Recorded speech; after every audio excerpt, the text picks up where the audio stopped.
Download to see if you qualify. Not all customers will qualify. Transfer fees may apply. No Albert subscription required. Albert is not a bank. Albert Instant Loans are issued by FinWise Bank, member FDIC. Not an actual client. Terms apply. Kylie, what's wrong? I just got hit with a car repair bill. I'm behind on rent, and I feel like I can never save any money. Have you tried the Albert app? Albert is your financial assistant, helping you find ways to save and create custom budgets to actually grow your money. Plus, you can get up to $10,000 for big expenses or advance up to $1,000 fast when you need cash right away. Albert can get me up to $10,000? Exactly. Albert spots you in a pinch and helps you grow your money in the long run. I'm downloading Albert right now. Download the Albert app and use promo code BUDGET to borrow up to $10,000 for whatever you need. The Albert app helps you budget better and save more money so you reach your financial goals faster. Download the Albert app right now and use promo code BUDGET to borrow up to $10,000. Use code BUDGET to borrow up to $10,000.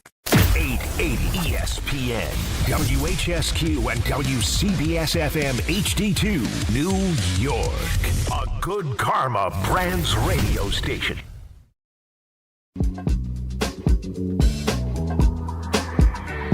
Got the number one pick in the NHL draft, but the men they can't seem to stump. Do something dumb, that's an observation. CLT make them need to run. That's Lawrence Taylor. Cut them every trash, CMT for short. Wonder if we best once you peep the score. Up at the crack of dawn, top stories of the morning. While you're yawning, grab your coffee, rise and shine with 8:80 a.m. This is Drop Time. We provide highlights from your favorite teams. Got Dave and Rick making plenty of picks. It's Rule 76. Oh, yes. It's a Friday, which means it's a roastable Friday. I hope you got the memo. Today is Dress in Black Friday here at ESPN Radio. So, Dan, good that you got it. How are you, my friend? All you had to do was watch sports last night, whether you were a New York baseball fan or took pride in your national soccer team. I think you wake up this morning and wear black, right? That's right. I think you had no choice because the Yankees turned into the Mets. The Mets lose again. Team USA scores early and still loses. Yeah, last night was losing Thursday in the New York area. But you know what? It kind of doesn't matter. You know why? Because we have the Knicks. That's why.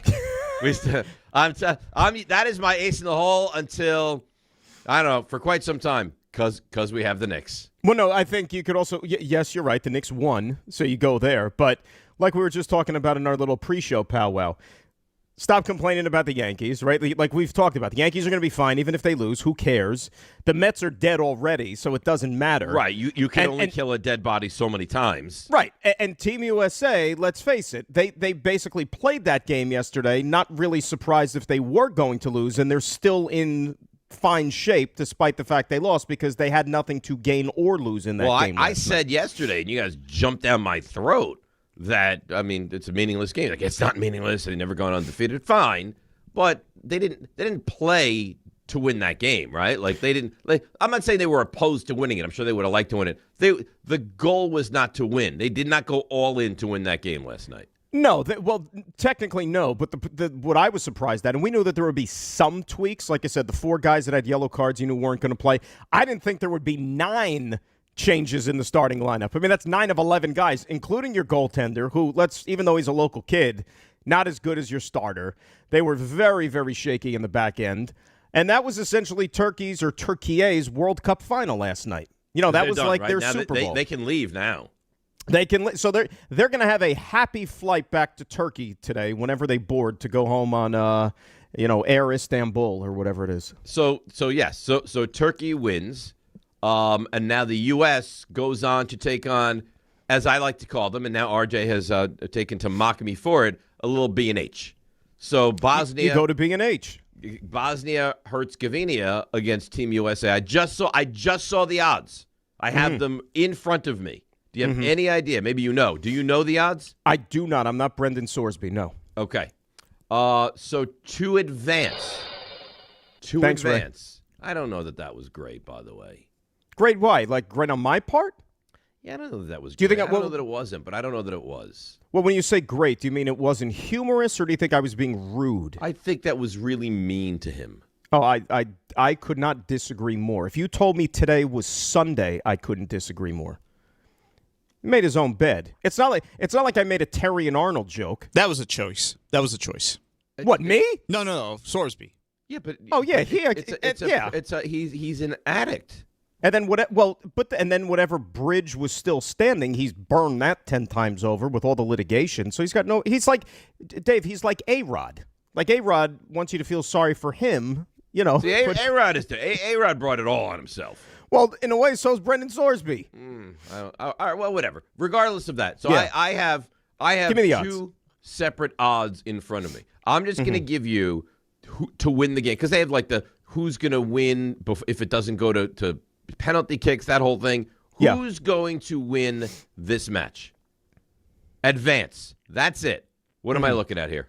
Team USA, odds to advance. Yesterday, we threw out there maybe it'd be around minus 300. I said maybe minus 330. What do you think the odds for Team USA to beat B&H and move on to the round of 16 are? Tell me. I'm not the gambling type. You're not the gambling type. Yeah. RJ likes to gamble for sport. RJ likes to live a little loose. All right, for RJ, sport? For sport. Right, RJ, what would you say to advance Team USA's odds are against B and H? Oh, I would probably hike it up a little bit. So what I said around. I would have guessed minus 300 yesterday. How about minus 380? Minus 380. You're oh so close.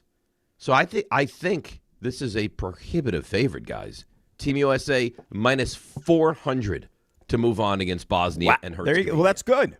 And by the way, you want a little fun fact with this game? I love a good fun fact. And you can impress people at the next graduation party you have to go to. I have another one Saturday night now. You can use this on Saturday, okay?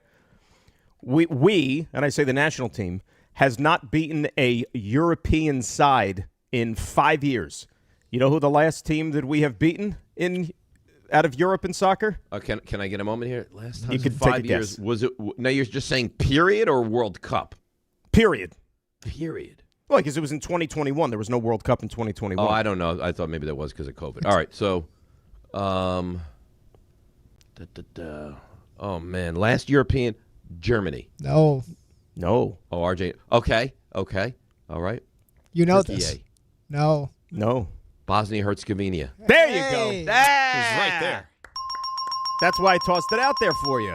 So, see, it's all lined. The stars are aligning. Well, here's the thing, though. How often do we take on a European team? Like, are we like 1 for 37, or is this something that's like one for We've lost several games. I mean, you play the international friendlies and stuff like that, and we don't win for whatever reason. And I know that sometimes you don't always have your A lineup out there in those friendlies, but still, you don't win, Like yesterday's game, too, it had very much kind of like one of these, Gold Cup, Copa America type lineups. Like, remember when Pulisic didn't play last summer? Like in that tournament. It was just an odd vibe. And by the way, remember I said, like if you've watched this tournament, it's just weird. Luck of the draw, whatever, the way they planned it. Every game the United States has played has been on the West Coast, right? In California or Seattle. The game they're playing. Where was last night's game? That was at SoFi again. Okay. So the B&H game, West Coast. If they win that one to move to the round of 16, West Coast. If they win that to move to the quarterfinals, West Coast. They will not play a game outside of the Western time zone until the semifinals if they make it there. And if they get that far, that'll be a Jerry World. Which is not East Coast, certainly. That's not East Coast. And then if they make it to the finals. Yes, that's right in our backyard, baby. To the finals, that this country would be like crazed. Oh yeah, I think so. You do. Like what level of okay? Do you think if Team USA makes it to the World Cup final, it would be bigger than when Team USA hockey took on Canada in the Olympics? Yes. You do? Yeah. Because that was a big deal. It was a big deal. And I remember watching. It was a Sunday morning, right? I remember watching. And when we had a blizzard that day, remember? So, yeah, I do remember that day because I was in Virginia the day before, drove back. I was supposed to drive back Sunday, drove back Saturday night because they're like, you got to get home. Got to get back. Yeah. So because I think a couple of reasons. Number one, I think that soccer as just a sport is more universally Universally, yes, but this country, I'm not sure. No, but I'm just saying. I think if you throw it even just from this country's perspective, soccer probably, especially this tournament. I mean, it's the biggest tournament in the world, and I think the momentum would build by the time we get to the final. I think that's probably right, and then that would be right in our own backyard. Right in our backyard. So where is the game against B&H? Stand by. Oh, I thought you knew that. I'm sorry. So I maybe I got you. Seattle. It is Santa Clara. That's Wednesday against. Yep. What do we have? Don't tell me this is a. Well, actually, I guess it won't matter to me. 8:00. 8:00. That's doable. Now this does matter to me. If they make it to the if they make it to the round of 16, that'll be July 6th. Also 8:00, and that'll be back in Seattle, the home of the Seahawks. This is a real problem, a legitimate problem for me. Why? Because when is the game? You said Wednesday. Wednesday, July 1st, 8:00. You're good. I'm good. You're good. Totally you got the good. beach bash the next day. Right. I thought it was the day of the beach bash, and then I'd be driving back at 8:00. But no. So there you go. Thursday morning, lead on the show, Team USA. And what do they do against B&H? I'll tell you, it'll be damn near disastrous. Like all the steps forward and all the build-up that I think that we've generated so far in this tournament, you lose to B&H, that all gets wiped out. If they lose to B&H? Well, you just gave the odds, right? I mean, that's a bad loss. Yeah, minus 400. If they lose to B&H, is this a failed World Cup? Like Team when you look back, you're like Team USA 2026. You're like, oh God, I'd say yes. Failure. You know why? Because remember, pre-expanded World Cup when there was 32 teams, if you made it out of your group, you got to the round of 16. Right. So if we lose to B&H, we're out in the round of 32. There. Right. So this is the first year that right, because before it was only 32 teams. Correct. Right. Okay. So Team USA, they lose.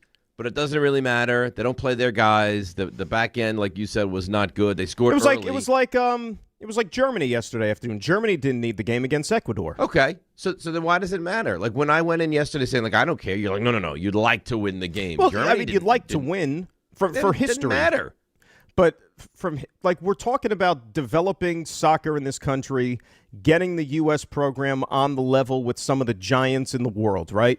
What is something that we haven't done? We've never swept group play before at a World Cup. That would have been something to hang your hat on. Say, okay, we did this. Okay. All right. I mean, fine. But they didn't. Does it matter? Like, you wake up today, do you feel one iota of, oh, man, I can't believe we lost to Türkiye? The fact that it looked like they were going to tie, right? And then to give up the game-winning goal in stoppage time when we were down a man because, Trusty got hurt.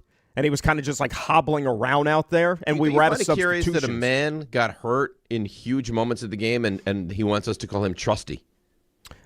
Well, we had no more substitutions. That doesn't feel very trustworthy. Had no more subs, couldn't get him out of the game.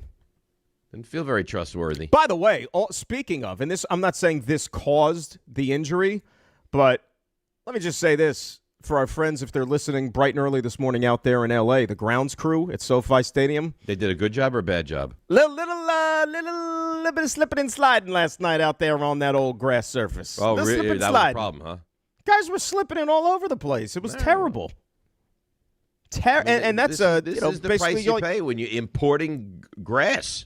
Well, you're like playing at a greenhouse, too.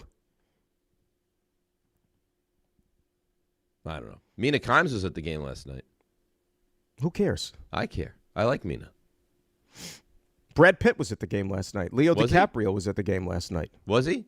Yeah. Apparently there was some big goaltender was at the game last night. He said he some played big in goaltender? most World Cups. Most World Cups ever, this goalie. They showed him in the I crowd didn't that see they started that. talking about it. I was like, oh, interesting. All right, so Team USA, so it's Wednesday, 8 o'clock. If they win that game, it's the following Monday, also at 8 o'clock. Correct. Okay. All right. Hey, Dave, got to win the game. Got to win the game. No ifs, ands, or buts. You got to win the game. So let me see, and RJ, you're the side guy as well, so I want you both to comment on this. Team USA beats B&H and then loses in the round of 16. It's like, it's a wash? Like, it depends if they lose to B&H, it's a failure. If they beat B&H and lose in the next game, it's a push. And if they win 2, whatever happens from there is gravy. Is that fair to say? Yeah, because you're in the because if you're in the quarterfinals, that's uncharted water. I feel like the round of 16 opponent matters a big deal, though. No? I think it does. I saw it's Egypt. Is that right? We don't have a bracket yet. We don't, because they won't let you actually know. RJ, do you feel the same this way that I've just stated? Yeah, I mean, you have to beat B&H if that's what we're going with. This is what we're doing now. You have to beat B&H. You go to B&H. If it ends up being Egypt, that's a game you feel pretty good about. Despite them having one of the great strikers in the world in Mo Salah. Yeah, I mean, he's primarily a winger. I said striker. I'm sure there's people out there that are very upset with that, so I'll correct that. But, I mean, he's an elite goal scorer.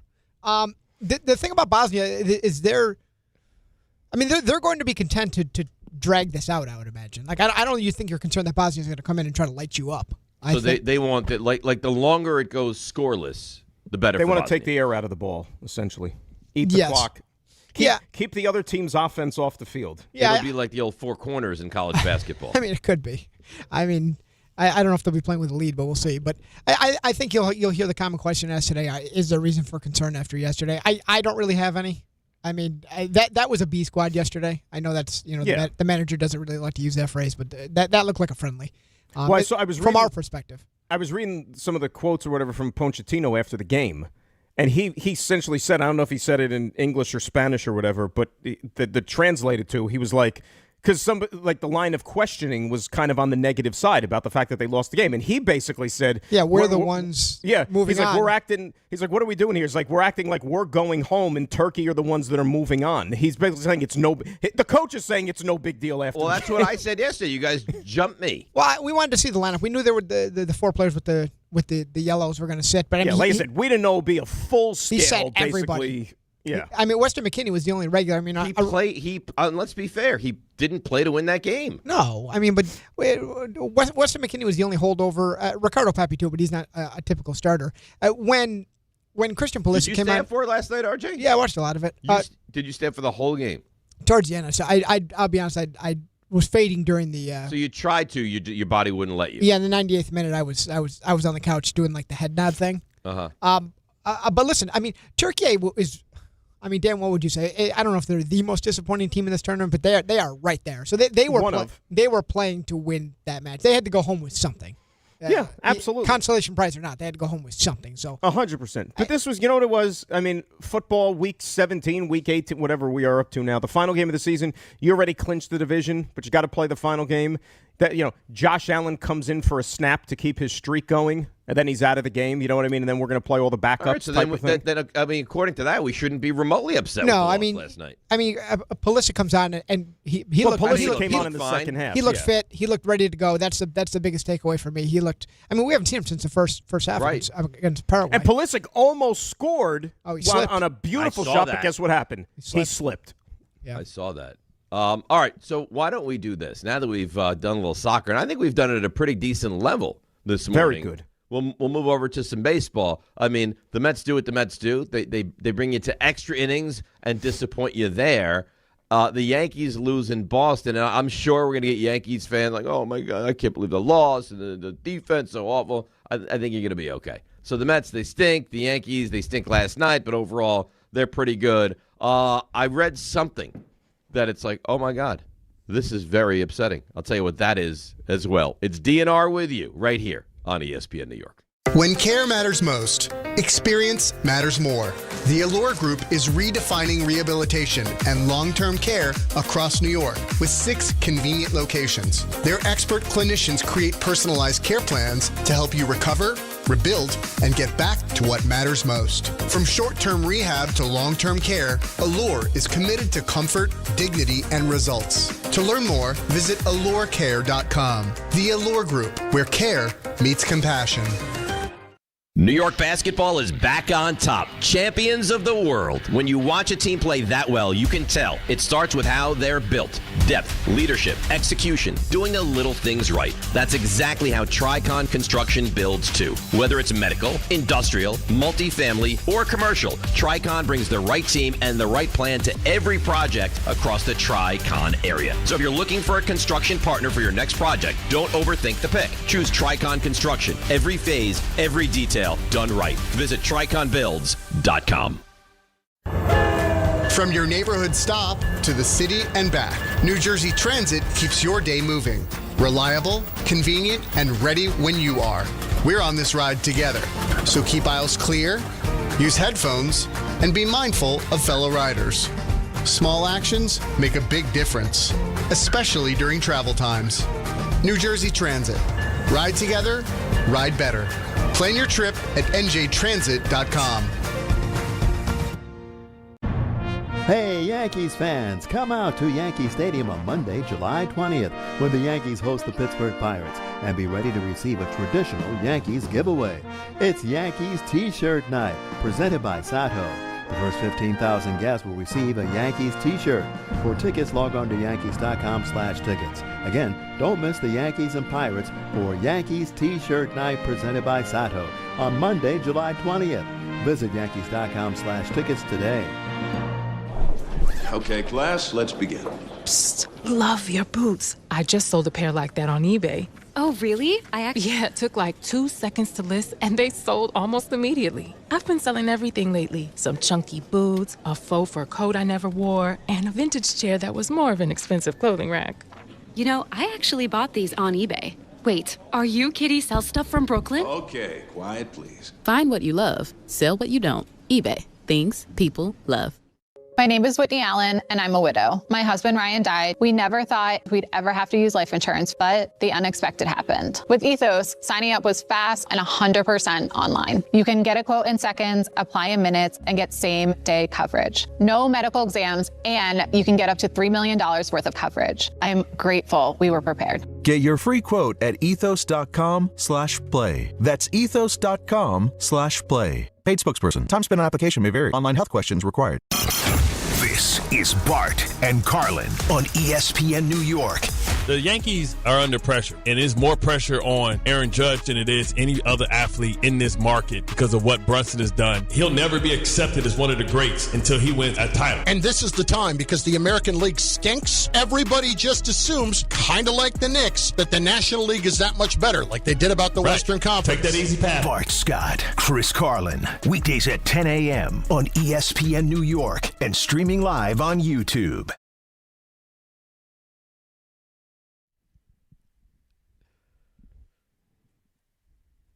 All right, DNR with you, ESPN New York. So, Mets, Yankees both lose. Mets defensively last night, not good, but better. Yankees last night defensively, disastrous. You're a Mets fan, but I'll ask you anyway. I like how you say better. Like, it can't get any worse. Right, I get you. They didn't commit, but they still lost the 7. game because of, like, a bad play defensively. Yeah, well, listen, they're a bad team. This so is exactly what bad teams do. I had a and nobody's getting for fired. you. Oh, I know. I was going to ask you. Do you think for a Yankees fan losing to the Red Sox still is upsetting? Unless if you live and die with every single pitch, and you eat, breathe, and sleep Yankees, maybe. But remember, we always talk about rivalries, and like what makes a rivalry is both teams have to be good. Yeah, I think so. The Red Sox are basically the American League version of the Mets. That's right. They're not. They're terrible With good starting pitching. Less offense and good starting pitching. Right, and their chief culprit is the head of baseball ops, who nobody likes up there. People want to run out of town yesterday in Breslow and think that there's no reason why he deserves the job or has the job. Yes.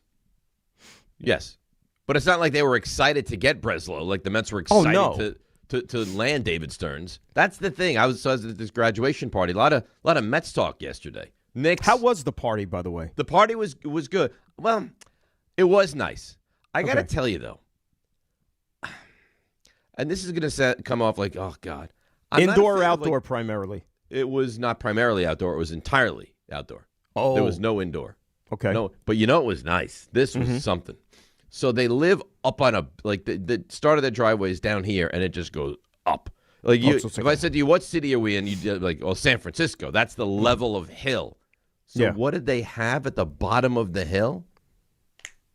Golf carts. I was going to say something carts. Mobile. There you go. And not only did they have golf carts, they had kids, like high school, college age kids in the carts to take you up and then bring you back down. That's smart. That's nice. That's smart. I didn't know if it was going to like drive your own type thing, which could be a little hairy. Which would have been fine, although you think maybe there's some kind of a could be an issue if it's an older person, right? Right. God forbid, like they put it in reverse, then you're driving backwards down the driveway that hill. Would be and a then, problem. So, yeah, the party was very nice. It wasn't overly crowded. I'm going to tell you two things. Mm-hmm. Firstly, and you're going to be like, you're an old man. Yeah, and that is accurately true. How was the food, by the way? Acceptable? I didn't eat a lot because I'm on a non-eating very much thing. All right, let's say you were an eating person. Good very food? nice. They had burgers. They had a grill master who was churning out hot dogs that's good and burgers. Then. That's good. They had like sticks of like shish kebab. Yeah, like a charcuterie stick almost. Okay. Right? They had little mini salads in a cup, so you could just grab a salad and go and walk around. Interesting. And then they had some nice desserts as well.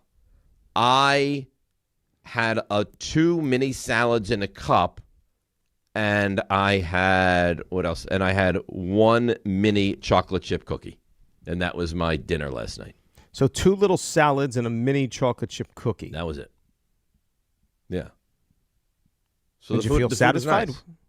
It was a nice setup. Like, had this been, hey, this is Dave eats whatever he wants, I would have gone to town. It probably would have been 2 burgers, lots of cookies, but no, that's not me anymore. Was the grill master, you think, slighted in any way because you weren't eating his meat? No. Well, it's not. I mean, he was over in the corner, and then a waitress would take the grilled food and bring it over to the area where people would pick up there. So they really spared no expense with this thing. You've got people parking or driving golf carts. You got the grill master, the waitress. He's a big-time surgeon. So this. Oh, he's a surgeon. Yeah, he's a surgeon. Oh, now that explains it. And the daughter is on her way to Duke to also become a surgeon. Neil Elatrache? Was this his party? It was not the Elatraches, no. No. So here's what I'm thinking. So 2 things. He's in hot water, by the way.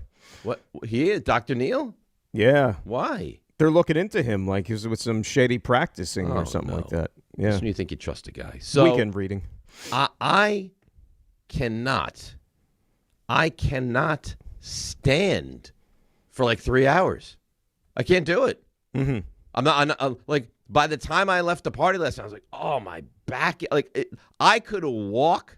I can't stand still for numerous. I can't do it. So that's the See, first. I've got problems sitting. I got to just get up and move. Well, I can stand and then sit and then stand and then sit, but no one was sitting, so I'm not going to sit down like I'm 88 years old with a group of people that are like standing around me. I'm not doing that. So that's my first thing, but that's just my own thing. Did they have chairs? They did have chairs. But nobody wanted to use a chair. Nobody was using the chair, so I can't be the guy that sits as everyone else is standing. Yeah, but you could be a trendsetter. Like, once they see you sit, they're like, oh, Dave's sitting, I'm going to sit. I think unless I get someone to sit with me, I can't do that. I think I have to be in conversation with a stander and say, hey, why don't we sit down and chat? I think I could do that. But I don't think I can. I don't know why you didn't. I don't know. I don't know. But even this morning, I wake up a little bit sore. And then, and this might be a tad obnoxious, and I understand that going in here, I don't love the small talk. I don't love to be forced into conversation with people that I really not overly interested in talking to for the most part. It's very trite. You know what I mean? Like, you're kind of like, when am I going to see these people again? Right. Why am I wasting my time? Hey, how's work? And I don't care how your work is. No, I don't care. Well, now that you mentioned that part of it, that's why I think you should have been even more inclined to sit. Because if I'm going to be exchanging small talk with people that I really don't care about, with topics I don't care about, I'm at least going to sit and be as comfortable as possible. But all very nice people. Not that these weren't nice, but I'm just and one of the guys, I had a 20-minute conversation, and then at the end of it, he goes, "So if I don't see you until September, October, have a great summer." So I mean, there's no relationship whatsoever there. None. But I had to sit there and listen to what he's got going on this summer, what I got going on the whole thing. It's just like it's I don't know. Now let me ask you a question. Mm-hmm. Is there? I mean, I'm sure it's going around in your head. Do you ever feel compelled in that situation to be like, you know what? I don't want to be doing this. Yes. Like you seem like a really nice man. Exactly. I'm going to excuse myself because How Larry David would that be? Yeah. I don't want to talk to you, and I'm not going to. See, in that situation, here's what I've always found to be the potential way out, is that what you provide in exchange is not very meaty, meaning like if you're giving very little in return, maybe the other person picks up the hint. I'm too good in these scenarios. I'm too good. See, that's where we're different. I can't help myself. I'm a winner by trade. So I get knee deep into these conversations like, hey, how are you, Dave? And I give some real good stuff. But that's the problem where you come off like a little bit of a phony. If you're going to come off and I'm say not like a phony if well, I no, have you say good you stuff hate to give. doing this, but you still willingly play along. Yeah, I don't know if phony is the word I would use. I think it's just Hypocrite? unnecessary. If I wasn't so good, that the conversation would end quicker. So maybe it is my fault. No, it is. Not maybe, it is. Because in those situations, like if I don't want any part of it, and like I get called out for it all the time by people around me, I will literally give nothing. And like to the people that know me well, they'll be like, "What's your deal?" And I'll be like, "I just don't want to do this." Right. Yeah. Like they're nice people. I don't want to do it. You know, so I I'm not bet going is great to. great in these situations because he's so nice and he's I bet you RJ is really good. Oh, RJ would be because he's if so I had nice. If this was like a game of Survivor, like Yes. he's the first pick. Yeah, absolutely. Absolutely. So I see it at the office. He plays the game. RJ, you play the game at a very high level. The trick I use in these, and you guys are equal to that, if not better. It's just I think as you probably gain a few years, you probably lose interest. And I imagine I may get to that point as well. But I think for me, I try to find the one thing that I'm interested in talking about that you also, if you're this person. So you're looking for common ground. Yeah, I'm trying to find the high ground one time. How about if there's you nothing? don't know the person well enough to know what the common ground is? Then I think you keep it moving. I got caught. I think you give yourself. See, you got caught because you were, for different reasons, immobile. So I think what I would have done if I were you, since you were standing. But RJ, he was an FDR. Like he was Right. mobile. Right. He could have Right. moved around. But at some point, I think you take a bathroom break and you don't come back to the same area. Like Dave, I've seen RJ because like when we do the show, like we're there at the ungodly hours, and generally it's just the two of us. Then there might be a straggler coming to the office, even before Ray or you or anybody else, who I have no idea who this person is. But yet RJ or that person, they strike up a conversation together, and RJ's RJ very talks nice. like they've known each other for 5 years. Because RJ, and I think this is why he's so well liked. He's just I would define him. He's a very nice person. Very nice.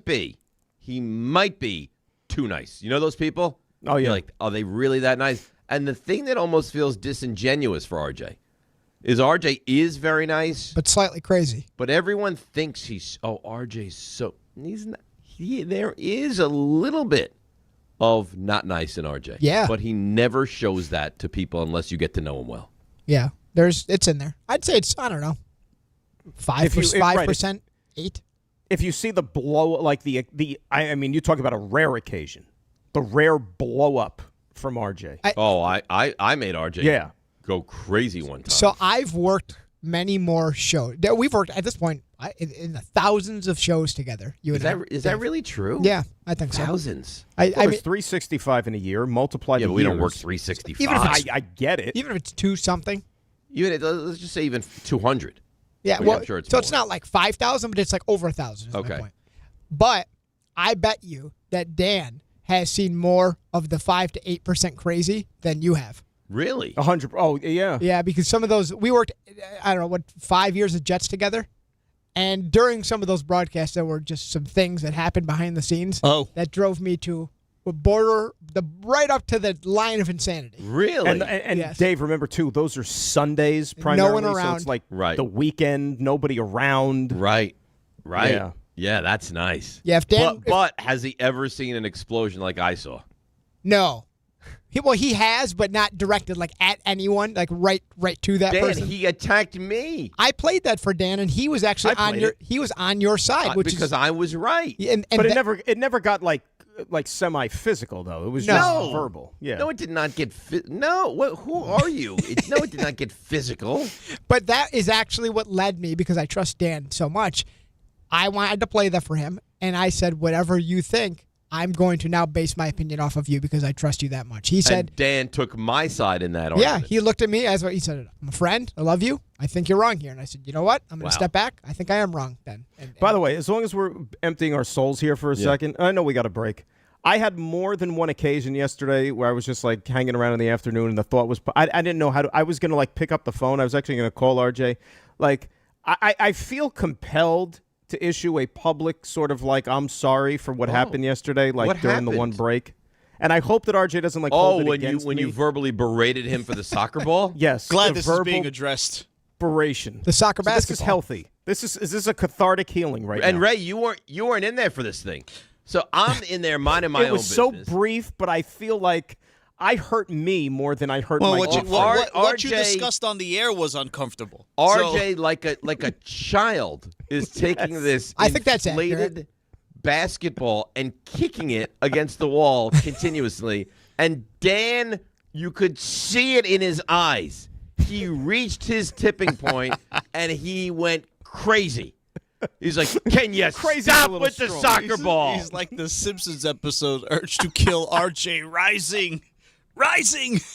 I don't think he was wrong, by the way, because Dave, you've seen me where I disagree with something in the moment, and I start to kind of like you could see the steam a little bit. I looked at you and I was like, yeah, he might have a point. That's probably annoying, especially at 7:12 in the morning. It wasn't bothering me. Here's the problem. And we all have, but we all handle it differently. I've been up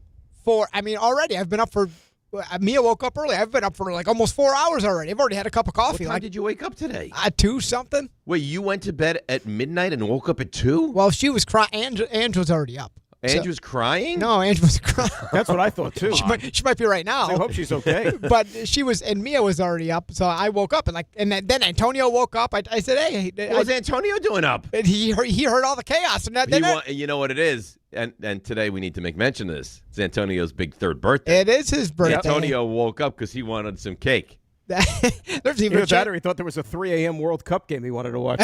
And there could be. Yeah. I mean, there's a chance he's up now. Happy birthday, buddy. But, I mean, we get to a point where it's like 3:04. The whole house is up. That's the worst. 3:04, the whole house. So by the way, the thought popped in my mind last night watching that game. I was like, boy, this World Cup really sucks for the people in Europe because, like, the game, like, 5 in the morning, 4 in the morning. Like, this is terrible. That would be terrible. All right, so and the U.S. game, the next time out is what, 1 in the morning, 2 in the morning there? Yeah. Yeah, that does stink. All right, let's RJ, break. I'm we'll sorry. Come back. We'll get more into our personal lives. We didn't even discuss the big brunch yesterday. Oh, you guys yeah. are very aggressive with your restaurant of choice. And we'll get into the baseball as well. And then something I saw is highly troubling and is going to bear some discussion. It's DNR with you right here on ESPN New York. On the biggest stage in the world, FanDuel is changing the game. Because sometimes your player gets subbed off and your bet goes with them. Not anymore. With FanDuel's Super Sub, if your player is subbed out, your bet stays in. If your player leaves the match, your bet continues on with the substitute, so you're still in on it until the final whistle. So if you're looking to get in on the biggest tournament in the world, now is your time. Visit FanDuel.com/local to get started. Let there be goals this summer on FanDuel. With FanDuel's Super Sub, if your player is subbed out, your bet stays in. If your player leaves the match, your bet continues on with the substitute, so you're still in on it until the final whistle. On the biggest stage in the world, FanDuel is changing the game. Must be 21 and older and physically present in New York. For help with a gambling problem, call 1-877-8-HOPE-NY or text HOPE-NY at 467369.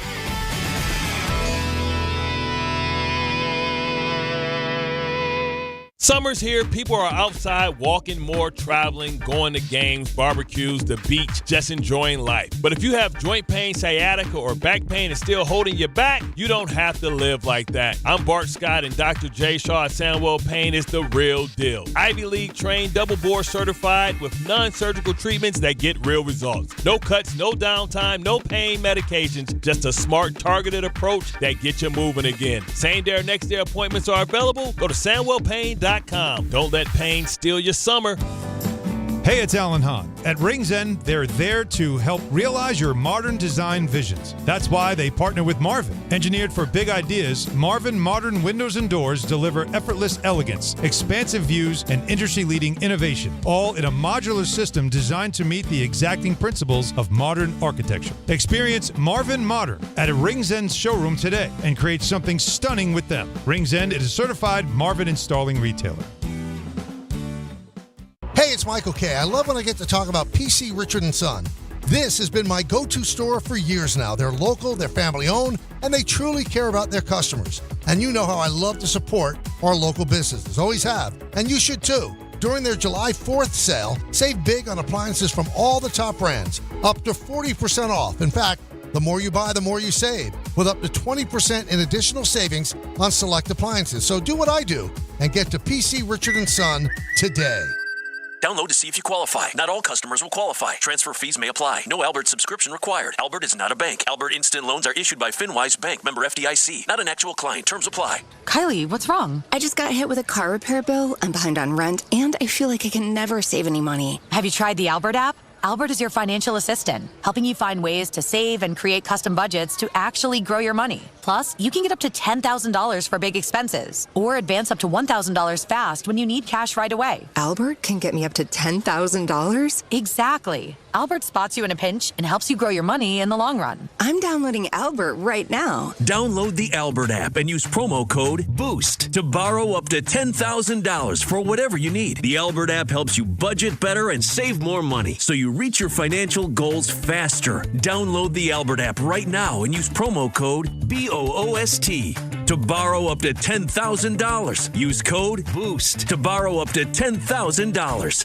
Okay, I have to tell you, I was just looking on eBay where I go for all kinds of things I love, and there it was. That hologram trading card. One of the rarest, the last one I needed for my set. Shiny like the designer handbag of my dreams. One of a kind. eBay had it, and now everyone's asking, ooh, where'd you get your windshield wipers? eBay has all the parts that fit my car. No more annoying. Just beautiful. Millions of finds, each with a story. eBay. Things people love. I'm David Ortiz. When I lost my mom, she was only 46. And I lost my dad to cancer. It was the worst pain I ever felt. It made me think, what will happen with the people I love when my time is up? That's why I have life insurance. Ethos makes it easy. It's all online, take about 10 minutes, and you can get up to $3 million in coverage. Get your free quote at ethos.com/game. That's ethos.com/game. Paid testimonial. Time spent on application may vary. Online health questions required. Congratulations, New York. The Knicks did it. Through battle after battle, they dominated to become this year's NBA champions. Day in and day out, the hard work paid off. And you were there every step of the way. Enjoy the crown. Own it, because this year is your year. A part of your legacy that will never be forgotten. So celebrate this moment, show your pride, and shop the largest selection of official NBA gear at NBAstore.com. A Fanatics experience.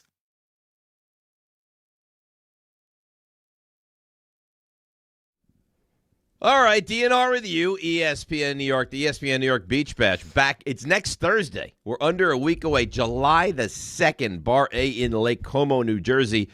Head down to the Jersey Shore, join the Michael Kay Show along with Don, Hahn, and Rosenberg live starting at 1 o'clock. I'm going to be there. All right, Rick's going to be there. Bart, Carlin, and more. And I believe Ty's going to be there. I believe Raymond is going to be there. I have confirmation Maria Marino is going to be there. And I think there's a chance, if we have good fortune, the Ass Man will also be there. We're going to have plenty of giveaways, a soccer watch party, and the chance to test your skills by trying to score a soccer goal on Rick. Plus music from Surfing for Daisy. All brought to you by Spiked Aid, Boost Mobile, Miller Lite, Fanatics Fest NYC, and the New Jersey Lottery. You must be at least 21 years of age to enter. So, by the way, I was just checking before we got on the air today. I was looking at the weather forecast. Uh-oh. For Beach Bash Day. RJ might get upset with this. I'm about 45 minutes north of where the Beach Bash is being held. High temps on that day for my neck of the woods. Is it going to hit 98? Hundy. Oh. So I'm not gonna. Today's not the day to get upset because Dave. If you flip ahead a page to your reads, I've already flipped ahead. Oh yeah, in fact, I've gone in neutral to look ahead. Look at you. Look at you. Yeah. And if you know me, well, I love a good partner read. Well, you're going to get in the 7:30 time slot area right around there, you're going to get a big-time weather update. That's big. Shore, dew point, sunrise, sunset, you name it, you're going to get it. You got to keep the people up to date. Yeah, but RJ hates what he's opposed to. I don't know if Roker slapped him when he was a child. Something happened that RJ does not like. Al Roker slapped RJ? I don't know. Is that what you it said? Was. No, Dan. Here's what happened. So I don't know if he hates Al Roker and not like Storm Field or something? I don't know what it is. All I know is I take an interest in the weather, and it bothers RJ. No, but see, let's get back to the Al Roker thing for a second. So, like, the fact that you would throw that out there, you contrive this whole scenario to where, like, young RJ went to, like, some weather career day? He went to a child's birthday party, and Al Roker's... And Al Roker just happened to be there. Right. Instead of the magician or the clown, they hired Al Roker to explain weather to kids. And RJ was like, I don't like your weather, Mr. Roker.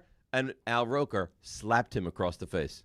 You know what's great? Like, this may or may not get back to Al Roker, and he's probably thinking back now. He's like, 25 years ago, did I ever do a kid's birthday party? So what happened over the winter was... well, because I feel like I've been painted unfairly here. Now, so much. Or not as unfair as Al Roker, RJ. Yeah, that's true. Al Roker slapped you. I should say as a disclaimer, that did not happen, Mr. Roker. Do you wish it did? No. Do you? No. And I like Al Roker. And you can have Al Roker money right now. That's today's show money. Forget about the financial gain. If I told you get no financial gain, I'll tell you why you should have wished this had happened. Because everybody you meet in the future, they could be like, hey, RJ, how you doing? Great. By the way, as a child, slapped across the face, Al Roker. Well, that did not happen. It's a great conversation starter. So... over the winter, when we were getting all the bomb cyclones, and we got crushed with snow this winter, and it was it's an anomaly to an extent. It doesn't usually happen. So by like the third one, Dan, Dave was still reacting as if it were the first one. And by the time that came around, we're in like the end of February, early March. I'm like, Dave, we've already seen it 3 or 4 times. We can't react the same way every single time. You've seen it now. You know how to prepare, react, all these things. But he was taken by the winter, by the season. And I thought he was very nonchalant with the weather this winter, to be quite frank. We had a bad winter. Yeah. Exactly. Yeah. And I wanted to keep people abreast of the situation. RJ, you know what it is? Because he's snobbish with the weather. Because where does he hail from? He's from Rochester. Yeah. To him, so to him, that's he's as troublesome as a cloudy we get day. 18. I'm sorry. 18 inches of snow, and I can't open my front door, and I'm trapped for days. That's newsworthy. Yeah, but it was like the third time this winter. So what? And it was like Wednesday. Like the storm was on Sunday. We get to Wednesday. Like, can you believe the weather? It's like, yeah, it's the third time, and it's the third day we're dealing with it. You know what, then? Outside of sponsored reads, I'm not giving you any of my weather. See, you always got to take the extreme, though. I'm not allowing you to know any of my weather. But inside those reads, though, I want dew points. I want highs, lows. I want. So I can't go too in depth during the weather updates for you. Yeah, I want it all. Okay. I want it all. Right. But for the winter, though, think about it. Like you said, the 18 inches of snow, like to where RJ grew up, that's to them is called Thursday. Yeah, you know or what I summer. mean? Like it's not right. It might be spring. Maybe I'm scarred. I don't miss it. I miss Rochester. I miss my people. I don't miss the snow. I hate the snow. You excited for the NHL draft tonight? Yeah. There's real rumblings. The Rangers might trade the 5th pick. You might get Mason McTavish, not for the 5th pick, but yes. You're not wait. That he ain't gonna. He's not gonna warrant the 5th pick in the draft. No. But I'm saying there is rumblings about and two apparently separate things. Yeah, and apparently Trocheck would not be part of that deal either. So we'll see. If they trade Lafreniere, I would be very upset. No, you're not trading Lafreniere for Mason McTavish. You better not. I would hope not. Well, let me ask you this. Do you have complete faith in Chris Drury? I don't have complete faith in a lot of things. You have complete faith in Leon Rose. You know why? Because he won a championship. Knicks won the championship. Knicks won the championship. All right, so an NHL draft tonight. I don't think anybody's going to do as well as the Islanders did last year because they had an absolute home run last season. So let's hear some stuff here on the Mets and on the Yankees. Yankees defense was god-awful, and I mean, I think it's pretty fair to say it's why they lost the game. Here's the manager discussing the Yankees' really poor defense. Yeah, we just didn't do a good job of taking care of the ball tonight. Ball falling in there. Yeah, just not up to the way we've been playing or capable of playing, and ultimately it was too much to overcome. It was, because offensively they were pedestrian. Defensively they were bad. They gave the Red Sox, who were not good offensively, extra outs. And at the end of the day, again, I don't think it's a huge deal, but the Yankees lose the first of 4 up in Boston. Yeah, like you said, it's not that big of a deal. Could have been 5 errors for crying out loud, with the one that just fell between Schlittler and Wells, which I still don't know how that happens. But again, like, Schlittler was far from his best, but yet he still kept getting out of trouble. And they finally got to him in the 5th, and that was the Rosario error, if I'm not mistaken, correct? And there was 1 out at that point, I think, right? That's a double play. That's a double play. Every time I see Rosario, I still think back to the fact that he wasn't he like the number 1 or number 2 overall prospect in all of baseball? Huge prospect in baseball. And so was Francisco Alvarez, too. He was like number... And none of these guys pan out. Prospect in all of baseball. He sure was. None of these guys pan out. Yeah, but Bryce Harper was the number 1 prospect in baseball, and he's panned out. So it just depends. See what Bryce Harper did last night? He hit another home run, I know. He hit a go-ahead home run in the 9th inning at his old stomping grounds in Washington. And as he rounded first base, you know how like guys round first base, they gesture towards the outfield or whatever? He did a nice little birdie flip to the that part of the ballpark. Oh yeah, I don't like that.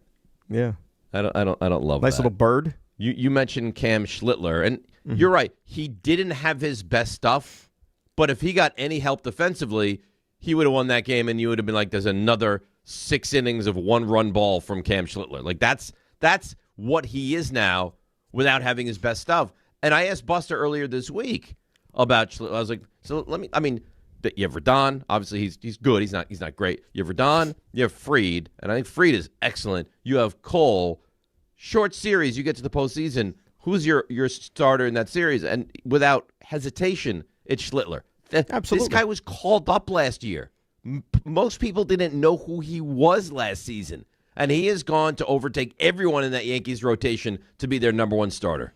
Yeah, and last night, still, all the runs they gave up, none of them were earned because of the defensive miscues. But you're right, Schlittler, even a guy like Ben Rice, like these 2 guys, they weren't like can't-miss super prospects. Like we didn't, like when Schlittler was coming through the ranks, we're like, okay, we'll see what this guy is. Same thing with Ben Rice. He wasn't as ballyhooed as Spencer Jones or Lombard or even Volpe, for crying out loud. No, Volpe we knew. Jones we've discussed. I think part of it is just kind of like that wow factor of Jones being so enormous, right? Because guys typically aren't that big. But no, the bigger prospects were the Lombard, the Jones, the Schlittlers of the world, and the Ben Rice, and not the Schlittlers of the world, and the Schlittler and the Ben Rices of the world. It's like, I didn't really know much about these guys, if at all. Right. And for what they've done, it's been incredible. They've been awesome. Think about it. I mean, like, all right, let's outline a scenario. If I told you, in March, you know what? We're going to get to the halfway point of the season. Aaron Judge is going to miss, a decent chunk of the first half of the season. Giancarlo Stanton's going to miss basically the whole first half of the season. Max Fried is going to miss basically the whole first half of the season. Max Fried and the Yankees are going to be the best team in the American League. What's that? Max Fried hasn't missed the whole first half of the season. He's been out over a month already, right? A month and a half? Half the first half? Okay, half the first half, because he pitched really well for quite some time. But if I would have told you all those things... And that the Yankees would be standing where they are, you would have taken it in a heartbeat. Because I don't think we expected. You know what? I don't think we expected the AL to be this terrible. No, I don't. How could you? I'll even go one step further. If I told you had Judge and you had Fried and everything was going perfectly, if I told you you'd be 16 games over at the midway point, you would take that. That's even better, right? So if I told you you would be there without those things, the Yankees couldn't be more fine. And what's going to happen is you're going to have little pockets where you're like, oh, I don't like the Red Sox. And we gave that game away, and we didn't field well, and all these things. But in the grand scheme of things, and I've said this before, and I know it's kind of maybe it's even a loser mentality, it's not going to matter. You're going to have the number 1 seed when you get to the postseason. Tampa is not going to pass you, and quite frankly, no one else is even in the same class as the Yankees right now. And the best part about it is, like we even talked about this with Buster earlier in the week, is that because of the cushion that the Yankees have given themselves, you could be as cautious and play the long game with these injuries and not have to rush them back. I think that's what I think that's what you should do. Free, take extra time. Let's limit the number. Go of take a innings on you. vacation. Yeah. There's no reason at all to rush him, to rush anybody. Judge, here's what you need. You need your guys at a maximum capacity when you get to September and October. Yep. That's what you need. When you get to the postseason, you need your guys playing at the best version of themselves. Well, you can now manage it. You can now massage this, and you don't have to, like you said, rush these guys back. And then there's going to be a conversation as we get later in the year, like maybe post-trade deadline, stuff like that.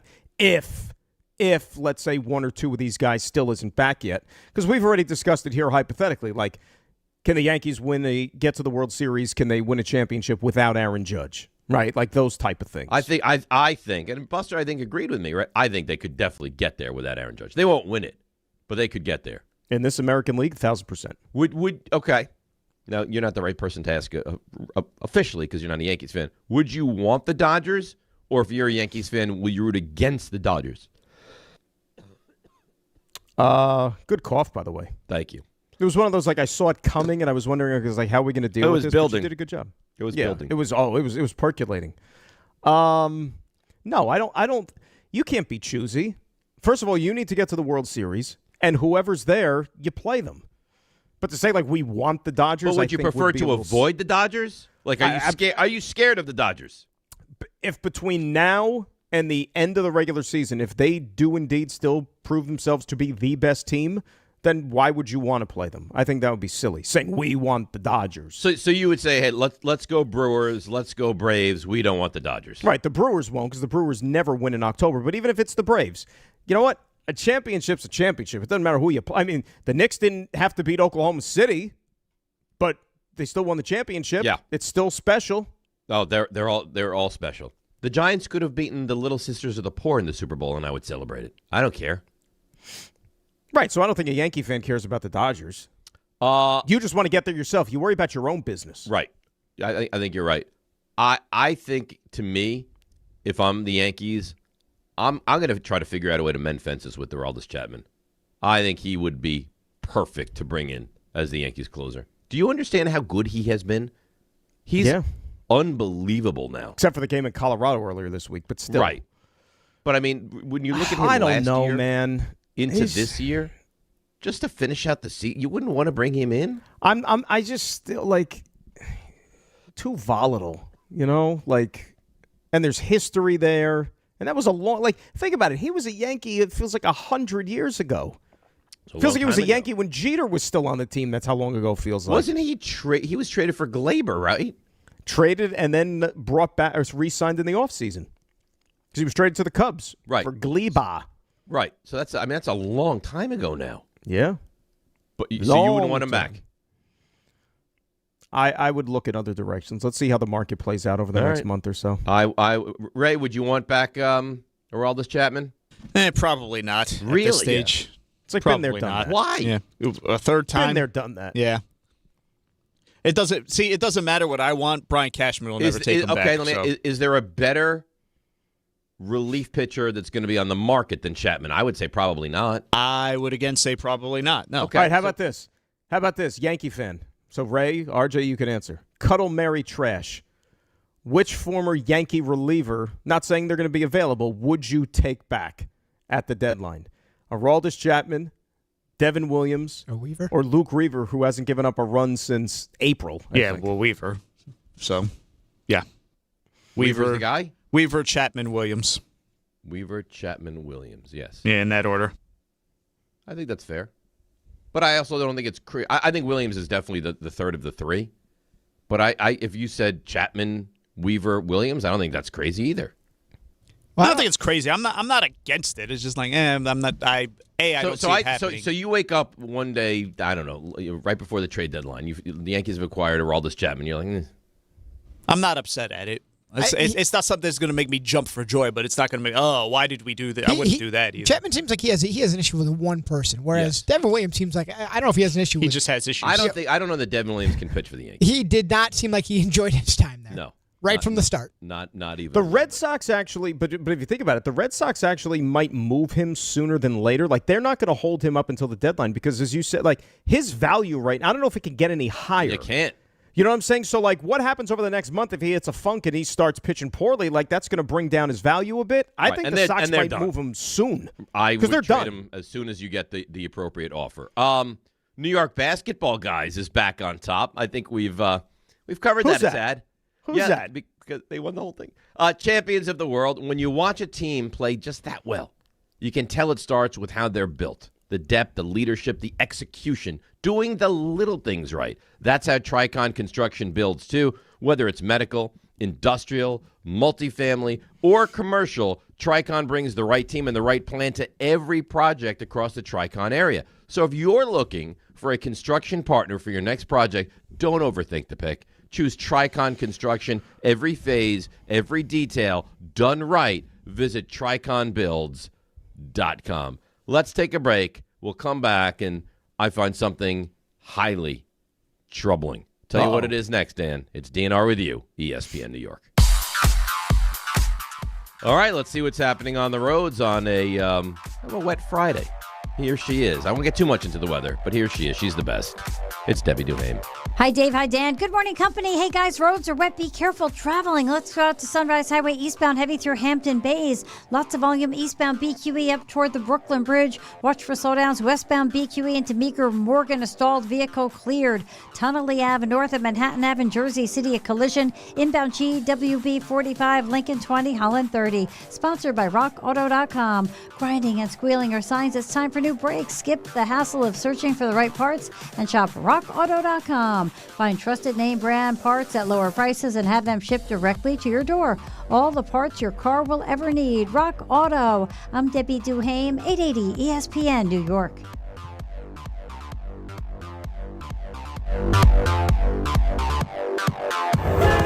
Wherever your day takes you, across New Jersey, into New York, or down to Philadelphia, New Jersey Transit gets you there.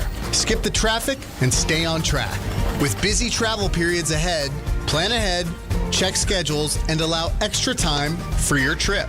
From workdays to weekends, New Jersey Transit keeps your routine moving with reliable, convenient service. Ride smart. Plan your trip at njtransit.com. Skechers elite athlete OG Anunoby has been making history on the basketball court. Anunoby tips it in. Unbelievable. What a shot. He's been balling out in Skechers high-performance basketball sneakers, and the world is noticed. But how does OG train off the court to keep in peak physical condition? Hands-free Skechers Slip-ins AeroBurst. They help prepare OG for the physical demands of playing at a championship level. Get your pair of AeroBurst for only $165 at a Skechers store, Skechers.com, or wherever high-performance running shoes are sold.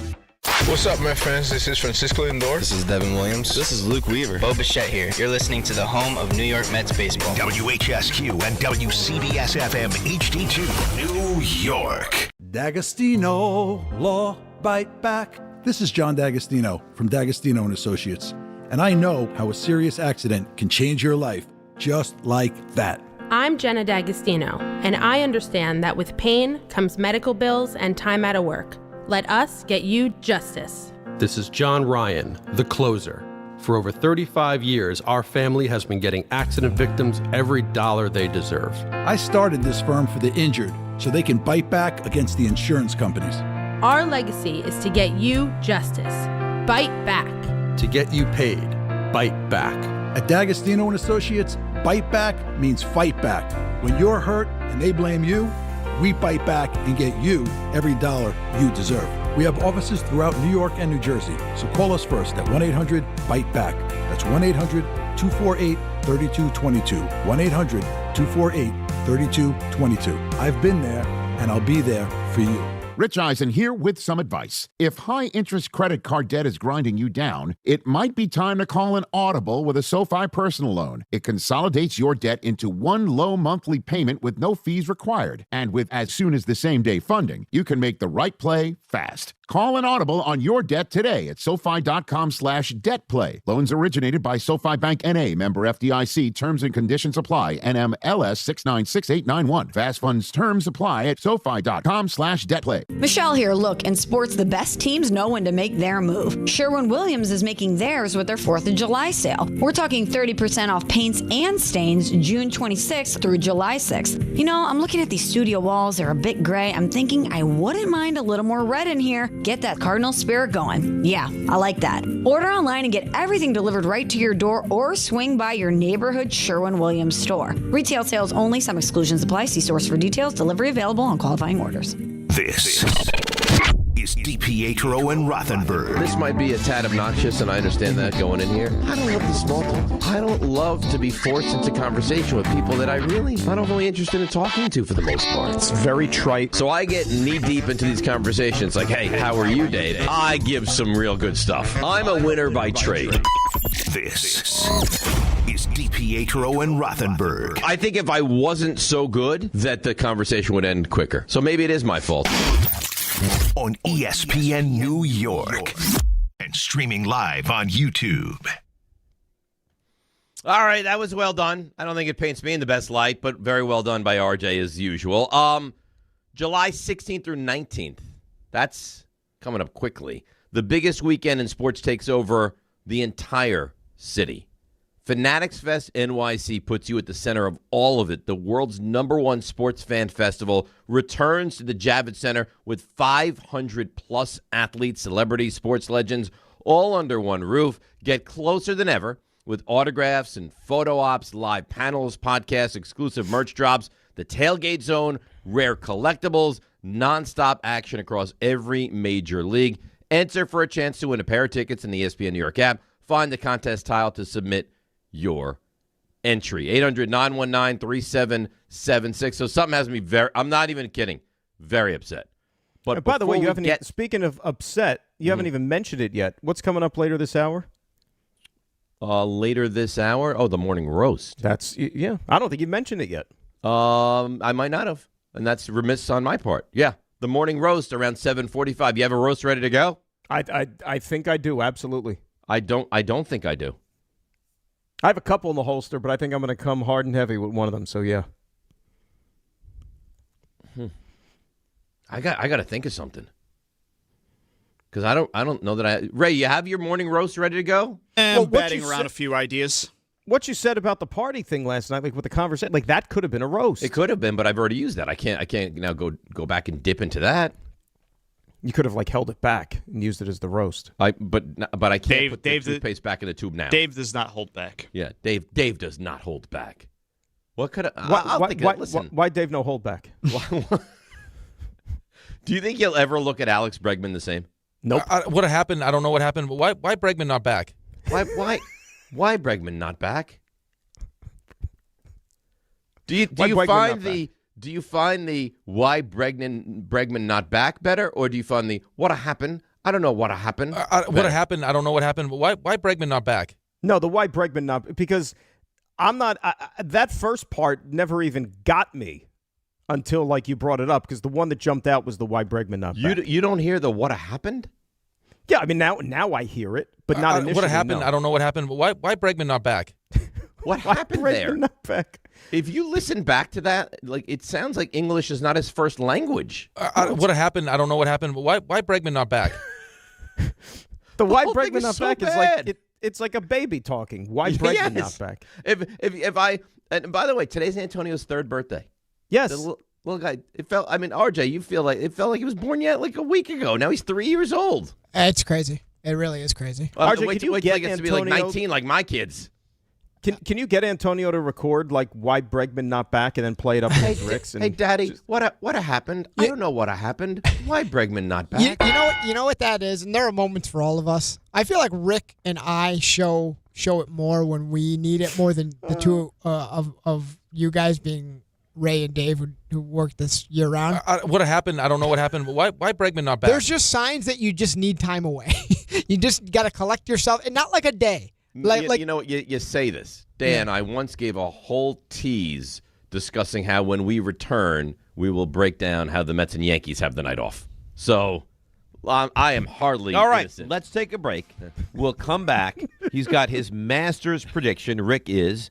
And then, of course, we'll continue to update you on the Mets and the Yankees, both having today off. It's DNR with you, 880 ESPN. What was your thought process as that was happening? Oh, my God. You got caught. It happens to the best of us. But break them both down. Do you know what's great? You know what's great? So, I think the Mets go for a nice lunch. The Yankees go for a light dinner. Inside radio, there are some places that you will work, depending on where it's at, where, and maybe I'll tell a tale or two out of school, but there are some, even close to the situation, where they will have producers actually script out the tease when you go to break. And I don't like Sometimes it's even accompanied with audio to facilitate and eliminate any sort of an awkward audio exchange. tease? I don't know that I'm really familiar with the audio tease. I've recently encountered an audio to supplement the scripted tease. So on top of that, though, doing that and doing the way we do it, that is the polar opposite. So on occasion, because you don't have somebody spoon-feeding you, you get something like that. I love the fact that I had really one of my worst moments, and you defended me. No, it's not that. You know why? Because we both do the same thing. And sometimes, it's easy to just say, all right, coming up, what they tell you at radio school. And when I say radio school, not like an actual school, but at the job, when you do these workshops and you get feedback from the higher-ups who think that they invented the medium. But one of the things that I do agree with is they tell you, when you tease, it's very lazy when you say, coming up, more of your calls. Because if you're the guy listening in the car, does that really hook you in? No. If you hear somebody say, coming up, more calls, No. Yes, great. I can't wait to hear what Yo-Yo from, Saratoga has to say. No, I don't think that moves the needle, but I think if you're enjoying the program and you like the host could say, I'm going to come back and talk about knitting. You'd be like, you know what? It'll be entertaining because this guy's good. Yeah, I think what happens is there's a cadence. There's a cadence to how you go to commercial. Or, coming up, you're just kind of used to getting into your cadence to break. Right. And then you insert on the fly. You don't give great thought into, all right, coming up, we're going to obviously we'll have the Mets, we'll have the Yankees, we got this, we got that. And I painted myself into a corner. Well, but you're not the first, though. You're not the first because sometimes we're all guilty of it. Because sometimes as you're going through your cadence, you realize that the Brewers are playing. Don and Peter with you until 7, and then we are going to have the great Brewers-Pirates game coming up at 7 o'clock.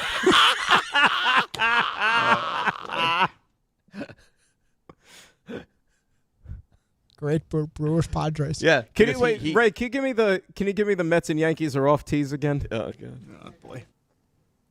All right, let's take a break. We'll come back. He's got his Masters prediction. Rick is, and then of course we'll continue to update you on the Mets and the Yankees, both having today off. It's DNR with you, 880 ESPN. We're back. Still off.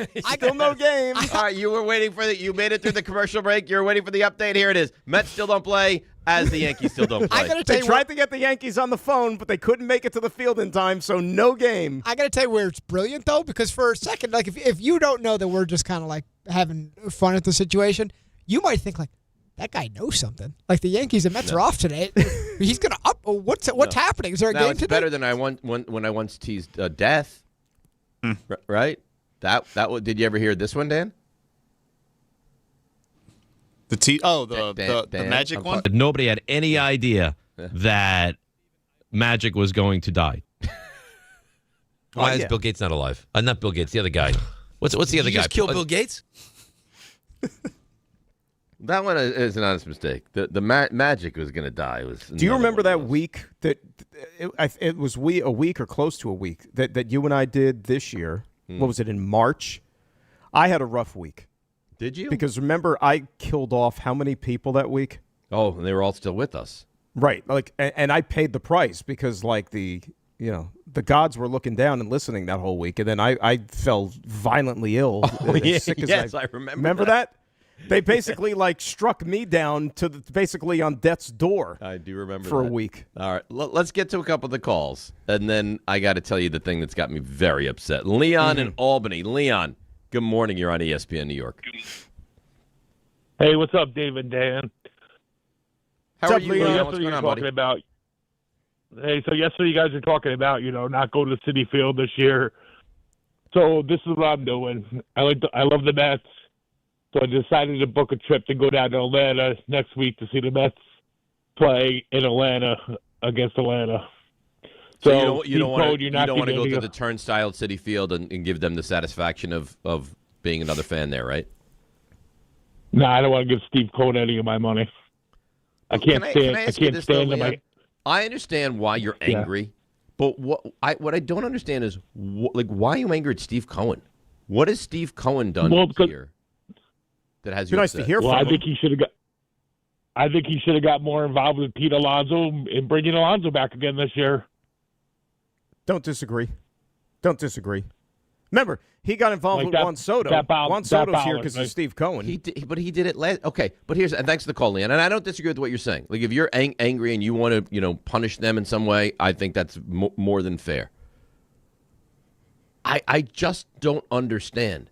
If you pined for David Stearns, you were desperate for David Stearns. You land David Stearns. You know that David Stearns, whether you like it or not, was not an Alonso guy and did not want to keep Alonso 2 years ago. If you're going to hire a GM and a president of baseball operations, you can't spit in the face of what he wants and what direction he wants the organization to go in. I get it. And by the way, I didn't check yesterday, but last time I did check, I think Pete Alonso has 10 more RBIs than anybody else on the Mets this year. Yeah, well, it wasn't even. And remember, he got off to a mistake. Awful start. It was a massive. He got into a terrible start. And to be fair, because I'll take the hit here too, right? Like one thing with the Pete Alonso decision that I don't think a lot of us took into account was the availability/durability factor, and whatever you're replacing him with, may not be able to replicate the production. But we took for granted the fact that the guy freaking plays every day. Every day. I mean, he broke his hand and missed like a few days. He missed a couple innings. Yeah, he's an absolute warrior. And you know what? No, but to be As fair, a fan favorite, and to make matters worse, you had the fans mocking Mets ownership and brass the other night, chanting his name. Yeah, well, I mean, they're entitled to do that. But you say, I love it. You know what? You're angry. What are you supposed to do? You go to the game. You spend your hard-earned money. You're spending your time. You're dissatisfied. You know what? Chant his name. Leon's got a good point, though, because you know what? Like you said, I don't know where the Mets are still going road trip-wise this year, but if you want to take a visit a city you've never been to or a nice destination, I love that. I would not. I'm not going to Atlanta, though. Well, you get a nice peach. Peaches are in season. Yeah, but I'm not traveling to Atlanta for a peach. But would you agree it would be nice to maybe hear something from the owner, not in a tweet form, in a tweet form, because let's be real. The manager goes up there every single day, and I know it's his job. He has no explanations. He's on borrowed time. What is he supposed to? Right. He can only start the guys he can start. But it's lip service. You're not getting anything. David Stearns, good for him. He holds one. He does a press conference every homestand. Great. But again, it's the same crap, and nothing changes. The ultimate decision maker, whose hands are kind of sort of all over this because he hires the people and green lights them to go and make all these moves. That's the guy that we need to hear from. We haven't heard from him since give spring us an training. idea. Like what is the plan moving forward? Right. Like are we going to punt on this season and trade valuable pieces to try to bring back younger players? Is Stearns safe? Yeah, I agree. I'd like to have an idea of where we're going. Like when the Wilpons were still owning the team and they hired Sandy Alderson, like when they had, and after the Madoff stuff and they had no money, and they hired Sandy Alderson to basically run a tight ship and to bring some sort of respectability back. Okay, you kept your expectations at a minimum because they didn't have any money. They weren't going to go play with all the big hitters out there. But when you have a $400 million payroll, and there should be no excuse for a performance as bad as what you've gotten this year. Yeah, I do think then that the guy should probably offer a few sort of ideas as to what the hell he's thinking and where this thing is heading more. Right, I think that's the thing. Listen, it's been a disaster, and it's very upsetting. Can you let us inside a little bit of where we're going? Right. I'm not saying I want it or don't want it. Stearns is our guy. He gets a full chance to rebuild this thing. Or you know what? He is in hot water. Or you know what? We're going to still build around XYZ. We're going to trade pieces. We're going to spend big money in free agency. This is just going to be a blip. Like something. Anything? I mean, like you could make the. I don't care what the record says, but when you add in the payroll and the resources and the expectations, pound for pound, dollar for dollar, they are the most disappointing team in the entire sport. Mets, Red Sox, Giants, but Mets clearly number one. Oh, not Mets with a bullet, not even close. All right, so I'm going to give you some cities. Tell me what city you would be interested in going to watch the Mets this summer. Ready? Okay. Toronto. Never been there. I'd consider that. I like Toronto. Atlanta. Philly. I'm not going to Philly either. I mean, that's a day trip. Yeah, Milwaukee. Nah. No. Then they have an extended homestand. All right, so that's what I got so far. Now I'm going to turn. That's what bums me out. August. And one of the first things I do looking at the schedule each year to see, like West Coast, go out there where the weather's nice. They got all the West Coast trips out of the way before freaking June. Cleveland. Which stinks. I think Cleveland is actually an underrated city, but I don't have a desperation to go to Cleveland. I'm not breaking waves in the summer. Pittsburgh. I did Pittsburgh last summer. Pittsburgh's a fun city. Pittsburgh and the ballpark is beautiful. I'd love to get there. Yeah. Atlanta again. Here's a good one. Mm-hmm. And it's not a bad team. You could watch them play. And it's a weekend series. Chicago. That's a good one. They got the White Sox in mid to although late August. Chicago in the summertime, it could be like 150 degrees. That is possible. You could go to Tampa. Yeah, but I don't want to sit in that dump. You don't want to sit in the dump. And then I want to be outdoors. You know what I mean? And now we're back to school starting. I mean, we got Miami, but that's pretty much that's pretty much I'm telling you, all the good ones. Arizona, Colorado, San Francisco, San Diego. They were all in the first couple months of the season. It stinks. Look, they're bad and they're a disaster. But let's be real. The schedule makers did them no favors this year. Like the fact that they had 4 West Coast trips, Dave, before they even played the Braves or the Phillies is criminal. They're in their division, and they never played them before going to the West Coast 4 times. It's ridiculous. I totally agree with you. But I mean, and they kept they would go out to the West Coast for like 5 games. Yeah, and then come back and then go back again. Yeah, and then go back again. So it is ridiculous. All right. We'll come back. We'll get into your calls as well. I'm going to tease the call. Oh, a lot of calls to go. But I have the thing that's got me not beside myself, but I'm not far from being beside myself. And this is going to annoy me in spite of something that was great. It's DNR with you, ESPN New York. On the biggest stage in the world, FanDuel is changing the game. Because sometimes your player gets subbed off and your bet goes with them. Not anymore. With FanDuel's Super Sub, if your player is subbed out, your bet stays in. If your player leaves the match, your bet continues on with the substitute, so you're still in on it until the final whistle. So if you're looking to get in on the biggest tournament in the world, now is your time. Visit FanDuel.com/local to get started. Let there be goals this summer on FanDuel.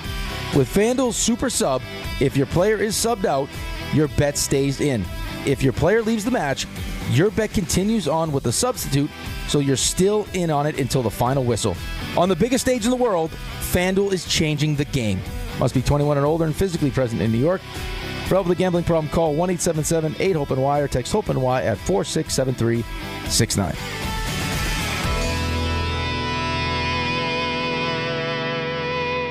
At Uline, the prevailing opinion is, if you don't live it, you don't believe it. The people at Uline believe in hard work, and they live it by being there 24/7 to answer your call, having 41,000 items in stock, and offering same-day shipping from 12 locations across North America. Business owners, sellers, buyers, shippers, and packers believe it. Uline is the hard-working, dependable source for your shipping and industrial supplies. Visit uline.com. Hey, it's Michael Kay. I love when I get to talk about PC Richard & Son. This has been my go-to store for years now. They're local, they're family-owned, and they truly care about their customers. And you know how I love to support our local businesses. Always have. And you should too. During their July 4th sale, save big on appliances from all the top brands, up to 40% off. In fact, the more you buy, the more you save, with up to 20% in additional savings on select appliances. So do what I do and get to PC Richard & Son today. Harry Douglas here to help you get in on the sweet life with Cotton Candy 5-Hour Energy. It's that classic throwback cotton candy flavor, but with 0 sugar and a 5-hour energy boost. I keep these with me so I can tackle that sweet tooth with a tasty caffeine kick and no guilty sugary aftermath. Bring on the sweetness with Cotton Candy 5-Hour Energy shots. Cotton Candy 5-Hour Energy. Available online at 5hourenergy.com or Amazon. I'm David Ortiz. When I lost my mom, she was only 46, and I lost my dad to cancer. It was the worst pain I ever felt. It made me think, what will happen with the people I love when my time is up?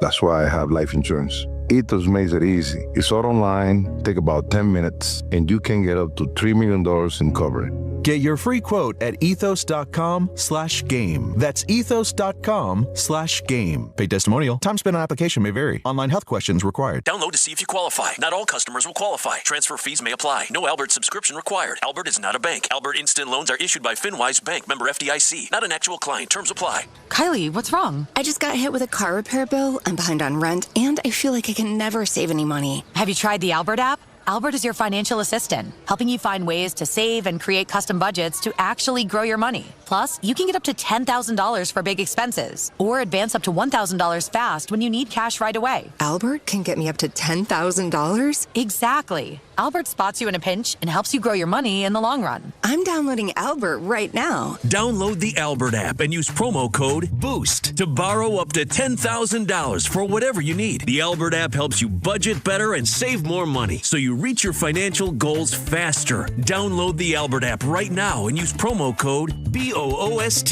to borrow up to $10,000. Use code BOOST to borrow up to $10,000.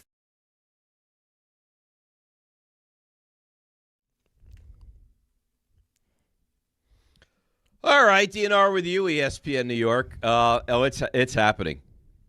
And it's happening on Monday. Soccer fans, join RJ and Ray. Monday, big soccer watch party presented by Rothenberg Pilsner. Catch the 4:30 p.m. match at the Ainsley Bowery on the Lower East Side. Enjoy Pilsner perfection since 1872 from the first German Pilsner. Come out, grab a cold Rothenberger, and join the energy with ESPN New York. That's RJ Santillo and Raymond Santiago live at the Ainsley Bowery Monday, brought to you by Rothenberg Pilsner. And Ray, that's the first time you see these guys in the city, which is good. Right. They've gone from Brooklyn, and now they're going to New York City. Ray, you said you've done a little research on this place, and the place looks nice. Looks very nice. Looks like a fun time. I'm serve you guys like you're like, hey, I'm the featured performer, and they're like, okay, well, let us get you a Pilsner. How does that work? Well, I haven't exactly tried to do that. I will say that they served me. I don't know about RJ. They served me too many Pilsners at the last event, at the Radagast. They just kept them coming. I'm like, I'm done. Oh, here's another. But so by the time you left, were you drunk? Not drunk, but did feel it a little bit. I did feel it a little bit. You felt it a little bit. There was at one point. I'm glad people weren't taking pictures. There was at one point I was holding two glasses of beer. Like really? Like RJ, were you at all somebody concerned would think for somebody Raymond? would think I have a problem. No, I wasn't concerned. I mean, the Rothenberger guys are awesome. You walk in, they're like, "What do you need?" I mean, Patty shows up like last Saturday. Patty from Schenectady. It's his birthday. He shows up. Made the trip down. Like, hey, it's your birthday. Let's get him a Pilsner. Like it's flowing. Yeah, those guys are awesome. It's a party, is what it is. It is. It was a party. Let me tell you, as it should be, because it's the World Cup. It is, and it was, and That's nice. It was Germany, and it'll be a party again. Because do we know your matchup yet? It's Germany and Not who? yet. Germany TBD. So and there's you're two other going. games that day that are great. Like Brazil-Japan is a great game, and Netherlands-Morocco. I might just go early to take in the other games. Netherlands-Morocco. It's that feels too. That's special. It feels too early for that. Really? It feels too early for a round of 32. Yeah, absolutely. Well, I saw they had a fan, like conglomerate. Where did they play? Los Angeles, and they were wherever they were playing. They were walking to the match like all together. It's just a wave of orange. It's remarkable. The fans are wild in this tournament. The best part about it. I mean, the Norwegian fans are crazy. Obviously, they're all over the city, but the cool spots to watch the games. When we were walking to breakfast yesterday, we passed a place on the corner. Remember, Ray? And they had all the flags outside, giant TV set up. And that's got to be a cool And I'm telling spot. you, I've seen that place during a game Brazil was playing. The crowd was poured out into the street. Like that entire. Now, let me ask you, yes. Let me ask you guys a question. Yeah. Because I was talking about this yesterday. Like, I must have said so many times during this tournament, just sitting on my couch watching, like, I love the World Cup. Like, I love this. Like, I can't tell you how much I love this, and always have. How frequent would it – and I said, boy, I wish it was more frequent than every 4 years. But, like, if it was an every summer thing, do you think it would get played a little bit? Yes, 100%. The most often you could possibly have it to keep people's attention would be every 2 years. Well, see, and what I use to help kind of save the time is it's the Euro.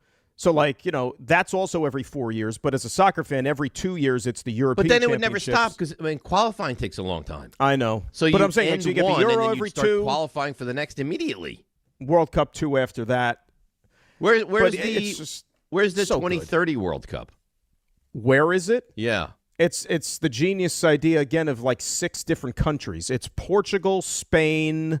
So it's a European World Cup. And European/South America. It's like there's 6 countries that are the host countries. Yeah, there's Morocco. Europe and South America? It's Morocco, Portugal, Spain, with special matches taking place in Argentina, Paraguay, and Uruguay. What is that, like a special guest on a sitcom from It's the a one time? special centenary celebration. Well, because it's like the northwest part of whatchamacallit. Because it's a 100-year anniversary. Boy, does FIFA love money, huh? So it's a 100-year anniversary of the World Cup, and they want to honor the original 1930 host. Which is Uruguay? Who was 1930? I guess it was just Uruguay. It was. So they hosted it and they won it in 1930? Okay. Interesting. RJ, it's you all know what over time the it is place. now? You know what time? What's that? Time for your weekend weather report, brought to you by Neutral. All right. First, I start with a shore report. A little rain today. A lot of rain tomorrow. Head into Sunday. Sunday should be a tad better. Temperatures are going to range from high 70s to mid 80s. And now I really dive deep into the weather. Not too windy today. Gusts of maybe up to 15, but they'll sit at around 6. Wind direction, it's going to be coming out of the south. There is a chance of precipitation. How big of a chance? There's a 48% chance of precipitation today, and if you do get precipitation, you won't get that much. Humidity, it is a tad bit humid, 88%. Visibility, you look out, you're going to be able to see for up to 10 miles, Dan. 10. You ask about the gibbous? Oh, I'll tell you about the gibbous. The moon illumination sits at 89%. Moonrise, 6:06. Next full moon, when is it? 3 days from now. 3 days. You're a barometric pressure guy? Some are, some who aren't. isn't? It's sitting at a little more than right in the midway point. It's at 30.03. Air quality, because everyone cares about the air quality, it's good. 35, real good, real solid. UV index, very low because of, obviously, the cloud and the rain and all that that's going on right now. And there you have sunrise this morning, 5:24, tonight, 8:31. That's a weather update. I don't think you got to tell them, though, the sunrise after the sun's been up already, because you can't do Maybe they anything want to change know. it. Well, you know what? Today, 5:24. Maybe tomorrow, I think it's then 5:25. So you know. Did those They have an downpours idea. wake you up at all last night or this morning? The what? The downpours, did they wake Not you up even at a all? little Did you bit. hear them? Not even a little bit. Yeah, they got me. And that was your weekend weather report, brought to you by Neutral. Keep it tasty with Neutral Vodka Seltzer, made with real vodka and real fruit juice. Enjoy responsibly. RJ, how'd you feel about that weather update? I thought you did great. No, you didn't. You hated every second. No, I thought you did great. You rose I gave to the you mo- gibbous. I don't even know what that is, but that's a great job. I assume that's a real thing. What is Giving you a gibbous? obviously. What is it? I find myself saying, what the hell is that several times. So here's the thing. I'm not exactly sure what it is. Great. Nice. But I see the moon is positioned next to where it says the waxing gibbous, and I'm pretty confident it's moon related. Is Because it that gives so the is moon it illumination. GBS, gibbous? Gibbous. Oh, it's an actual word. I thought it was like a Gibbous refers to something. its convex humpback shaped. There you go. During this time, the moon's visible illumination increases from 50.1% to nearly 99.9%. Humpback whale? That's the humpback shape of the moon. So right now, the moon is highly illuminated at 89%. Adjective meaning humped, swollen, or bulging. So yes, there you go. Pause. Okay. Well, there you go. Next full moon, 3 days from now. You didn't have that information. Let Rick find out about Gibbous and see where that Sunday? goes. Is that Sunday or Monday with the full moon? When you say 3 days? Well, today's Friday, so Saturday, Sunday, I think Monday. So today doesn't count as one of the 3 full days because it's still early in the day. Well, here's what I would say. Go outside and look up at the moon on Sunday, and if you don't see it Sunday, you'll see it on Monday, the full moon. Yeah, I'm probably going to forget about that. You might, but at least now you know. All right, this is very troubling. Very, very troubling. What? Minding my own business. Yeah. Late last night, Ian Begley, and I really like Ian Begley, and the tweet that he put out, and I'm like, oh, no. Like, I thought when Dolan said second apron, we're not going there, I thought, like, heat of the moment, maybe a little misstep. He didn't really mean it. Sounds like they mean it. Ian Begley's tweet. It's unlikely Mitchell Robinson's going to return to the Knicks because in the best-case scenario, he's going to have to take a pay cut in order for the Knicks to remain under the second apron. This is going to be a big misstep. This is going to be, I'm telling you, I know everyone is gaga in love and Dolan and the Knicks and everything that they touch right now. If they don't keep Mitchell Robinson because they have to stay under this second apron, at some point next year, Knicks fans are going to fall apart about this. Look, he's the longest tenured Knick, homegrown Knick. Finally got the most out of him this year. You'd like to keep everybody, right? But we knew that this was a likelihood. You knew that some guys were going to be able to get more elsewhere, and it looks like he could be that guy. Yeah, but he's an important piece. I know to he's this team. Well, think about it though. He wasn't lights out for the entire playoff run. Like No. there were a couple of those series. No, he was like not. MIA. I actually thought he played poorly in the finals. Except he got one rebound that was important in Game 5. Yes, but I didn't That was think a big he was rebound. great. I didn't think he was great by any stretch. But when you bring in, like, he's your backup center. When you bring in your backup center, you would almost argue the Knicks' backup center situation might be as good as any team in the NBA. So that's going to be gone. And why? What? I mean, Dolan sits here telling us, I'm going to spend as much money as I need to keep this team competitive, right? And then you're going to move on because you don't want to go into the second apron. And if you look at the rules of the second apron, going into it are not crushing. It's when you stay in it for a long time that becomes crushing. So I'm telling you, I'm getting ahead of this thing. I think that everyone is Shangri-La now, and you should be. I think you don't have Mitchell Robinson next year, you're going to be very upset. Well, obviously. And look, there could be a chance that Landry Shamet is also gone, depending on the circumstances here. But, there's also guys on this team that they realize they're going to have to pay a little bit of money to, like your most important player and maybe your second most important player, who are due raises in the not-too-distant future. You have to think 3 steps down the road, and that's what the Knicks and, of course, Leon Rose and company are thinking about here. And look, Mitch, we know how valuable Mitch was, right? But there might be a team out there, Dave, like we said, who maybe isn't that smart and maybe didn't necessarily keep a watchful eye on Mitchell Robinson during his entire time here and think that, oh, that's a backup, just like Isaiah Hartenstein was once upon a time with the Knicks. And they're like, we can bring him in here, give him minutes, give him money, and he could be our starting center. Not knowing the more you play him, it increases the chances that he's going to break down. And definitively break down. And he's a minus offensive player. But what he does very, very well. I was just upset to see it, and this bothers me quite a bit. We can get into this a little bit later on in the show. Before we go and break and come back and get into the morning roast, you want to tell me all about Champs? I love Champs. You know what? There is nothing more that I want to do than tell you about Champs, and especially the good city of New York, because you know what? You got to hear this. This summer, all lines lead to Champs Sports Fans Central Station. It's a soccer pop-up shop open right in the heart of the city, and that's at 125 West 33rd Street. This is your soccer destination in New York with jerseys for every single national team you ride with. How about the USA? How about Mexico? How about Brazil? They're all moving to the round of 32, and you have way, way more as well, and they're all under one roof.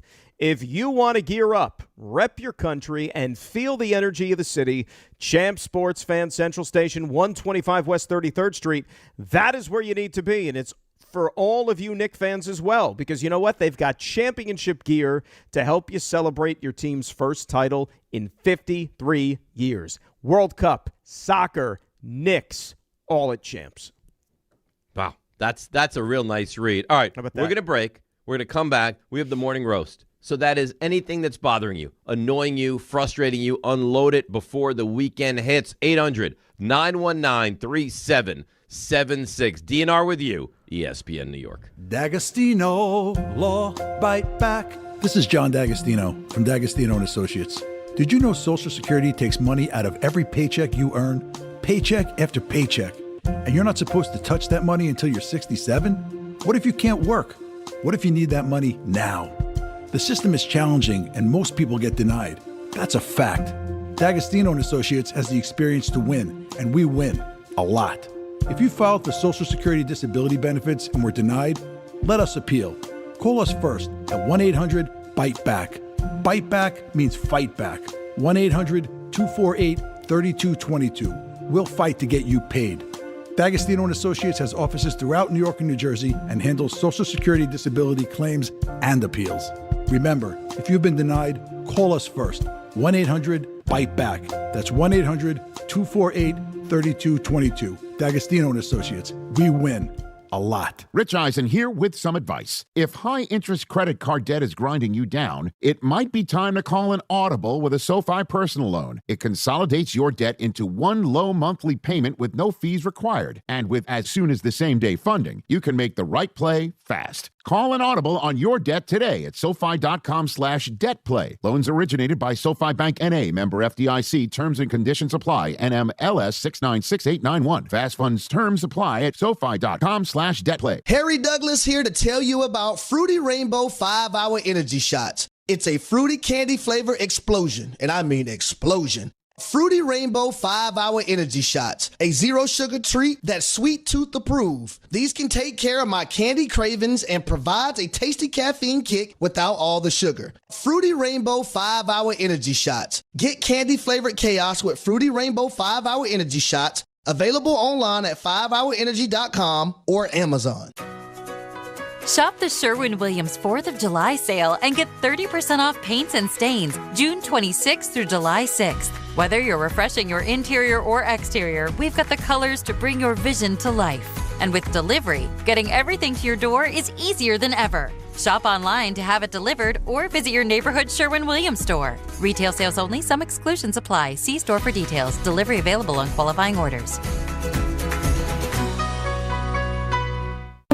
Indeed presents hires you can't afford to get wrong, like a data analyst. Hey, what model did you use for these quarterly projections? Astrology. If Mercury's in retrograde, sales tank. If Venus is rising, we crush Q4. You built our revenue forecast off horoscopes? Yeah, the Zodiac never lies. This is your job for sponsored jobs. This is what happens when you don't sponsor your job on Indeed. Next time, get matched with quality candidates with Indeed sponsored jobs. Visit Indeed.com/hire now and sponsor your job today. Congratulations, New York. The Knicks did it. Through battle after battle, they dominated to become this year's NBA champions. Day in and day out, the hard work paid off, and you were there every step of the way. Enjoy the crown. Own it, because this year is your year. A part of your legacy that will never be forgotten. So celebrate this moment, show your pride, and shop the largest selection of official NBA gear at NBAstore.com. A Fanatics experience. This is the Michael K. Show. All the genius that we thought that David Stearns was, right? Maybe, just maybe, it wasn't him with Milwaukee, because they haven't skipped a beat without him. At some point, when does he get blamed? Because now I think there's going to be a lot of spotlight on the Mets and how bad they are, because there's no Knicks to distract you. The Mets are a terribly put together team. The Michael K. Show. Weekdays at 1 on ESPN New York and streaming live on YouTube. All right, DNR with you, ESPN New York. We roll along on a Friday. Soon enough, it's going to be football Fridays. What did you say? Yesterday was 80 days until football? Yes, yesterday, 80th day until the first Sunday. Well, Well, the first Sun. Oh, so we're well below 80 till the first football we get to see. Till the actual game, yeah. The Wednesday or whatever it is. So this Sunday is 11 weeks? Probably, yeah. Do the math, right? Yeah. Right, so that'll line be up. 77. 11 times 7, 77. But I am so not rushing it, though. I am so not. Well, that's fine. But I feel like we haven't had a going summer to yet. happen. We haven't had a summer yet. No, I understand. You know, Knicks done. Like, one of the commercials that just played, I even said it to Ray while it was on. Like, it was, some congratulations, Knicks, you won the. I was like, wow, the Knicks won the championship. It happened. It was one of those aha moments. Oh, it's going to be a forever aha moment. And when the Cowboys have a rough season in future seasons, I think Raymond's going to be able to fall back on that. Oh, at least the Knicks won. Why are you doing that? What do you mean? I don't think that was necessary. I don't think that was necessary. It all comes back to that. Well, this is the beginning of. I'll listen. Trees don't grow to the sky. All highs must come down eventually. The high that united the two of you, that was the Knicks. Yeah. And you can see it now. It's slowly. It won't even last a month. It's slowly deteriorating. Won't even last a month. Yeah. I'm coming right after him. RJ, that was very deep, by the way. Well, trees don't. And it was also sky. the first. It's a good one. The first non-sports analogy RJ has ever had. I'll write that one down. It's single digits. Trees don't grow to the sky. Yeah. Well, how do you explain Jack and the Beanstalk, though? There's the outlier. Yeah, but those are special beans. Yeah. I mean, those. I think those are. Those are I mean, you get banned now. special beans involved, and then that's very Yeah, in different. the CBA, they got rid of those beans. You can't have beans like that anymore. That Jack was up to no good. No, I mean, he was a troubled child. Searching out those magic beans. He was I don't looking know that to he had the get a high direction some he way. needed. He spent a lot of time by himself. He was a loner. It was a loner. Outcast at school. Nobody wanted to eat lunch with him. How did that story end? The monster tried to track him down. There was a giant. I don't know if it was like a giant ogre, like a giant or something. Right. And how did that end? He got away from they, the giant who was chasing him? No, they thwarted the giant somehow. Did they cut down the tree? Well, he stalk? returned back to planet Earth, and he continued his life. And I think he was a lot more popular at school after word got out about the slaying. RJ, of the what are the hot children's books now? I think the Bluey books have made their way from TV into print form. Those are big. I think there's still some classics. I mean, are we still celebrating Dr. Seuss? Is that still a big deal? I don't know if it's a big deal, but it's still out there in circulation. Oh, I used to No Horton, love Here's reading a Who. Dr. Seuss to my kids. Green Eggs and Ham. Yeah, Bartholomew Cubbins and all the hats. No? Hop on Pop. Yeah. Yeah, I mean, it's still out there. I remember The Giving Tree. Do you remember that book? I remember The Giving Tree. Yeah. Have you read that, Antonio? I don't think that one, but we've done some Dr. Seuss. Why are you laughing, Ray? The Giving Tree. You know what? Why? I think it's a Shel Silverstein book. Look at you. RJ, did you read that new children's book to Antonio yet? Why Bregman Not Back? Oh, boy. It's a little advanced for him. Yeah, he's not ready. Yeah. He's not The ready for audio that book yet. is good. What happened? I don't know what happened, but why Bregman not back? I think of anyone that's encountered the Why Bregman Not Back clip, you've enjoyed it the most. Yeah, nobody has enjoyed it as much as Dan. Not even close. You know what? It's almost like, when you try something for the first time, whether it's a food or a drink, and you're like late, or a TV show, you're late to the point. It's like, where's this been my whole life? That's how I feel about the Why Bregman Not Back. Why Bregman Not Back? Well, it didn't exist your whole life. Or a band. Like, I haven't heard of, like somebody introduces you to a band and you're like, oh my, they've been around for 40 years. Like, how do I not know about this? Why Bregman Not Back is that for me. Why Bregman Not Back? And again, I think you sleep on the what happened. I think that's but you know very what? important. I won't sleep on it anymore now that you've pointed it out to me. Because I think that's I'm going to take it as two separate entities. Yes. I think it only adds to the greatness of the Why Bregman Not Back, the accent to start. Ray, could you give it one more time? Just one more. What happened? I don't know what happened, but why Bregman not back? See, I've been walking around the last couple of days just like muttering, like, why Bregman not back? But now I'm going to have to mix in what happened. Yeah, what happened? What happened? I don't know what happened. I like Ray, that too. I love the fact that he says, what happened? He doesn't know what happened. What happened? I'm uncertain what happened. Why Bregman not back? Ray, I want that to be a focal point of the programs next week when it's me and Rick. He might kill you. I don't care. Could that you know be what? like if you get a text from someone, could it like pop like, why Bregman not back? Why Bregman not back? Oh yeah, that's real easy to make it a notification on your phone. Download the audio, set it up. Really easy. Why Bregman not back? Why Bregman not back? See, Mega Red. What happened? What happened? I don't. But RJ, I think RJ, you'll appreciate this. The fact he says, "What happened?" and then says, "I don't know what happened." Like he said, "What happened? I don't know." Buster, why Bregman not back? I got to tell you, one more time. I think that what happened? I don't know what happened. But why Bregman not back? That's the other fact genius that he part. asks what happened and then answers. He doesn't know. It makes it even more special. I think when Rick is back, I think you're going to get a high level Rick. I think he needed the time away, and I think he's going to come back fully recharged. You know what? It's almost like I'm hosting like a 1 hour Q&A where we sold tickets to have like an audience, where I get to sit there and like ask the artist, like, what were you thinking when you recorded this track? Like, what went into the making of this? Like, I am going to examine those 8 seconds next week, top to bottom, backwards, forwards. I'll spend an hour on just that one clip. So why did you say it in an accent? And then why did you answer the question? And then why did you say, why Bregman not back? Explain all that to me. When did you, like I'll be like I'm going to be like James Lipton. I'm going to have my blue cards and I'm going to be interviewing Rick and I'm going to be like, tell me, when did you first hear about Alex Bregman? When did you realize you were in trouble? When you started the phrase, why do you Bregman remember not back? Your initial thoughts? Yeah. Did you when deem he it necessary to answer the question, what happened? I don't know what happened. Before you asked him why Bregman not back. Okay, rapid fire. If heaven does exist, what do you want God's first words to you to be? What is your favorite curse word? Why is Bregman also, why is Bregman not back? RJ got an email, which is not going to sit well with you. Okay. Dave, that weather report was absolutely glorious. We want more weather. Listen, it might have been the gibbous that pushed it over the top. I think so. The bulbous You didn't gibbous. know you needed the gibbous. I had no idea I needed the gibbous. Humpback gibbous. Bulging gibbous. You didn't bulging humpback gibbous. Yes. You didn't know you needed the gibbous. Could have been any other words in the description. Why gibbous not But back? but RJ, those are the words. No, that's what I mean. Yeah.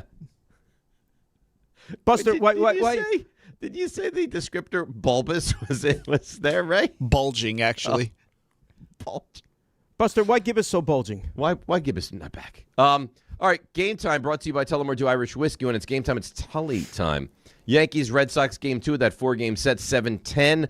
Also at 7:10, the Mets host the Phillies, and guess who's on the mound for the Phillies tonight? We get a It doesn't matter. It could be Don Carmen, and they'd still beat the Mets. It's not. It could be Zach Bruce Wheeler. Ruffin, and they'll still beat the Mets. No, I believe it's Zach Wheeler. It could be Steve Carlton, but it's not. That's another guy that still should be a Met, but he's not. That's not this regime's fault. That's not David Stern's fault. No. You Not can even blame Steve David Cohen's Stearns fault. for lots and lots and lots of stuff. That is not one. But do you agree? Let's take that one real quick. Hang on one David moment. Stearns. Hang on one moment. Hang on. That was Game Time, brought to you by Tullamore Dew, the original triple distilled, triple blended, triple cask matured Irish whiskey. Be sure to grab a Tullamore Dew or try the new Tullamore Dew Honey during today's action. Glasses up to enjoying Tullamore Dew responsibly. Continue. If Steve Cohen owned the Mets when Zach Wheeler's contract is up, do you think he'd still be a Met? 100%. Yeah. Now, to be fair, when Zach Wheeler first signed with the Phillies, like I even said, I think that's an overpay because I never would have thought in a million years he would have graduated to become a top, 2-3 starting And then he had pitcher in the major National League. surgery and has come back well from that. Yeah, it's incredible. Michel and you know Bonacci. what? The guy who was always hurt as a Met, yes, has been like the epitome Murphy's of Law. like a workhorse with the Phillies. It's Murphy's Law. Michel Bonacci emails in. Yeah. I cannot get enough of why Bregman not back. I randomly start thinking of it during my day, and I can't control the giggling. What happened? I don't know what happened, but why Bregman not back? It's so great. RJ, did you realize it was this good? Be honest now. I think we all took it for granted. I think you did. I think, and you know what? If I've made any sort of an impact this week or any sort of a contribution, yes. I think the fact that I've shed light yes. on this inspiration of genius, that's my contribution. But it just dawned on me. I think it was just today when it's like, what happened? He asked, I don't know what happened. But and how? Then responds, he's not sure. He doesn't exactly know what happened. And then why Bregman not back? Like, it's not. I think you looked at it, Dan, almost simply and said, why Bregman not back is amazing. And it is. Yeah. But within the why Bregman not back, to be able to have him ask a question the way he asks, what happened? And then follow it up with letting you know he's not exactly sure what happened. No. Can you answer the question? It's almost like he's, in a way, he's admitting to Buster that I'm ashamed, like I'm an inferior individual because I don't know what happened. Yeah. But before you think I'm crazy, I want to acknowledge to you that I don't know what happened. Yeah. I'm admitting my faults. Right. Buster, you're the true expert. Right. So I know something happened. I don't know what exactly happened. You're the expert. Explain to me why Bregman not back. And now I'm going to also throw a follow-up question at you, which is completely unintelligible, but I want you to decipher it anyway. You know, like you're trying to read Sanskrit or something. RJ, the why Bregman not back was not the same day as the 52-second question, right? Oh, no, it was not. I don't think so. Definitely not. I don't think so. Like any great drop, though, it has multiple lives. Like because you I honestly, I'll be quite frank with you. I didn't realize it had those legs. I didn't either. If that happened on the same in the same interview, I mean, like, I will tell you, it happened within a month after. But not the same day. I mean, no, definitely. But I think the long question was definitely in Rick's head when that happened. So yes. You never told me. Like maybe Ray has it on the clip itself. When was why Bregman not back? Like, hang on. Within the last like two months, I think. Well, it had to be this season. Ray will it's have not the dated. I think we established that it was in April. April. It was in April. So it's within the last 2 months. Why Bregman not back? Let's bring in Steve from Chappaqua. You know what? He's like, I'm going to call the show, and the guys are talking about whatever. I'm still so excited about the Knicks and their championship, and we will not deny you of that pleasure. Good morning, Steve. How are you? Thank you so much. I have to say, preface everything, I consume a lot of sports talk radio, and Dave, you're the best. The way you steer everything, and the four of you are great, and you too, Dan, today. Anyway, just today. I think there should be a rule. Monday through Thursday no this matter week, the topic, right? No matter the topic, we can interject Knicks calls throughout the summer. And my call is regarding Jalen Brunson iso ball, which was a negative during the year, a negative during the playoffs, but we do not win Game 5 without Jason Brunson iso ball. And game 4, I think too. You don't. I don't know that you don't win a championship. You don't do it as efficiently. And thanks for the call, Steve. If Jalen Brunson at times doesn't revert back to iso ball, you're right. Right, at times Jason Brunson had to resort back to iso. Why? What do you mean, why? The man calls. What happened? I don't know what happened. But why Bregman not back? You know, it's just mean. There's going to be like infighting. There's going to be nastiness on the show, and you're going to play that, and everyone's going to just harmoniously. I don't even have to play. I'm not even going to play it. I'm just going to like throw it in his face. Like, don't come at me like that. Why Bregman not back? RJ, do you anticipate? You're angry at me? You're angry at me? What happened? What happened? You know, RJ, this is what I'm talking about.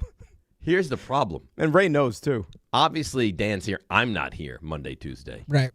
You're not here as well. Right. Put me in a tough spot. Ray, you're like the last line of defense between these guys from killing I'm just getting out of the way. No, there's not going to be any of that. Out of the way. There's not going to be any of that. I mean, what do they think? What happened? Tell me what happened. We're gonna laugh. We're gonna have a good time, you know, and then we're gonna hopefully get to the bottom of why Bregman not back. Yeah. And not. I think that's a big question. I see. The thing about that question is that can land in many different cities. Right. You There's can so ask it many here in New layers. York. You can ask it in Boston. Like, I'm sure Boston Sports Talk Radio, Buster's been asked numerous times, why Bregman not back? But you know what the beauty of it is? In theory, like you think, like you said, you could branch out and ask that question across the country because people want to know, like, you know, from a transactional standpoint, why Bregman changed teams, why he's not back. We don't care about that at all. What we need to find out and what we need to know is why Bregman not back. And that's a curious question in its own right. Why in New York Sports Talk Radio is he asking why Bregman not back in Boston? But that's another layer that I don't think we're ready for. Two questions. Why Bregman not back and what happened? And he uncertain at what happened. Are you guys ready? And we've walked it right up to it. I just want to keep talking about this for he just wants hours. He just wants to play the drop over and over. That's what he wants to do. We have. So honestly, if I told you we're going to spend the next 2 hours discussing why Bregman not back, would you be fine with that? Well, here's why I'm disappointed. Here's also why I'm disappointed.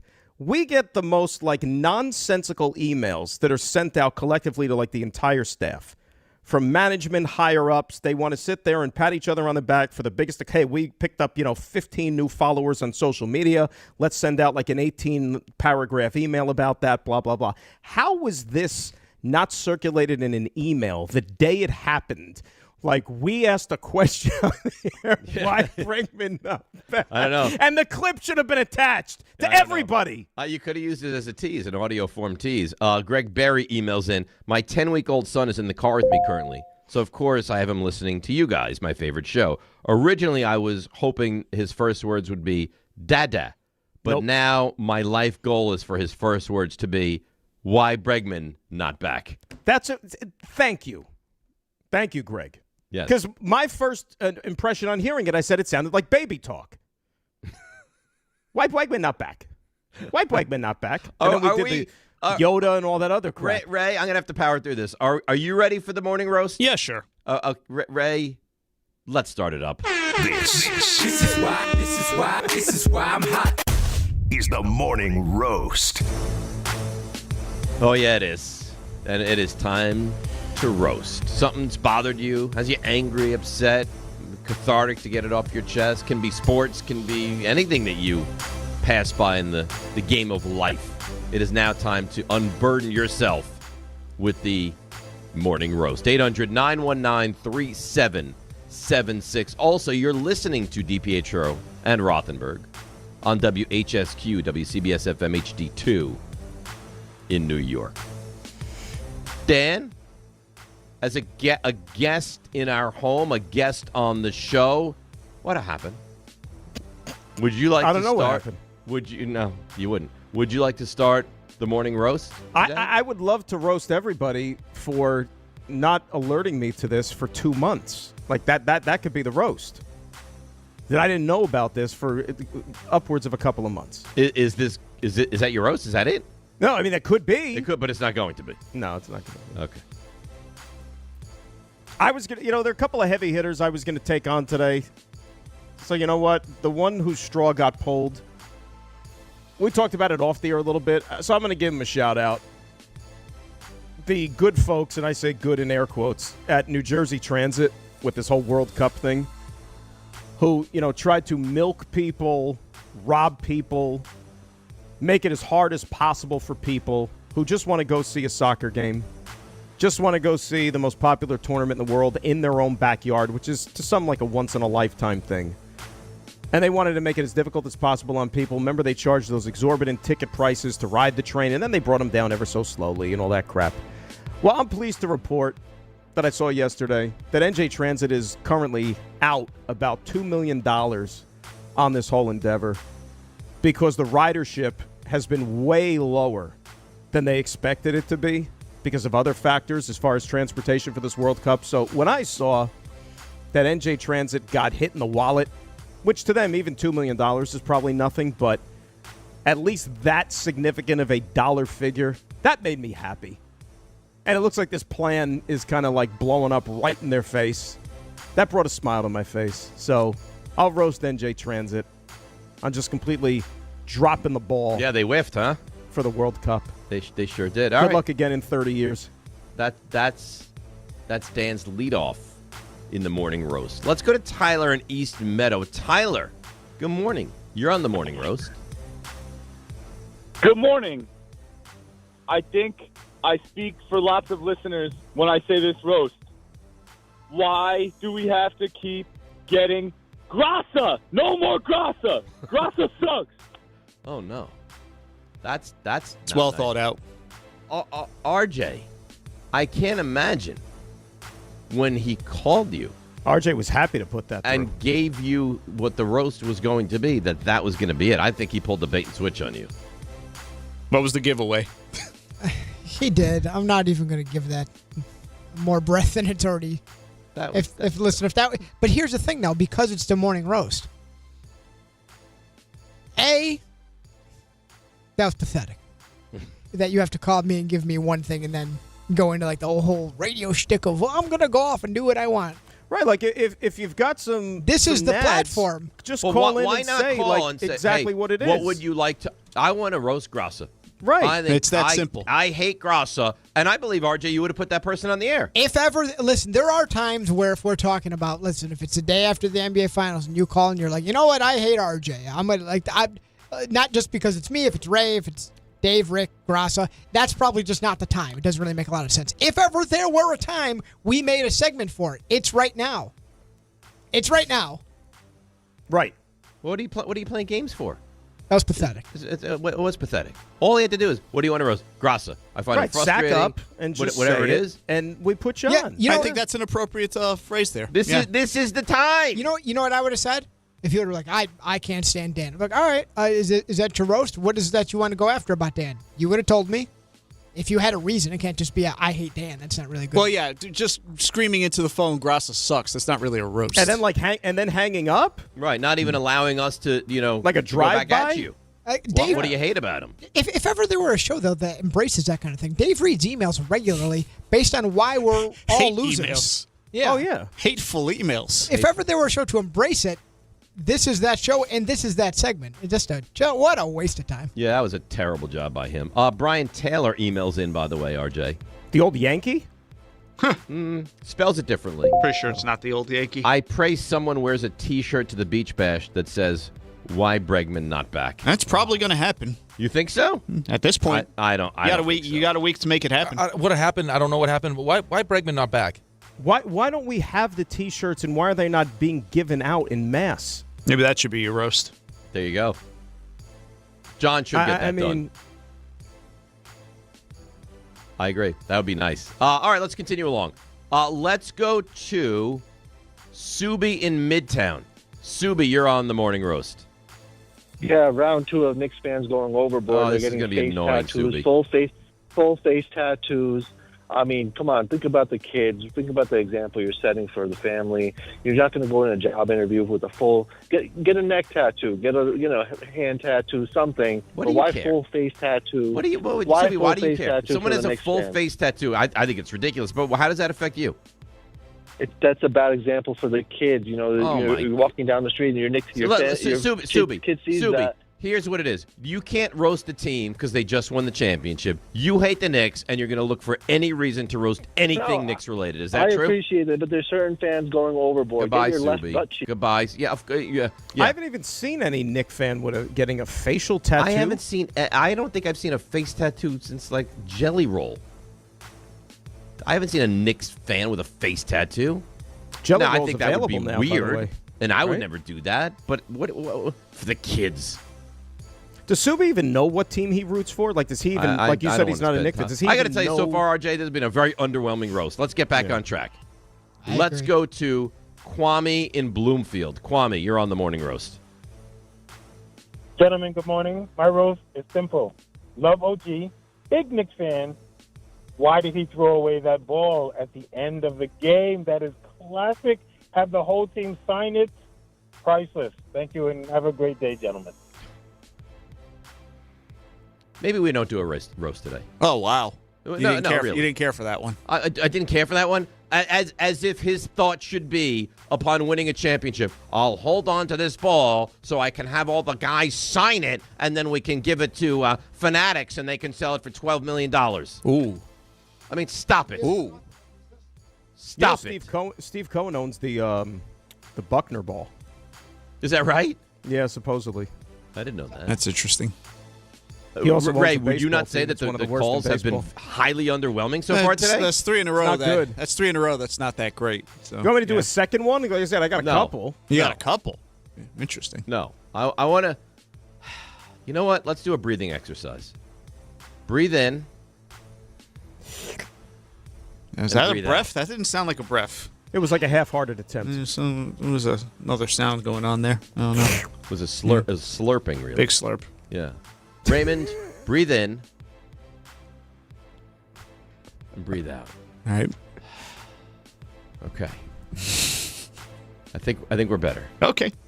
Okay. Hopefully. Let's go to Colby in Manasquan. Colby, you're on the morning roast. I gotta tell you, these callers so far have been the Mets of the morning roast. So you know I'm gonna what, try and Colby? give you What a do you good got to one start here. there for? Why do you have to go there? He's right. I'm a Mets fan. I'm in a bad way right now. I'm sorry. Let me give you a good one. I think this is a good one. So down here in Manasquan, we have a bike path. Nice spot. Go on a bike ride. Go on a walk. Whatever you want to do. But it's not super wide. It's kind of narrow, so you want to stay to the right.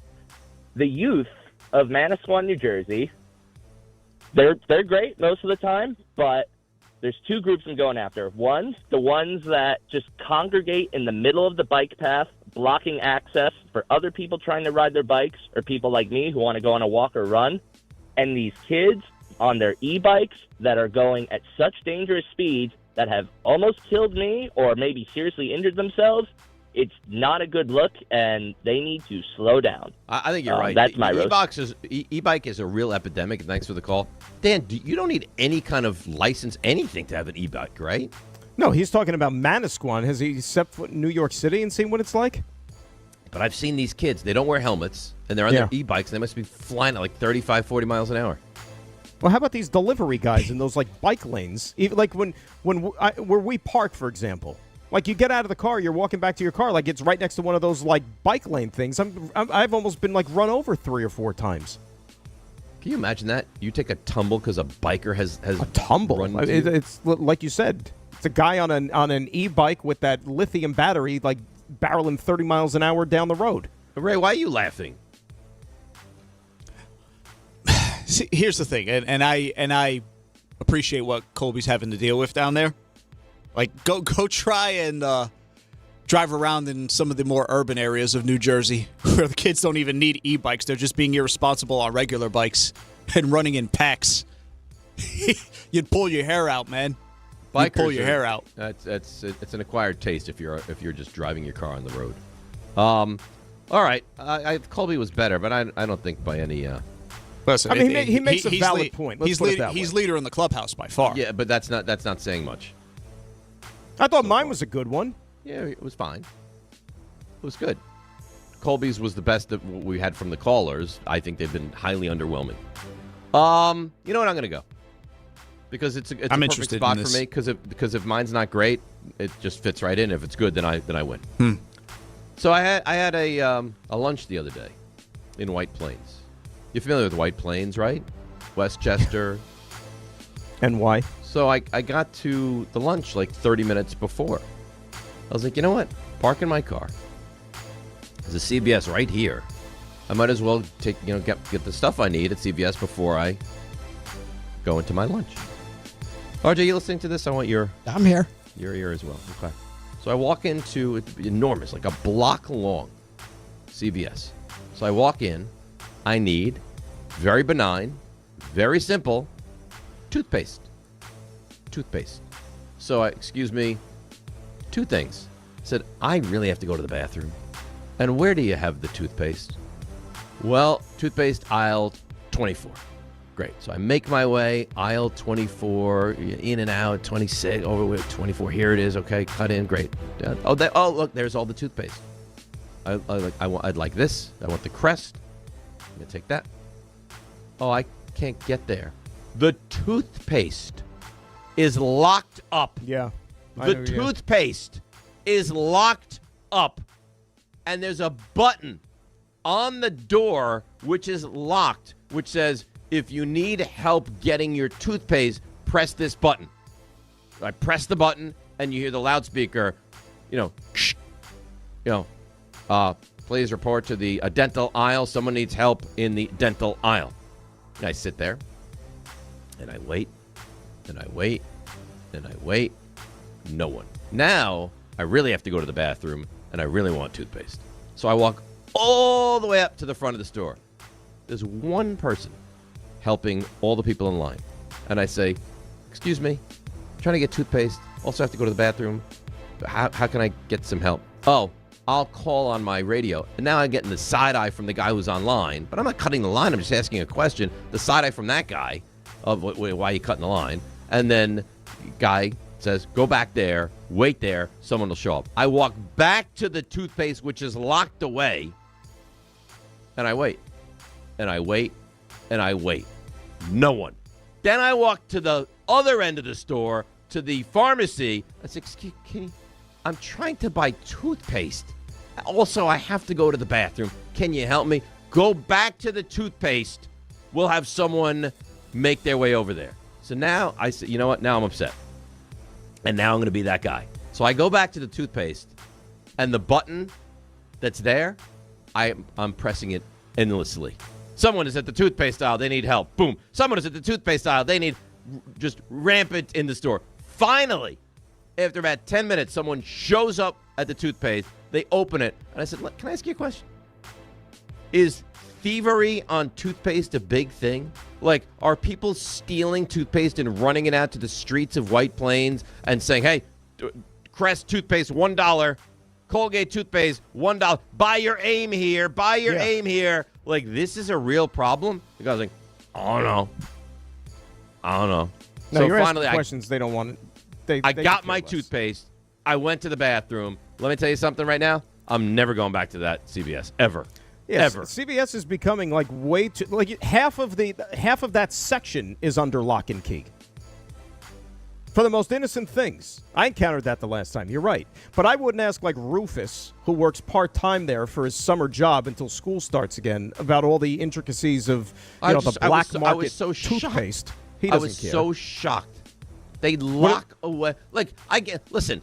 The Mucinex that you're going to start making like methamphetamine with, I get that. Yeah. That has to be locked away. The toothpaste?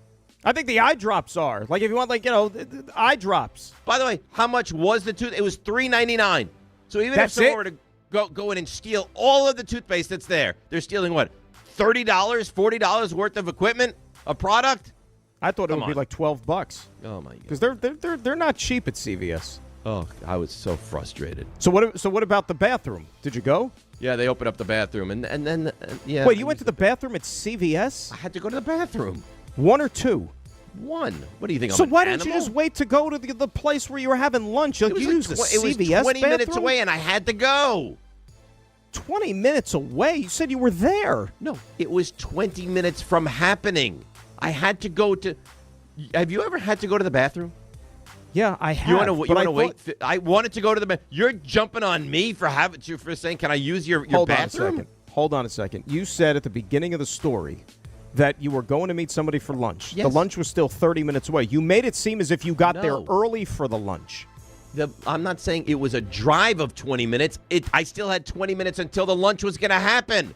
So you could have went into the restaurant and said, I'm meeting somebody for lunch. But there's a bathroom right there. But the CVS bathroom, there's probably dead bodies in there. It's disgusting. I don't think there's quite dead bodies in there, but... Who goes to the bathroom in a CVS? Seriously, unless you're literally about to you-know-what your pants. I had to go to the... Ray. What are you, 86? Is he Do you wear a this diaper? Completely the wrong way? Yeah, I think you're taking the wrong thing from this. The point of the story, you jackwagon, was that the toothpaste is locked up. Not that I had to go to the bathroom in the CVS. But then why mention it? Then why mention you had to go to the bathroom? I thought there was another payoff part here of with the the story. bathroom. Because it's part of the story. Because they were making me wait for the toothpaste, and my bladder was filling by the nanosecond. You're killing filled me. your bladder with the Colgate. Let's go to Ben in Pennsylvania, because you are single-handedly killing the roast. Ben, you're on the morning. I roast. think the roast was dead a while ago, but continue. Hi, Ben. Hello, gentlemen. How are you? Well, I mean, not great because Dan is trying to kill the roast. Not great. Well, here's the thing. I was going to go after David Stearns, whom I call the boy blunder, but that was too easy. So I'm just going to change it to Mike Vrabel and Diana Rossini because it's just an ongoing thing. It's like a soap opera now. The article came out in the New York Times yesterday. This woman's nuts. And you know what? It just keeps getting better and better. It's such a bad look for her, for both of them, really. But did you? And thanks for the call, Ben. Did you hear the latest? Did you see that article that I guess she got pulled over by a police officer, and as she was pulled over, she said, "Hey, who's your favorite NFL team?" And I don't know what team the gentleman or female officer said. She goes, "I'm going to FaceTime you with that coach to get out of the ticket." Yeah. Really? That's really weird. Do you think you have to have somewhat of an ego to pull a move like that? I think that's really strange. Could you imagine if you are like Sean Payton, and you're like, "Oh, Diana's calling on FaceTime," and you're like, "Hey, Diana, how you doing?" "Well, I got pulled over. I'm going to get a ticket unless you say hello to Officer Johnson. So can you quickly?" Like, she's Can you imagine if you're like, well, if it's like, Sean McVay or Kyle Shanahan or Matt LaFleur or somebody like that, she's getting a FaceTime all of a sudden. Right, and it's just like, "Hey, I know you're in the middle of like OTAs, but do me a favor. Just say hi to Officer Johnson. He's a huge Rams fan. Can you just say hi quick?" Are there any coaches we could immediately eliminate that it wouldn't be? Like, I can't see Mike McCarthy being on the other end of that FaceTime call. I don't know.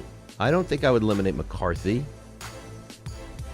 John Harbaugh, I don't think you could take out of the equation. I don't think it's Dan Quinn. No, could be. Although Dan Quinn is a Jersey guy. He's a Jersey guy. So maybe, yeah. Schottenheimer? I don't think that's out of the realm.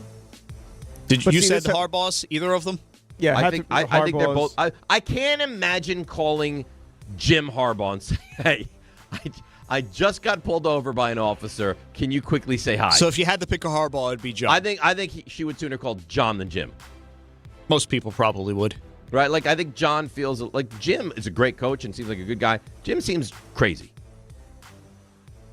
Jim seems crazy. Zach Taylor. Can you imagine though? Like you get off the phone, like you're talking to, I don't know, Ben Johnson, and then you hang up, and your officer's like, "Wow, that was a once in a lifetime moment for me." Anyway, where were we? So you had your phone in your hands. Yeah. So your court date, it'll all be coming to you in the mail. That was the most awesome thing I've ever experienced. So by the way, here's your ticket, and your court date is on July 3rd. Thanks for the FaceTime. But that will live forever. The Washington trio's probably in there. McVay, LaFleur, Shanahan. Yep. They're probably in there. Do you think Robert Saleh could have been the one that got? I mean, I can't imagine a cop in Jersey is going to be a huge Titans fan. That's a good one. That you know what, there, Bob. That's a good one. Yeah, but how many Titans fans do you think are wandering Jersey? He's only the Titans head coach for a couple months now. 11. This story that happened probably a while ago. It did. Yeah, that was pulled from the archives. It's not like that just happened. This was things that happened that didn't happen last week. Years. Yeah. Do you have one guy that you feel confident saying it was not him? Because I can't even think of who that would be. Todd Bowles. Good one. Yeah, that's probably a good one. D'Amico Ryans. Even though he's a great dude, like he's still just like all business when it comes to Except for that moment. That was Gladys Knight. But that was also one of those moments. You remember, it was a Monday Night Football game. I was working with Dan, and they had lost, and he was totally. Is that when he just started cursing? Yeah, it went crazy. He went crazy, and then he stopped cursing, and then he started up again. And at one point, we ran out of delay, and we had to just dump out of the post game. Left. I remember. Dan just took it back. Like, "Hey, I'm Dan Grassa here. You're listening live to Jets post game." I remember why I was listening to that live in the car. I was driving that day, and he had clearly been dumped, and then he got out of it. And then Dan, you were talking. RJ, so I knew it was like, oh boy, he must have cursed. RJ, up I don't storm. actually think that was me. Oh, was that Don still? Yeah, Maybe because my first year was Bowles' last year, and it didn't happen that season. Yeah, it was. It went very poorly. A lot of curse words. It was very apparent that he had cursed, and they had to dump out of it, and it was done. It was very apparent. But then when he met on the phone Gladys Knight, I mean, that was different story. That was an exciting moment. Just have Gladys Knight throw questions at the podium. Maybe Gladys Knight FaceTimes him and says, "Hey, I just got pulled over. Can you help me out?" He'd be like, "Of course, Gladys, of course." Gladys. I think if people that listen to the show now, if they ever get pulled over and the cop, you roll down the window, the cop is there, the first thing you say to the cop now is, "What happened? I don't know what happened." And he says, "I don't know what happened. I don't know what happened. Why Bregman not back?" If you uttered those exact words to a cop, he'd probably ask you, "Sir, can you come out of the vehicle and walk a straight line, please?" Yes. Recite the alphabet backwards, please. Yeah. Sir, you're drunk. Okay, and I'm gonna have to bring you in. Anthony in Whippany. Anthony, you're on the morning roast. Hey, good morning. I thought this would be roasted more, but John needs to be roasted for forcing you to do what you're doing with the Giants. I have anxiety for you. I don't know how you're going to do it. I want to watch, but I also don't because I know exactly what you're going through. So, John, roasted, make a different choice. Don't make Dave do it. Yeah, Trust me, I agree. It's not worth it.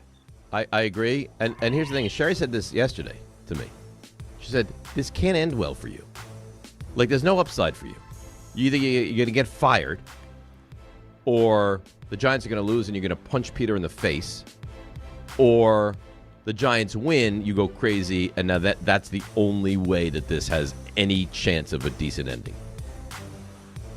Well, they win. You know what I mean? Right. Like that's the upside. It's a home game. But here's the thing: if they lose and it goes south, and like God forbid, what was that? The Hudson? What was that guy's name? James Hudson. James Hudson, MVP of that game. If something like that happened on the Thursday Night Football, I would strangulate Peter. I'm still angry about that. Oh, dear. I think the Giants picked up like 155 yards of offense on that drive. And then I got to watch you with Peter? John, what's I I said? punch him right in the nads. Yeah, you right say in the punch him in the nads. face. Well, you know what? Actually, I don't think I'm going to do it. I don't think I'm going to take a stand. I'm not going to. There's no benefit for me to be paid a little bit of money to be a monkey on display. I'm not doing it. I'm not doing it. It's a wild Rothenberg in a very uncomfortable environment. Lashes out. I say yes to everything. I'm a good soldier here at ESPN. For once, I'm sorry, I can't do this. I can't do it. And I won't do it. Okay. Well, it's going to be awkward because John's already declared victory over you. So he's gonna wind up with a big L. I don't. Maybe get an L tattoo on his forehead. The thing about it too, it feels like it's about like 9 months into the future. You don't know how badly I don't want to do this. But I can't even think to next week, much less. All right. Well, see, I see the November. future. I can see into the future, and I know this will not go well for anybody. Who does this go well for? Who wins here? RJ? John. How does John win? Because by having a host lose his mind and curse live on YouTube. I mean, that's a win for John. So long as you don't. Yeah, but you could curse on YouTube. Okay. Well, think of the. He will curse on YouTube. Okay. Think of the possible. Can I slap a man across the face on YouTube? Well, people do a lot worse on YouTube. Here's the thing, though: the partners, like the advertisers that could come in as a result, that might be what they're looking for. We're looking for a maniac. When under high amounts of stress, the Mayor Rothenberg is prone to lashing out. Ha You can't get us. Like, could you imagine if that Broncos game was live streamed? All I remember is the group chat in that moment. It was not a happy place. It was not. I mean, okay, this is what you want. Well, let me just say this: if this is what you want, if you're gonna get what could potentially happen, I don't want to hear one word about it. RJ, is that fair? Yeah, I think that's fair. Like, if you get what you're looking for, you can't complain. This is what you want. I think that's right. Like if it's like Dave went crazy and pulled off Peter's beard. That would be impressive, actually. Like okay. Like it's so he has a fake beard, is what you're saying? No, I don't think he has a fake beard. It's a prop? No. I think from the roots, I would just pull it out. Sounds painful. I don't like that. Let's go to Alvin in the car. This is stressing me out. Alvin, you're on the morning roast. Hello, guys. How you guys Hello, doing? Alvin. Go ahead. My Bregman not back. We Why got you. Bregman not Hello? back? We got you. Why Bregman not back? back? Why We Bregman not understand. back? We got you. Hey, guys. The George Washington Bridge. Invested, I believe it's got to be billions on construction, on widening it, on making it better. And actually, it's a lot more worse than what it was before. I'm talking about it's a catastrophe. It's every day 2 hours to get into this bridge from Jersey to New York. Is that really true? Or from New York going back to Jersey. It's. I mean, I'm saying this is a hell of a bridge. Hell, it's hell. It is. So it's funny, Alvin, and thanks for the call. So I go home. I come in and go home on the West Side Highway. So I go, and we appreciate the call, Alvin. I go under the GW. Mm-hmm. When I drive in, it's like 5:10, 5:15, right? Traffic. When I go home on the GW, I look, traffic. And because you like see the trucks, like the big trucks, not moving for 5, 10. It's wild. That bridge, and the road leading up to it, the Cross Bronx Expressway, might be the two worst bridges in all of this country. Yeah. Cross Bronx, somebody said to me once, that's the road you go on right before you die. Yes.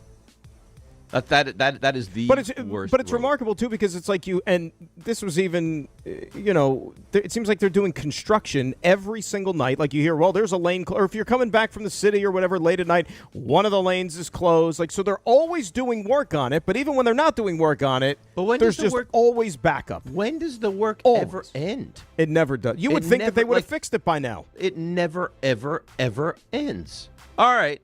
Raymond, you didn't roast yet, did you? I have not. Okay. By the way, my call screener is frozen. We can do a fix quick that. little adjust to that item. We can what fix happened? that. You. Are you back? What happened? All right, Ray, go ahead. All right. Anyway, I don't know if you saw there's an announcement yesterday from Rockstar Games. Now, I'm not a big gamer, but there are certain games that I really, really enjoy. I enjoy the Grand Theft Auto series. Love it, as a matter of fact. Been waiting 13 years, Dave, Dan.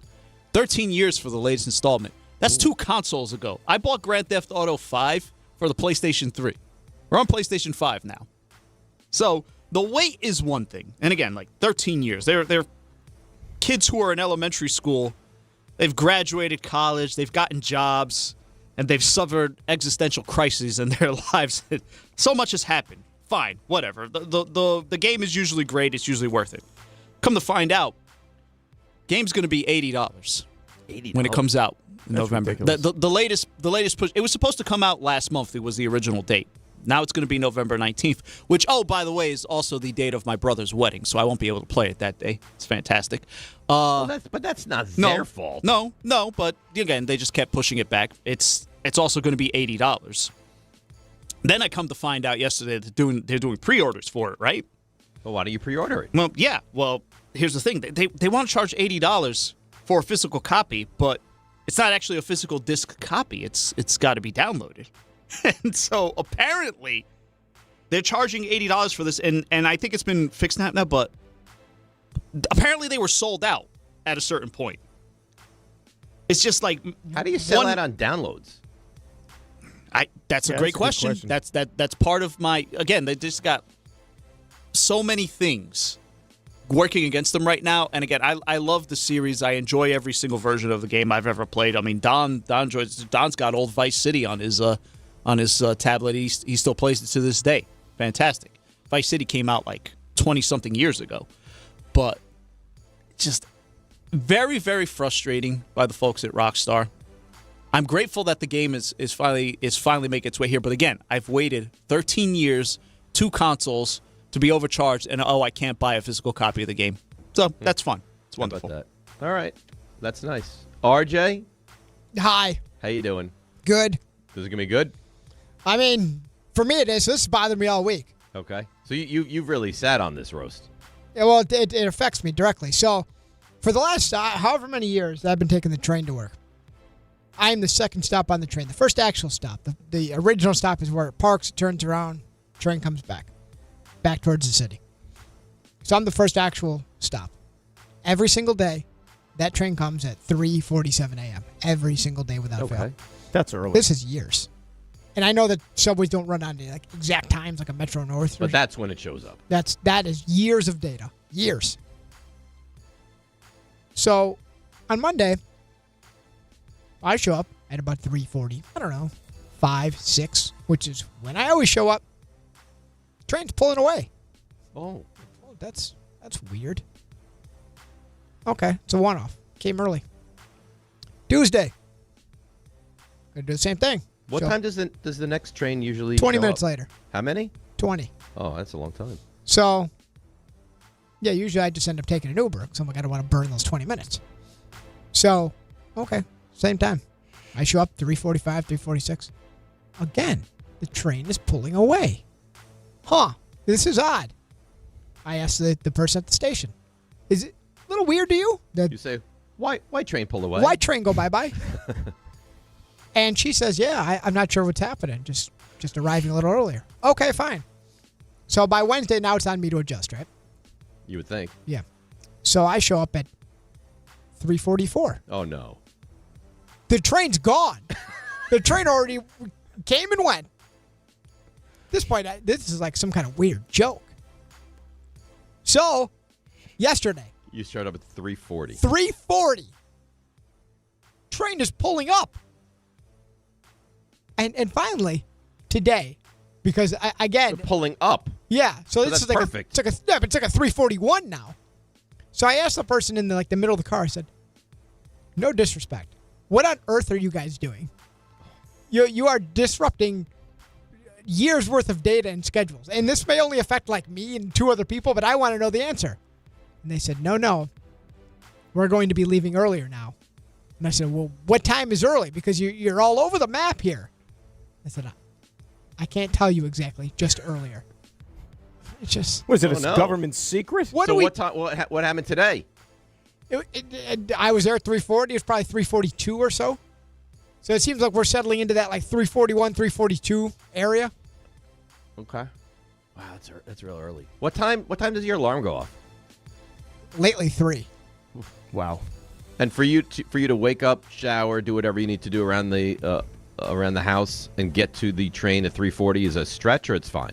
No, I typically had been waking up like 3:20, 3:25. But with the baby, now I take, because I'm up already, I said, you know what, I'll wake up, I'll feed the baby. You're waking up at 3:25 and getting yourself on a 3:47? Oh, yeah. Wow, you're a hero. But now you can tell why every minute matters. Every minute matters. No one is more efficient in the early hours of the morning than you. You can't just take 2 minutes and just burn them into the ether because you feel like it, train guy. But the thing you have going for you then is Ubers to work this week? A couple of days. Well, one day I drove. You went back home, got the car, and drove in. Yeah, I was so frustrated. I said, I'm just not. You know what's amazing about RJ? He doesn't even make mention of this. Doesn't even mention it. You don't even mention this. I was so frustrated. I was like, that could have been a segment earlier in the week. What day was that? Wednesday. You know what else? So we were in. I feel like RJ's not fully sharing No. life experience. No, he's holding things back. I was saving it for this. You had the foresight to be like, you know what? I'm gonna save it for Friday. Dan, it was the day. Remember, you said I looked extra busy. That was the day because you didn't have time to talk to Dan. I had to make up some extra time. Wow. Yeah. So where did you park that day? Over on. You got a street spot. Yeah. Of course. Okay, at least you got a street spot. Yeah, of course. The parking is like a daily thing with us, right? Like pay for parking, reminder to pay for so the cars around our studios. Everyone parks on the street except for Rick. Right, exactly, because he's a moron. But so RJ could have brought that up. He could have. I do look forward to the Monday, Tuesday with you and Rick next week. It'll be fine. RJ, yes. On the heels of what I think was a really, really good roast, would you like to tell me and Ray and Dan and all the listening public about Champs? Oh, sure. I love Champs. Great. I love Champs. And if yesterday's text message is any indication, your request from them, it's been heard. I'm not sure exactly what'll come of it or when. I mean, it's been heard. But it's been heard, Dave. You know what? That's the first step. They hear you because you're a big World Cup guy, a big U.S. men's national team guy. You know what? You say that tongue in cheek. I think I've handled myself very well with the World Cup. You have. I actually think there's some good dialogue this morning to start the show. You've been dialed in. And if you're dialed in, you got to check out the soccer pop-up shop, which is Champ Sports Fan Central Station, right in the heart of the city. Maybe you take a train. Maybe it's on time for you, not like me. And you can find yourself at 125 West 33rd Street. And you could find yourself at Champs because that's your soccer destination. They have jerseys for every national team. They have the U.S. They have maybe you want an Mbappe, maybe you want a Messi, whomever you may want. Rep your country, feel the energy of the city. It's all at Champs Sports Fan Central Station. Again, 125 West 33rd Street. And as Dan said earlier, Knicks championship gear, so you don't have to wait till like September 17th to get your order in. Go get it right now. Champ Sports Fan Central Station. That's where you need to be. So it's really one-stop shopping over there. They have everything. Yeah, they have absolutely everything. All right, quick break. Come back. Some Knicks audio we have to play and react to. It's important. It's timely. And it's next. DNR with you, ESPN New York. Prizes, flyaways, even cash money. You want it? We've got it. Find a list of all contests and official rules by visiting ESPNNewYorkContests.com. That's ESPNNewYorkContests.com. All right, let's see what's happening on the roads. Here we go. Here she is. She'll have a roast. She always does. It's Debbie Duhame. Hi, Dave. Hi, Dan. I'm going to roast the lady who dumped the garbage out on the street and took the New York Knicks garbage can. Double roast for that lady. Littering and stealing. Hey, Angie, you're roasted. Guys, let's go out to the Southern State Parkway. Thanks, Jim, for the call on this one. Southern State westbound, getting out toward Wellwood Ave, exit 35 into West Babylon. It's an accident. Inbound George Washington Bridge, an hour. Lincoln 20, Holland 25. Sponsored by RockAuto.com. Grinding and squealing are signs it's time for new brakes. Skip the hassle of searching for the right parts and shop rockauto.com. Find trusted name brand parts at lower prices and have them shipped directly to your door. All the parts your car will ever need. Rock Auto. I'm Debbie Duhame, 880 ESPN New York. On the biggest stage in the world, FanDuel is changing the game because sometimes your player gets subbed off and your bet goes with them. Not anymore. With FanDuel's Super Sub, if your player is subbed out, your bet stays in. If your player leaves the match, your bet continues on with a substitute, so you're still in on it until the final whistle. So if you're looking to get in on the biggest tournament in the world, now is your time. Visit FanDuel.com/local to get started. Let there be goals this summer on FanDuel. With FanDuel's Super Sub, if your player is subbed out, your bet stays in. That's right, if your player leaves the match, your bet continues on with a substitute, so you're still in on it until the final whistle.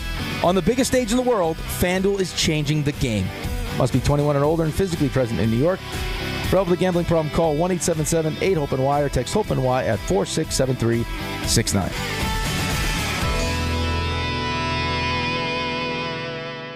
Partner with Amazon Hub Delivery to earn extra revenue for your business with your business. Assist with local Amazon deliveries and get paid for each package you deliver. When you become a partner, you and your staff will deliver packages to customers in your area on a schedule that works for you. You'll gain extra revenue, increase exposure for your business, and connect with your neighbors. Plus, it's easy to get started with no delivery experience, long-term contracts, or startup costs required. If you're interested in learning more, visit Amazon.com/Hub Delivery. That's Amazon.com/HUB Delivery. Download to see if you qualify. Not all customers will qualify. Transfer fees may apply. No Albert subscription required. Albert is not a bank. Albert Instant Loans are issued by FinWise Bank, member FDIC. Not an actual client. Terms apply. Kylie, what's wrong? I just got hit with a car repair bill. I'm behind on rent, and I feel like I can never save any money. Have you tried the Albert app? Albert is your financial assistant, helping you find ways to save and create custom budgets to actually grow your money. Plus, you can get up to $10,000 for big expenses or advance up to $1,000 fast when you need cash right away. Albert can get me up to $10,000? Exactly. Albert spots you in a pinch and helps you grow your money in the long run. I'm downloading Albert right now. Download the Albert app and use promo code BOOST to borrow up to $10,000 for whatever you need. The Albert app helps you budget better and save more money so you reach your financial goals faster. Download the Albert app right now and use promo code BOOST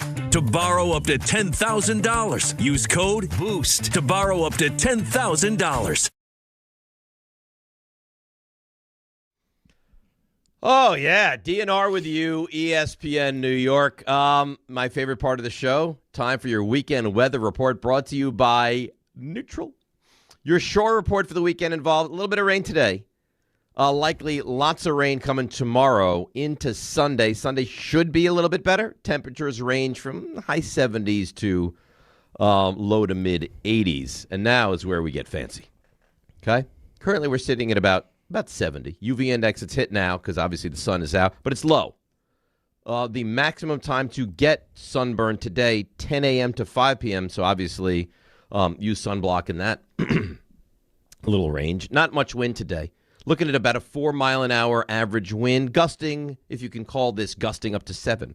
The direction of the wind, you ask? South-southwest. That's where it's coming from. Sunset, 8:31 this evening. Very little chance of precipitation. You're going to be able to see really well. 10 miles visibility. Humidity, it's humid out there, Dan. 91%. But I know what you're waiting for. I know what you want. You want the gibbous. The humidity is secondary to the gibbous. Well, luckily for you, I got the gibbous right in front of me. Waxing gibbous. Illumination, 89%. Moonrise, that is 6:06 p.m., and the next full moon is 3 days from now. We're uncertain if that is Sunday or Monday, but their recommendation is go outside Sunday evening. Look, if it's not there, Monday. Just keep looking every night. That's right, every night. It might be there, might not be there. The barometric pressure sitting at 30.04 and holding steady. And that's all I have to offer today. That's your weather. And that was great, by the way. Let me tell you something.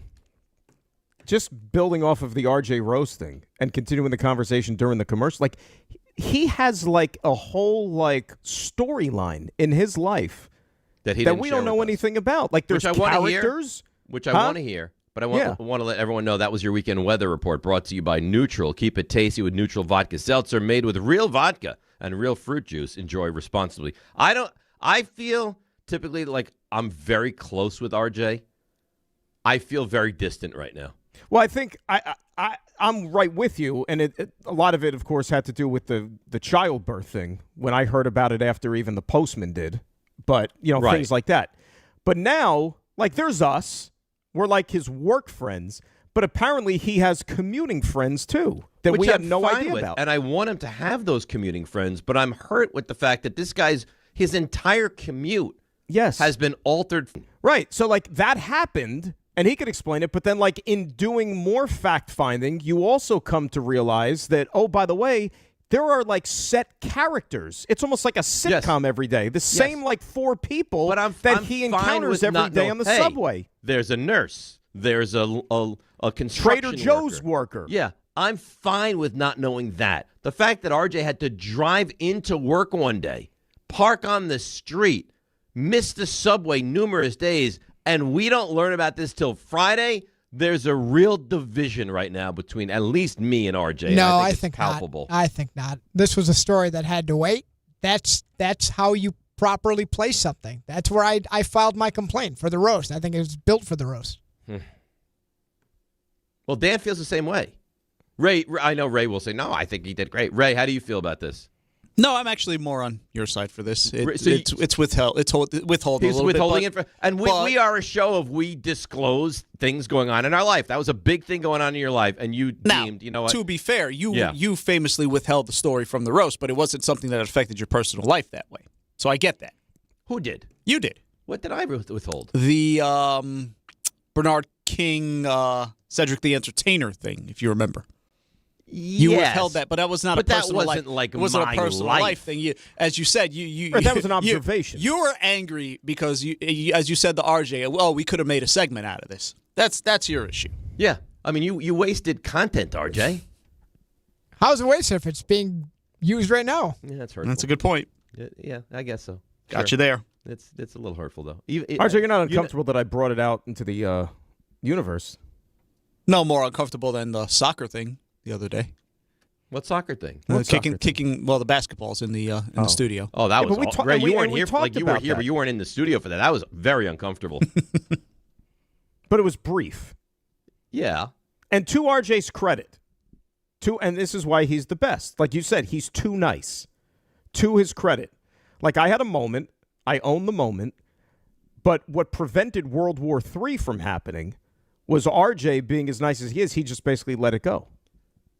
I don't think you would have done that with other people. I think subconsciously you I knew think that I you would could have. get away with it with RJ. No, I don't think like that. No? No. All right. Not at all. Okay. Ian Begley was on with Michael Kay, and that was on the Michael Kay show, and he has some updates for us. Let's start. Do we have any update on the New York product, Jose Alvarado? I don't know about his desires. I would assume he wants to be here. If he declines that option, I think the Knicks would come to him with a multi-year agreement, and maybe they can figure that out. New York kid, won a championship here. Knicks really value what he did, but again, you're talking about this second apron issue. That's where it's going to kind of present itself. Here's my prediction. Could be wrong. I don't know. I think Alvarado stays. I think Shamet and Mitch will be gone. Real quick, I forgot something about Alvarado.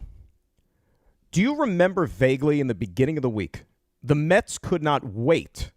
They made this public. They posted it. For the Knicks to throw out the first pitch all Next week week, Mike Breen, the game Right. that ended up being rained out. OG. Jose Alvarado was going to be last night.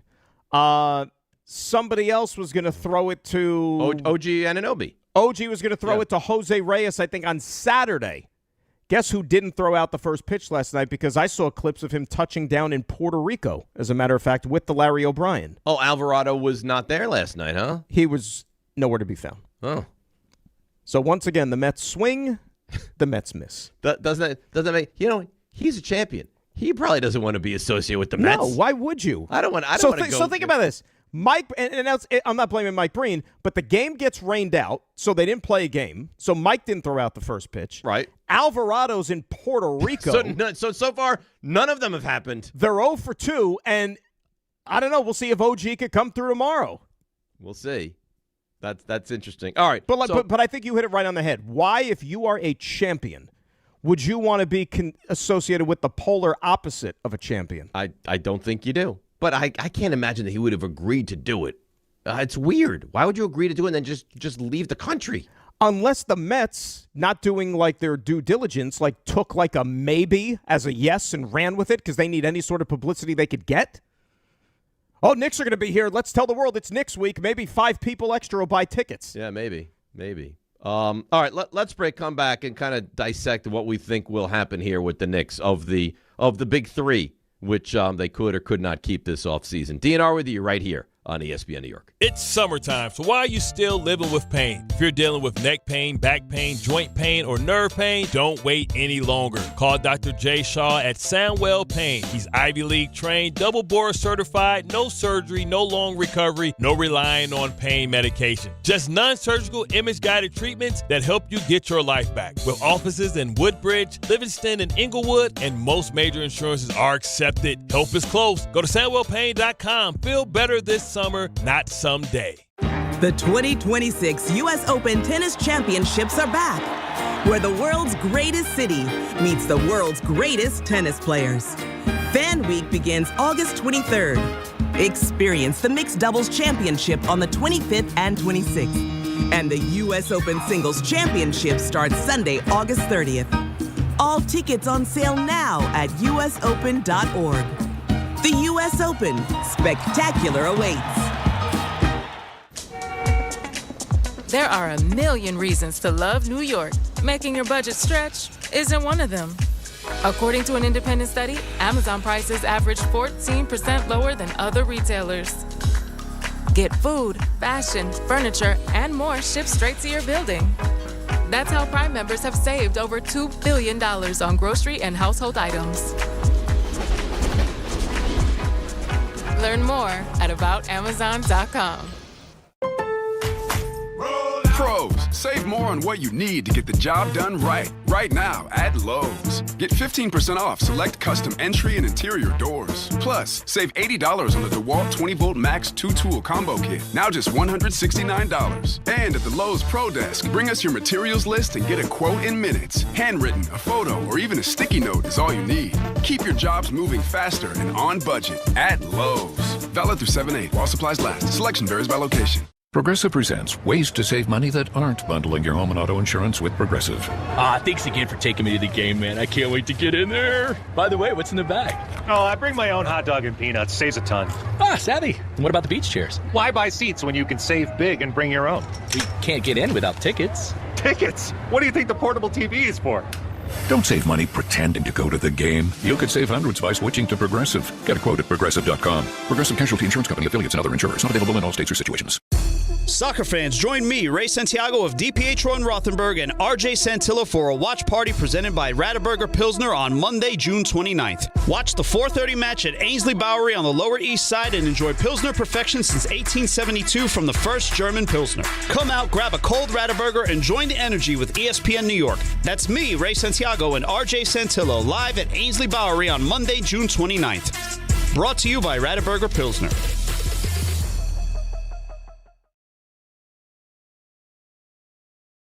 All right, DNR with you, ESPN New York. So, what do you think, Mr. Grassa? What do you, of the three, Mitch, Alvarado, Shamet, what do you think the likelihood or belief that any, all, none of, two of three will be back with the Knicks? Well, it's easy to say that Alvarado's got the strongest likelihood because compared to the other two, he at least has a player option. So what they're doing now is they're sitting there taking till the 29th to see if they can come up with an actual, like maybe a multi-year deal, to keep him around longer than just the 1 year. But if they don't, then he'll just simply opt in to the $4.5 million player option. So why would he leave? Like it feels like he wants to be here the most of these three. Feels like. Yes. He's from here. Right. He beat the odds. Right? He Undrafted. Did have you seen? That's great. Like his middle school yearbook. Yeah. And it said like, what do you want to do when you grow up? And he's like, I want to be a professional basketball player. And I know everyone says that kind of stuff, but I'm going to be a professional basketball player. Like that's and then amazing. The likelihood that you get to play for the team you grew up rooting for? That's wild. Like that doesn't happen. And he's a great win story. A championship. And all three guys are useful, very impactful. You need Jose. Like I don't know that Cole legitimately is going to be an NBA caliber backup point guard. Like yeah, can you throw him in garbage time? Sure, but Alvarado. Do they win that series in 5 games? If not for Jose Alvarado. No, because remember, even that game, was it game 4 at the right? Garden? Him and Clarkson came in and played some minutes. He played really well in game 4. Yes, and helped that. So, and the thing about Alvarado, I remember you and I talking about this during the playoff run. You just have to pick your spots with him, right? He's not a guy that you expect, like he's going to bring it every single – if you play him every single night, like there's going to be nights where you're out, you look at him and you're like, what the hell is he doing? Like, who is it, But other nights, when he's on, he's invaluable. And he gives an energy that I don't know that many guys in the NBA are able to give. Like it's always on throttle. You know why? Because there's an element to his game that shows that he's almost at the playground. That he's kind of like freestyling out there to a certain extent. So I would think, and again, I don't know, I would think that the one most likely to leave, I don't think Shamet's going to be back. Like, he doesn't make any money here. I think he's going to get paid. I think he's going to be gone. Well, let me ask you a question. Compared to Shamet and Mitch, their respective positions, what's more valued in the NBA these days? Guys who could space the floor and shoot from 3 or big men? Probably space the floor. Not probably, definitely. Yeah, but Mitch is it's such a different animal. And yet, where are you going to go with your backup center now? And I know with DOR, that's a far. Mitch is such a difference maker, rebounding, defense. You see what he can do. Like you see what he did to Embiid. Like he's a tremendous player. I hear you. You might have to get a little bit creative. You might be able to find that guy on some other team, perhaps, who could come in and play 15, 20 minutes a night. Play a little small ball. Yeah. I remember Mitch. How many games did he play during the regular season, right? Because he didn't play any back-to-backs. No, not a lot. He didn't play back-to-backs. Not at all. And the thing, I guess the thing you have going for you, like, he wasn't even good in the finals. Like, you won a championship despite Mitch doing almost nothing. And I know you say the rebound, but I don't know. You were going to win that game. Didn't do anything in the Hawks series in round 1. No. So the middle 2 series, he kind of, made his mark felt. But you're right. The fact that the Knicks were able to win a championship, defeat the alien without the services of a contributing Mitchell Robinson. Yes, he had the broken pinky, but, he made the one play that he needed to, getting that rebound there late in the fourth quarter of Game 5. Yeah. It's a shame that he's going to have been here for such a long time. He's the longest tenured Knick, and there's a chance that we've seen him for the last time. But again, like, you think it sounds like a cliche, but it's true, right? Like, when you win, and even if you don't win, you can't keep everybody. You can't nowadays. Good. If you give a Knicks fan, you could. I mean, you could. If you said to hell with the second apron, we're going to go above and beyond. You could. Well, but then it's also incumbent upon the player too, because they're going to have to, say, all right, maybe I'll have to take a little bit less. But if they get an offer or offers that blow whatever the Knicks are putting in front of them out of the water, some guys want, like, the challenging part about it is, Mitch is going to get a big offer. Like, think about it. If you're anybody now, like, as a player, if this is your profession, you come in and you say two things. Obviously, I want to make a lot of money, and also I'd like to win a championship. I want to win. Well, these guys now got the championship, right? And to them, they might be content with just one, to say they are a champion, and now I want to get paid. I think you're making a big mistake, and we got a break. We'll come back and continue this and get into the baseball of it as well. I think and you said this earlier, if you're going to expect Mitch to be a 30-minute-a-game guy and play 75 games as a center, and you're going to pay him accordingly to that, you're going to be in for a rude awakening, because I don't think he can, nor will he ever be able to be that guy. Let's break, come back, DNR with you, busy 9 o'clock hour, culminating in plays of the week right here on ESPN New York. Good Karma Brands is proud to be an equal opportunity employer, providing equal employment, development, and advancement opportunities to all teammates and applicants. To learn more about careers with us, please send an email to talentacquisition@goodkarmabrands.com. That's talentacquisition@goodkarmabrands.com. Hey Yankees fans, gather a group of 10 or more and take advantage of our 2026 Yankees group ticket specials. Whether you're getting together with family and friends, organizing a fundraiser, or entertaining clients, your group will love bonding over the Bronx Bombers. Start planning your 2026 group outings today. Log on to Yankees.com/groups. Call 212-YANKEES or email us at groups@Yankees.com. That's 2026 group tickets. Call 212-YANKEES or visit Yankees.com/groups today. I'll adopt a cat. Just a cat, Sean? This is a New York lottery win we're talking about. I'd get the ultra-rare, hairless cat known as the Minskin. Then? I'd turn my garage into a rescue menagerie for all furless felines. And when that gets too full? I'll purchase land in the Catskills for them to sunbathe in hairless abandon. Only cats? All hair-free animals looking to roam in bald, beautiful peace. Can I come? Do you have hair? New York Lottery. Can you imagine? Play today. Please play responsibly. Must be 18 plus. Gambling problem? Call 1-877-8-HOPE-NY or text HOPE-NY. Calling hard seltzer lovers. Searching for the tastiest seltzer? Look no further. Neutral Vodka Seltzer is absolutely delicious. Made with real vodka and real juice, Neutral keeps it tasty with every sip. With flavors like peach, orange, strawberry, and pineapple, there's something for everyone. Neutral. Keep it tasty. Enjoy responsibly. Copyright 2026 Anheuser-Busch. Neutral flavored vodka and carbonation. 4.5% alcohol by volume. St. Louis, Missouri. In sports, the tape never tells the whole story. Hiring is no different.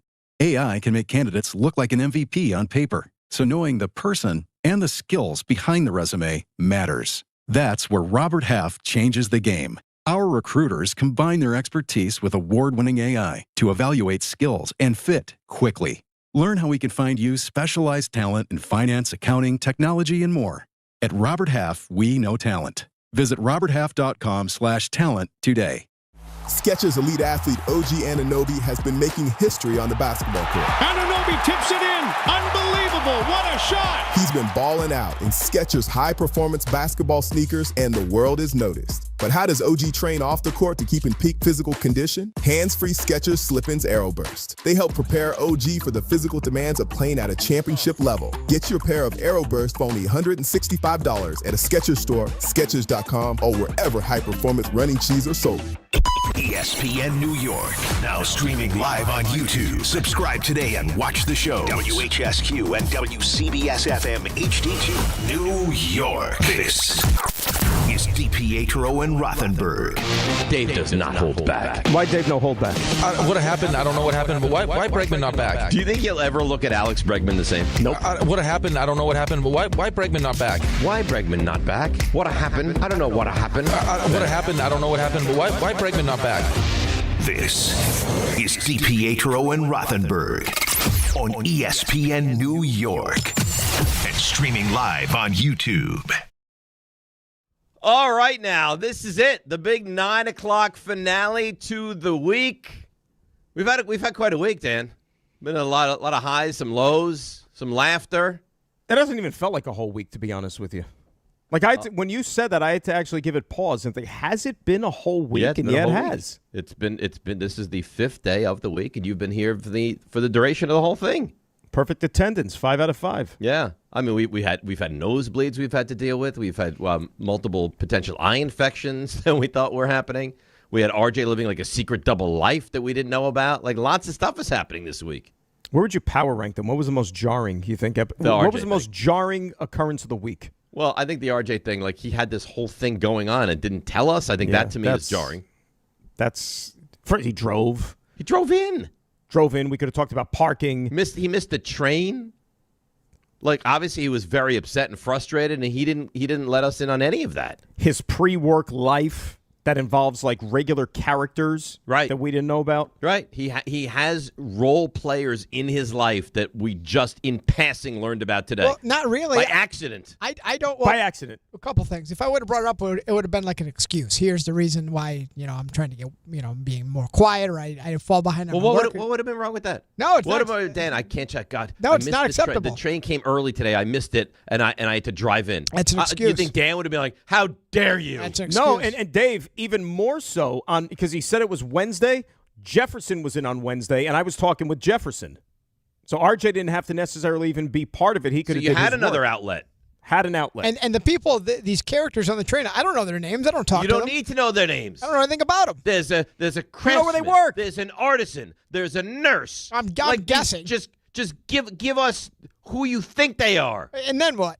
We said Trader Joe's. You said the one guy works at Trader Joe's. I think, yeah. Well, now we know. Now at least we have a little insight and background into what's happening. A construction worker, Trader Joe's, and what was the other guy? You said a nurse.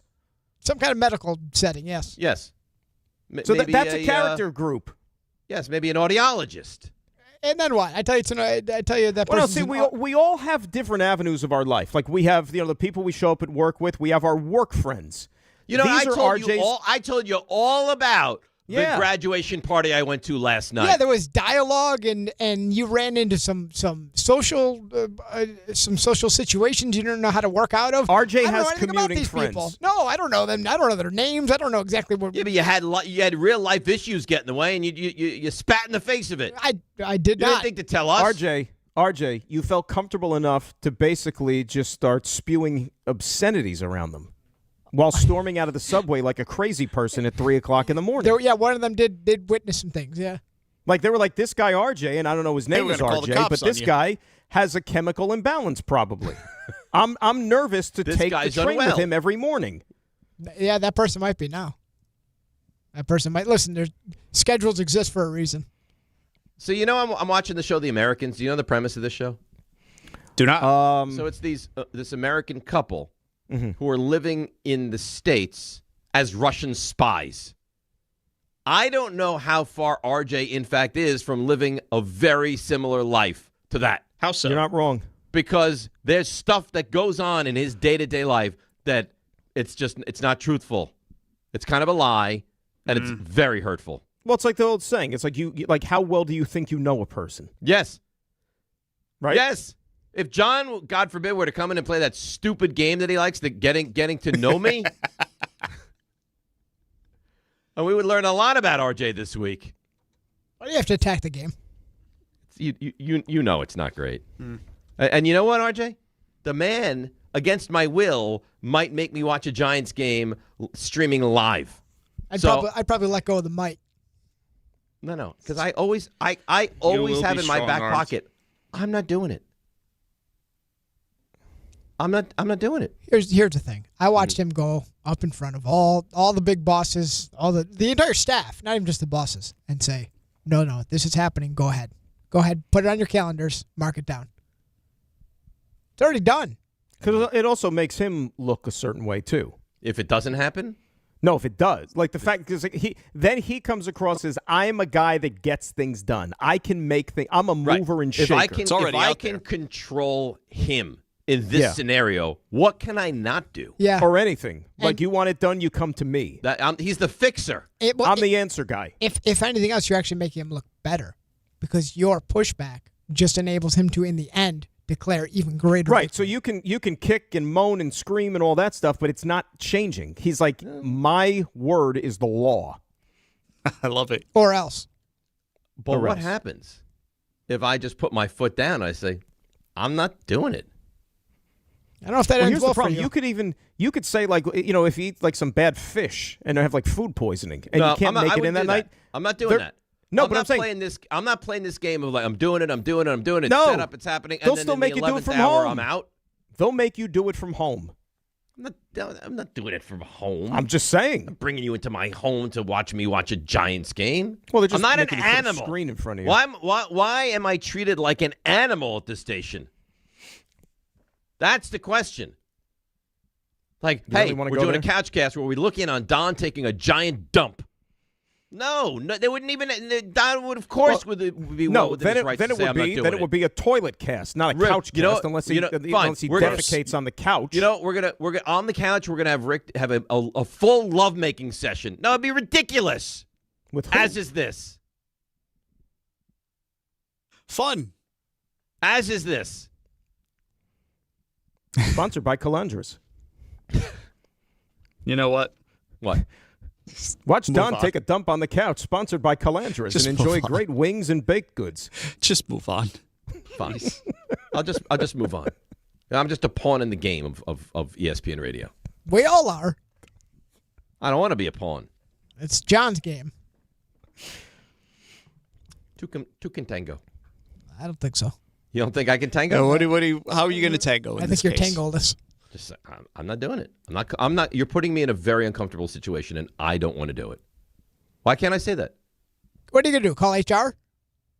I don't want to get him good luck fired. finding that number. Suspended.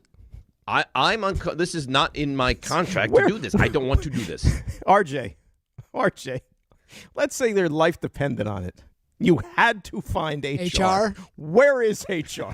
I don't know. Here. Is that HR's when not you go? here, I'll tell you that much. Is that when you go in the quiet room and knock twice, and then another wall opens, and then there's like HR? A shelf of books you push on like the middle, and all of a sudden HR appears. And another thing, John's already outsmarted you. Let's say you do want to call HR. I'm not doing this. Good luck finding him. Yep. No one to call. It's probably you'll eventually come across like a false number that just gets forwarded to his phone. He'll be like, right. Hi, Dave. You've reached John Winthrop at ESPN. Right. If you have any complaints, leave them here. Unless you're Dave. Too bad. RJ, it's a stack of books by the printer. You take one of the books out, and then all of a sudden the wall spins around. There's HR. Oh, Dave, you didn't hear? John was also his newest title is also head of HR. Yes. He wears the different hats. John Winthrop, program director. Sorry, I was looking for HR. John Winthrop, HR manager. How can I help you? I just want it understood. If this thing happens and it goes sideways, I am not being blamed for it. I got to be honest with you. I hope Washington wins that night now by like 40. Oh, you know what? You no, because you know why? I got to be honest with you. Like I said, it's June 26th. I've heard way too much about this over the last 2 days that I'm ready to strangle myself. Oh, no. And the game is still 5 months away. Think about the stress this is giving me then. Where's your sense of fun? You know, what's the fight song for the Commanders, Ray? In the 90s. What was the question, Dan? What's the Commanders fight song? What was the... Oh, hail to the Redskins. Hail to the commies now. Hail to the commies, hail victory. You're a fight bad guy. For all I hope Rick pummels you next week. What's a that? bad guy you are. Who? Dad. You're evil. I'm not evil. You're not far from I'm just it. telling it like it. I'm telling you how I feel. That's all. Well, I feel like you're being ridiculous. Let's go to the calls. 800-919-3776. Edgar in Bloomingdale. Edgar, you're on ESPN New York. In the words of Rick, man, the workplace is meant to be uncomfortable. You know you're going to do the couch cast even though you don't want to. I don't know about that. Yeah, but Rick is the only one who says that. What'd you That's say? true. As a Washington fan, if you got to watch with Peter Rosenberg, I would tackle that guy, and I'm a Washington fan. So I can't even imagine what you would do to him. I don't know. If something went sideways. Yeah, all I know is whatever happens, I am scot-free. It's like the statute of limitations will have ceased. I am not getting in trouble for anything. Yeah, if Peter Rosenberg is covered in calandra sauce, hey, you guys wanted this. That's right. You guys begged for this. Well, be careful what you wish for. You know what it's going to be like? Well, You know what it'll be like Jurassic Park. Hey, it's great. Look, there's dinosaurs. We can make money and make this fun until the dinosaurs take over. Your scientists were too concerned with whether or not they could. Yes, exactly. Go ahead. I want to talk. I want to talk Mitch, but I can't stop. All right, let me talk to Ray. Do we really need Mitch that much? Is he a loss if he goes? Of course, it's a loss. Missing free throws. It's a big loss. But it's not the end of the world if you lose him. Yes. That's a big loss. Do you want an answer to the question, or are you just going to talk over? No. Answer the question. Sorry. So he brings a value that not many big men in the league have. Like the offensive rebounding, the shot blocking. Yes, I think they finally figured out that, like Dave pointed out, you can't rely on him to play too much and too often, but he brings an element off the bench that a lot of teams just can't have. I think that teams have a value, and they're going to put that on him. So I do think he's going to price himself out. You'll have to replace the element that he brings that Cat himself doesn't bring to the center position. So you will miss him. Okay. Thank you, Ray. Before I hang up, how much were you willing to overpay? What's his limit after you're like, no, I'm not giving him that much money? What do you guys say yearly? Oh God, I don't even know. He's going to get paid. And thanks for the call, Edgar. He's going to get a lot of money. He's not going to get what Hartenstein got from OKC. No. Hartenstein's a more well-rounded player. Well, and I also think that you have to be, first of all, the health has to be an issue. Like, he is hurt a lot. You have to take that into account. But think about this, though. Mitch has been a Knick for, 7-8 years, whatever it was?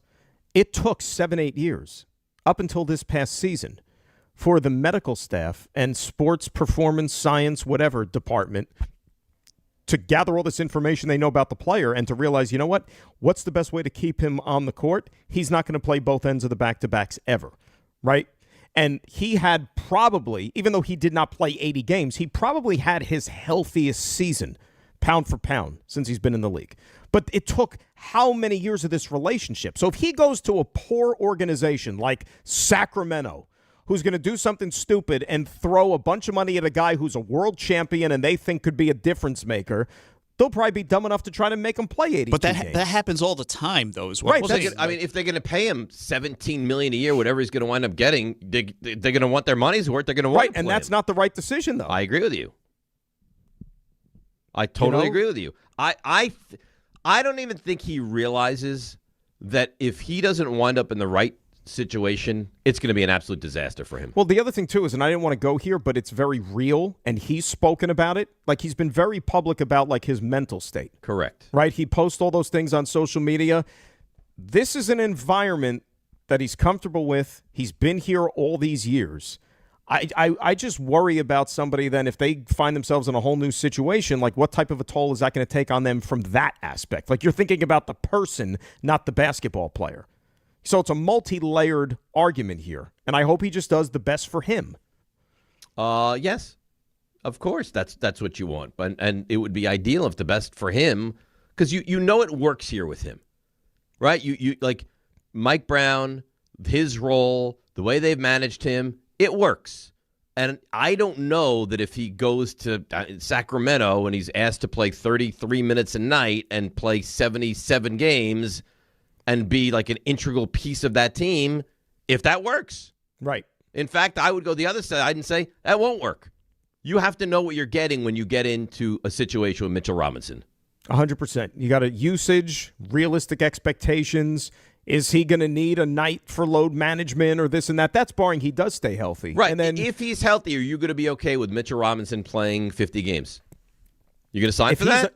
But if he's a backup on a team like the Knicks, a championship caliber team, yeah, you're okay with that. But if you're a bad team and you're signing him to be, the next Joel Embiid or whatever, that's not in the cards. No, but there's a lot of dumb teams in the league, Dave. You'd be really, and also I think you have to take into account: am I paying for 82 games, or do I get a discount because he's going to play 60 in a good 60% of the games? Like if things go well, he's going to play in 60% of the games. So am I giving him 60% of the salary I would give a guy that I expect to play 82 or 80 games?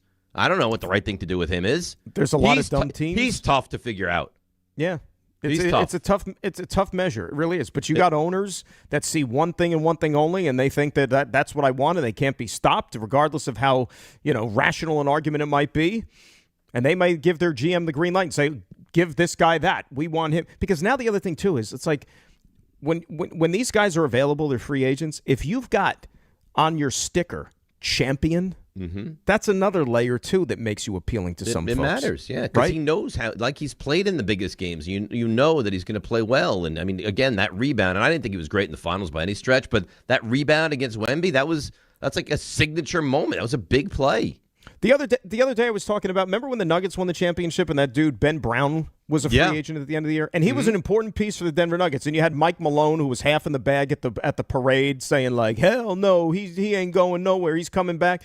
Ben Brown left because Indiana overpaid for him, and he's bounced around now in a couple of spots. And how did that work out? Right, and now he's ironically enough back in Denver at the place where he had the most success. So my point is or Bruce Brown, excuse me, that's, you know what I mean? It could be a situation like that. Yeah, I agree. Charles, Staten Island. Charles, good morning. You're on ESPN New York. Hi, good morning. I love your show. You're the best show in all of New York radio, not just sports radio. And may I say, Dan Cross is the best utility man in all of sports radio. How about that? Nice words. My Charles. question is 6 more months. My question is, back in December when the Knicks won the NBA Cup, everyone was adamant not to raise a banner because it wasn't the ultimate goal. Now that they've done the ultimate goal and won the championship, do you think they should raise a banner for both since they're the first team to win both in the same season? They will. They should. To be quite frank with you, the NBA Cup banner, thanks to call, Charles, means less than nothing to me. I don't care about that at all. They might. That's great. Let them be honored. The championship banner, that's what I'm here for. I'll tell you what, it means something to me just for the fact that they're the first team to win both. Okay. I enjoy that. We can just rub that in some people's faces. That's all I care about it for. Right, we were talking about it yesterday, remember? But that would be the only logic if it was San Antonio as the opening night opponent, which I don't think they're going to do. But if they did, to stick it in their face even more, put the NBA Cup and the NBA Championship banner up on the same night in front of San Antonio, because you took both off of them. Well, especially for the fact that the Spurs refused to concede that they were beaten. That'd be sweet. But don't you do it on an opening night? No, it's got to be opening night. Right. Yeah. So if you're not playing the Spurs, then that goes out the window. It would just add it's an on extra the layer table. of... The Spurs being the opener is on the table. I don't want that. I don't want it either. Give me like the Wizards. Give me some team that. No. Yes, because that game now has juice. No, it's going to be national TV. Why are you scared? Why are you scared of the game having juice? Are you being that guy again? No. What I'm saying is, I would prefer to play the Spurs on a different night, where I can have juice on a different night. It's probably going to be Christmas. That game has juice because it's championship banner raising night. Yeah, but they always, you know what, though? They always make it attractive. Like the Warriors, when they put up a banner, like in the past, they've scheduled the Lakers as the opponent. Yeah, I've got news for you, Dave. That game's going to be on NBC, I believe. That game is going to need all the juice that they can muster. And you know who it's going to be? Dave, you know who it could be? We talked about it at breakfast yesterday. Boston. Miami even now. It could be in Miami. With Giannis there. Now, that's like a standalone, they open the season now game, right? It should be. Yeah, because didn't OKC host? I forget who they hosted with, like double overtime in that first game. Was it Golden State? I don't think so. It wasn't San Antonio. It might have been San Antonio. Denver? It was a good, maybe. It was a really good game. I think it went to like double overtime, and Shea went crazy. They had OKC versus the Rockets and Golden State versus the Rockets. Because they had the Durant. Rockets. Right, because That's Durant right. went there. Right. That's so right. it could be Knicks Miami. Yeah, so there'll be two games, Giannis. it seems. It'll be a double. So is that the new NBA way? Is if you win the championship, you now host? I think that was part of the deal with NBC. Yeah. But when it was TNT, they had a double header on that first Thursday, and you had the champion playing one of those two games. And I think that would mean the target date is October 20th, because that would be a Wednesday. So that's probably the day of your opener. October 20th. Mm-hmm. But the NBA doesn't put the schedule out till right. We won't know for a few crying months. out loud. Yeah, we have a minute before that's going to happen. But to drive the point, we're not going to open against the Wizards, Dave. I know that's not happening. And I know it won't happen, and it shouldn't happen. I'm just saying, like that you could play it. You could play the Washington, Mystics. I don't care who you're playing. Like that. But that it's petty. game. That game to me has juice because of the banner. Of course it does. But as insignificant as you may think the NBA Cup banner is, and I'm right there with you. On opening night, if you're raising a championship banner, you might as well throw up as many banners as you can that night. Like you'll get an Eastern Conference Champions banner. That means a lot. You get an NBA championship banner. You throw the NBA Cup banner. Now, if we gave a crap about divisions and if they actually won the division, they'll put the Atlantic Division banner up, but they didn't because so would have been been nice. Do NBA Cup banner, yay. Eastern Conference banner, all right, and then championship banner. Do it. And the place goes bananas. Do it. Absolutely. Bananas. RJ? Hi. How you doing? Good. How are you? Do you have any secret life things you want to tell us about before we do the stuff you missed? I don't think it was that secret. Felt pretty secret. You're really hurt by this. Yes. Do you I can't believe that RJ had to miss the train, had to drive in, and didn't make mention of it the entire day. Yeah, yes, I'm very surprised by that. Because RJ's different than us. Because if it was you or me, like if we were at a red light longer than we should have been, like if there was a truck that was like tying up the intersection, you would have to hear about it for 10 minutes when we finally got into work. Right. No, I'm the same way, I'm saying. But like RJ, who his route had to be completely like if it was you or me, and we couldn't drive in because of whatever, like the car wouldn't start, and had to like take the bus or take the train or something, guess what? You're going to hear about it. All day long. We'd probably take it on the air. Mm-hmm. That's no excuses. All right, RJ. I guess you're going to do the stuff you missed, right? I suppose so. Let's go. Now. Walk-up three-pointer. He got it! See ya! Put it in the box! The you missed. So you mentioned some of the comers and goers for the Knicks. Jose Alvarado, name you mentioned, he has until today to opt in to his $4.5 million contract for next year or become a free agent. Mitchell Robinson, which doesn't sound great, but just crossing some T's and dotting some I's as far as deadlines, he is eligible to sign a 4-year extension up to June 30th, which is Tuesday. So that's the latest you would need to have your answer on how that's going. And you anticipate him being back, right? Alvarado or Mitch? Yeah. Alvarado. Alvarado, yes. Mitch, no. All right, so we're in the same boat on that. Yep. It feels like this is... And Shamet? No. So we agree across the board. Well, I think... So I don't know how many teams would be banging down the door to have Alvarado, like sign him to a long-term deal. Yeah, like if money's the issue, or if it's term, if it's years, like if it's 2 years, I don't know how many million he would garner on the open market, but I feel like the Knicks would be willing to match that. Mitch could really be looking to cash in here. Same for Shamet. They should. Yeah, I don't even think they're crazy to do so. Kobe White is re-signing with the Hornets on a 3-year, $74 million deal, and restricted free agent Mark Williams will return to the Suns on a 3-year deal worth $38 million. Also, you know that Dusty May by now is going to Dallas to become the Mavericks head coach. One of his former players, who was the Final Four most outstanding player, Elliot Cadeau, he is staying at Michigan. Yep. And where did he start his college career? Ooh. Not Florida. No. Tell me. Carolina. Yeah. You're right. The Jersey kid. I'm sure Dan knew Jersey. Dan knew that, I'm sure. U.S. men's national team yesterday, they lose 3-2 to Türkiye, the winner in the 98th minute. So that Is concludes. that the latest a goal's ever been scored? I saw this earlier. It's Like a not the game-winning latest. goal? It is one of. In a World Cup match, it is one of.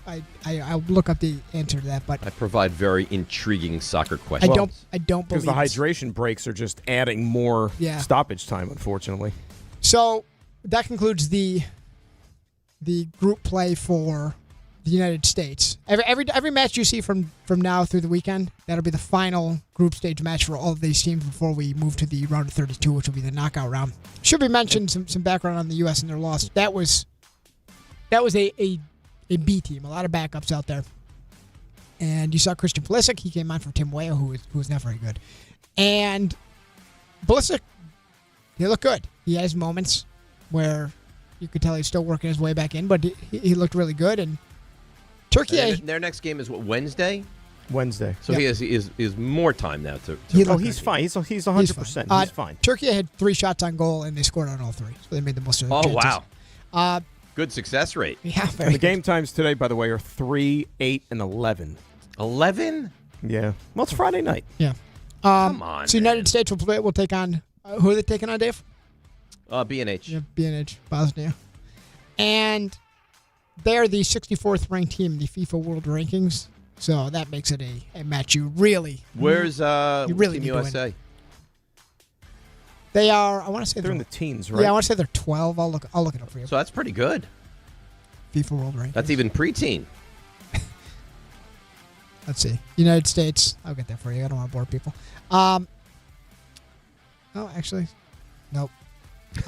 I got it. No, well, I have to do the thing. I'm sure you see now where you have to reject or accept all the cookies. A lot of cookies. Yeah, it's awful. Free. U.S. are 15. 15th, okay. Cubs beat the Mets 4-3 in 10. Mets pushed it to a 10th inning, couldn't get the winning run across. Pete Crow Armstrong did that for the Cubs, laced a double in the 10th off Brooks Raley, and that completes the sweep. Defense again a problem for the Mets. The 4-game sweep. Yeah. All 3 runs the Cubs scored. All 7 for the season. All 3 that the Cubs scored in the regulation 9 innings, and then obviously the 10th you have the ghost runner. All unearned. So the final 8 runs of this series that the Cubs scored, all unearned. Yeah. Freddie Peralta. Defense a real priority there, Dave. So wait Real a sec. priority. So what was the final score of the Yankee game last night? 6-3? 6-3. Yep. So the Mets gave up 4 runs. Yep. The Yankees gave up 6 runs, and all 10 runs between the 2 locals were unearned? I think that's right, yeah. Holy cow. That's something. The defense matters. Run prevention. Cubs win 7-0 against the Mets this year. They outscored them 51-24 in the process. Mets is loss number 6 in a row. They are 13 games under 500, the furthest below 500 they have been since 2023, and they've allowed 56 runs during that 6-game losing streak. And you are lapping up every second of this. Mets are on pace for 94 losses. Dude, think about that. Forget about the 94 losses. Not even 70 wins. Yeah. I'll tell you what, though. They're going to wind up with a hell of a pick.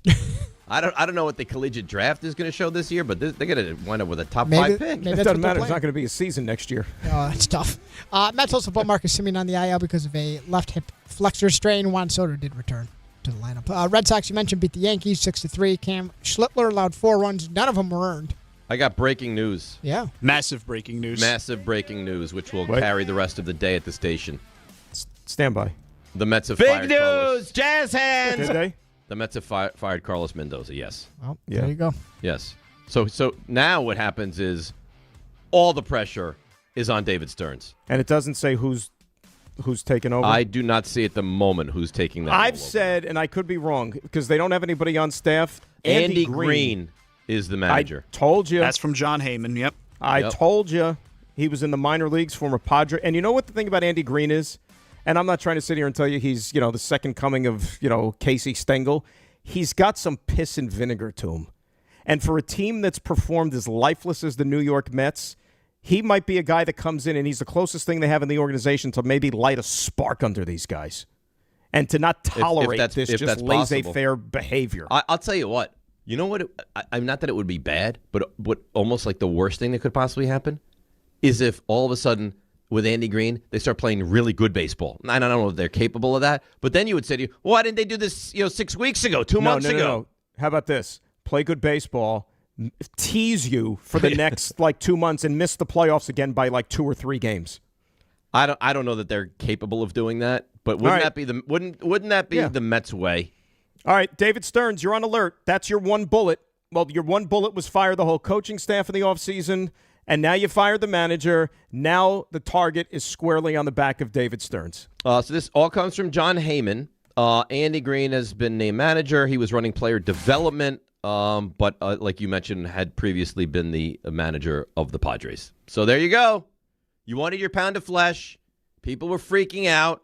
It may not be the firing that you wanted, because that might be Stearns, but big move for the Mets right now. Look, and we've said this countless times during this whole season. Carlos Mendoza was not anywhere near the biggest problem the Mets had. No. But I understand that somebody has to be held accountable. He's the manager or the coach is the easiest guy to move on from. But, Dave, especially this week alone and in both ends of that doubleheader the other day, when he got the manager sitting up there after the game and being asked questions, Carlos, why does it look like your guys have never played baseball before? And he goes, I don't know. I don't have an answer for you. You can't keep giving that to your fan base. You're right. In some way, I feel badly for him because what's he supposed to say? I don't know what he's supposed to say or do. Like you're starting Senga, he's unpitchable. What are you supposed to do with him? Minaya, I know he's been a little better of late, but you have guys. I mean, thinking Holmes has been out, and I hate to use injuries as a massive excuse because the Yankees have had Fried out and Cole missed all last year and Judges missed time. I get it, but I mean. They have lost a lot of manpower. I don't think he was a great manager by any stretch. I feel badly a little bit for Carlos Mendoza. I agree. But again, here is the thing. And I remember saying this about the Yankees a couple, when they went through their issues and this and that. If you got a $400 million payroll, you would think that you'd have more depth and more people waiting in the wings to where this thing should not be as pathetic as it's been this season. I mean, and it's not just this year, right, Dave? Go back to the middle of June last year. The second half of the season, the first half of the season this year, they might have the worst record in baseball. It's possible. With a $400 million payroll. Which is amazing. That's the amazing thing. If you were the Marlins and trying to lose, you'd be like, all right, they're trying to win. The Marlins have the best record in baseball in the month of June. They're trying to win, and they can't, and that's pathetic. All right, Mendoza's out. Let's discuss it. 800-919-3776. Bart and Carlin are going to spend a lot of time on this as well. The K-Show, DHR, all of it. Mendoza out, Andy Green, the Mets' new skipper. DNR with you, ESPN New York. All right, let's see what's happening on the roads. Here she is, the great Debbie Duhame.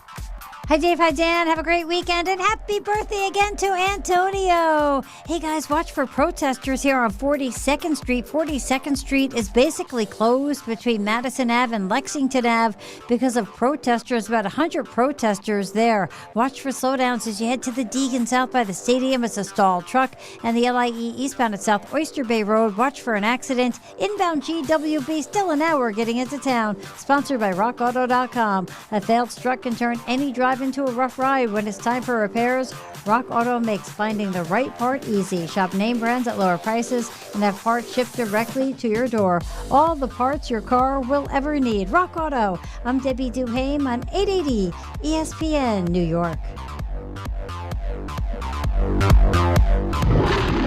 The World's Game at BetMGM is here. Bet on the soccer showdowns with 2-up early payouts so that if you're up 2, BetMGM will pay you. That's right. Place a pregame, straight match result bet on any tournament game. If at any point your team is up by 2 goals, you'll instantly win your bet. Then enjoy BetMGM's same-game parlays, daily promotions, player props, and so much more for the World's Game. Don't miss your shot at an early win with 2-up early payout to get paid out if at any point your team is up by 2 goals, regardless of the final outcome of the match. Make it a tournament to remember with BetMGM.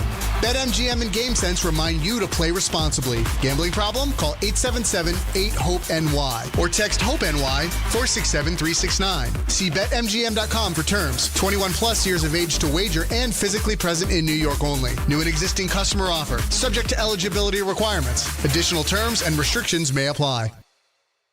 Hey, New York, are you okay to drive? No, really.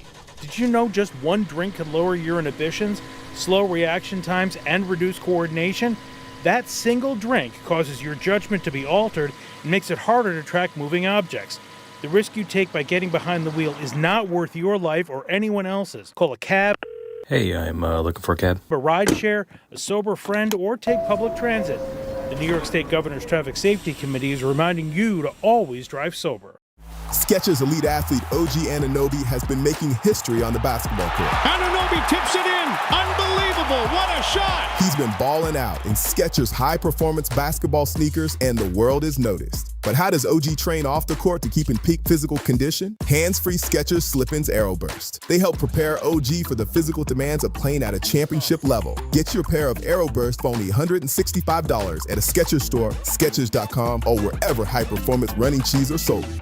My name is Whitney Allen, and I'm a widow. My husband, Ryan, died. We never thought we'd ever have to use life insurance, but the unexpected happened. With Ethos, signing up was fast and 100% online. You can get a quote in seconds, apply in minutes, and get same-day coverage. No medical exams, and you can get up to $3 million worth of coverage. I'm grateful we were prepared. Get your free quote at ethos.com/play. That's ethos.com/play. Paid spokesperson. Time spent on application may vary. Online health questions required. Michelle here. Look, in sports, the best teams know when to make their move. Sherwin-Williams is making theirs with their 4th of July sale. We're talking 30% off paints and stains June 26th through July 6th. You know, I'm looking at these studio walls. They're a bit gray. I'm thinking I wouldn't mind a little more red in here. Get that Cardinal spirit going. Yeah, I like that. Order online and get everything delivered right to your door or swing by your neighborhood Sherwin-Williams store. Retail sales only. Some exclusions apply. See stores for details. Delivery available on qualifying orders.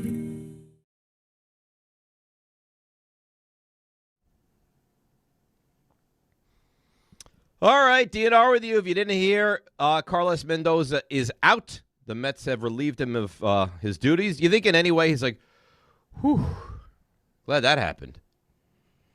Yeah, like Ray and I were talking just now during the break, and we're just, I'm still just trying to process all this. I think there's a part of him that's probably saying, thank goodness, put me out of my misery, because it takes a toll. And remember, I thought this could have easily happened weeks ago. I mean, I when they thought it probably should have happened weeks ago. Well, the 12-game losing streak, you thought that would have spelled the – remember, Boston and who the hell else got fired? Corin, who was and Philly, Rob Thompson. Right, and look what they've done since then. Right. The problem is but you're not going to have some Philadelphia turnaround like they had. The No. Mets are just not capable of doing that. Now, So Philadelphia's what's going to got happen better is players. they might get a little better. There might be a little bit of jump, right? Andy, whatever. Andy Green, he's a new manager, right? Former Padres manager. Yep. But what's going to happen is this is going to expose the GM more. Because 100%. you're going to have made the change at manager, and they're not going to get a whole hell of a lot better, and then you're going to say to yourself, all right, what's next? And what's next you're going to have to decide is, what are we doing with the GM of this team? Are we keeping or are we not keeping David Stearns? And the Mets said that the official Mets release, the wording is Andy Green will take over as interim manager for the remainder of the 2026 season. So just he's finishing out the year, and then we'll see what happens at the end of the season. But right. no, I mean, now, if he does it great had to happen. and somehow scrap their way back into contention, could he be back? I guess he could. Right. And the thing about Andy Green, again, he had 4 years under his belt with the Padres. Padres didn't win while he was there. He wasn't very good. They were in like a transition state or whatnot. But the thing about Andy Green and covering him while he was a manager with San Diego is that this is a guy who's not afraid to, show his emotion. Like, he's not afraid to go out there and get in the umpire's face. He will fight for his guys. He's animated. And I know this was a big issue for fans when it came to Carlos Mendoza. Like, that just wasn't his way. Like, there was a lot of times. No. Right? And even, like, with a chance to hold his guys accountable when he's questioned after a game after poor play. Like, he kind of was the good soldier. Andy Green's got some edge. And that is what this team needs because, Dave, we've watched it. They look like a bunch of corpses on the field. They look like they don't care. Last Mets manager to be fired in season is? Was it Willie Randolph? Yeah, Willie Randolph when they made him fly all the way out to the West Coast. After they won a game. Yeah, poor Willie Randolph. So, yep, that's the latest with the Mets. It was probably only a matter of time until this happened. It's funny. I said earlier in the week, is there any point to really discuss the Mets anymore? They're dead. They're not good. But now they're a story, at least for the little weekend. did we realize that they would just get humiliated by the Cubs. Dansby Swanson would be setting major league records for RBIs out of the 9 spot, and that you'd commit 6 errors in a game and you'd fire the manager. So the Cubs swept the Mets all 7 games because the 3-game sweep at Wrigley was during the 12-game losing streak earlier this year. Mm-hmm. The Cubs put up double digits in 3 of the 7 games against the Mets this year. And remember, the Cubs came into Citi Field this weekend not even playing well. And they were a mess. They started a guy yesterday that hadn't pitched in weeks. 6 weeks. Matt Boyd. Really good. Of course, and he's a lefty. Mets can't hit lefties. Game time brought to you by Tullamore Dew Irish Whiskey. When it's game time, it's Tully time. Yankees, Red Sox 7-10 tonight, and at the same time, with a new manager, the Mets will host former star pitcher Zach Wheeler and the Philadelphia Phillies. And that's game time brought to you by Tullamore Dew, the original triple distilled, triple blended, triple cask matured Irish whiskey. Be sure to grab a Tullamore Dew or try the new Tullamore Dew Honey during today's action. Glasses up to enjoying Tullamore Dew responsibly. What do you say we get to a call or two? Real quick. So get this. You look at Carlos Mendoza. He was the manager, for 2.5 years, basically? Yeah. He's actually going to finish his Mets run with a winning record. He was 7 games over 500. That's actually pretty impressive. Crazy. You wouldn't think it, right? Well, weren't the Mets were above 500 last year, weren't they? 83. But that's still above 500. Yeah. Like, if I would tell you, we just think, looking at what they are now and looking at what they were last year, what was their record last year, and you didn't really know, you'd be like, I don't know, 70 wins? Yeah. Like last year, but remember, that's what I mean. They were 20 games over last year. It just seems like it's been more bad than good, and yet here he is. He's going to finish 206 and 199. Well, that's the end of that era. Steven Summit. Steve, you're on ESPN New York. Hey, good morning, guys. Thanks for taking the call. Sure. I had 2 quick points, one on the Mets, but I did want to start with any time that I hear anything weather-related on this station, I think it would be irresponsible not to play Bring It, because that is by far and away the greatest thing that has come out of a weather update of all time. Thank you. With that, the Mendoza firing does nothing for me. This wasn't Mendoza's fault. The fault of this comes to David Stearns, and I think one thing that perhaps they forget as GMs is we don't care how smart you are as fans. He's burned down so much goodwill. I have a young son who I've been trying to get into baseball. The Mets was something that we enjoyed watching together.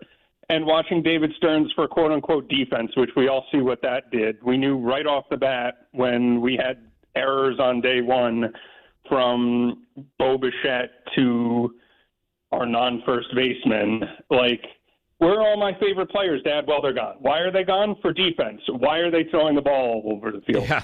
I don't know. Right. Gonna be a long year. And now he doesn't even want to watch. So, I mean, how old did you say he is, Steve?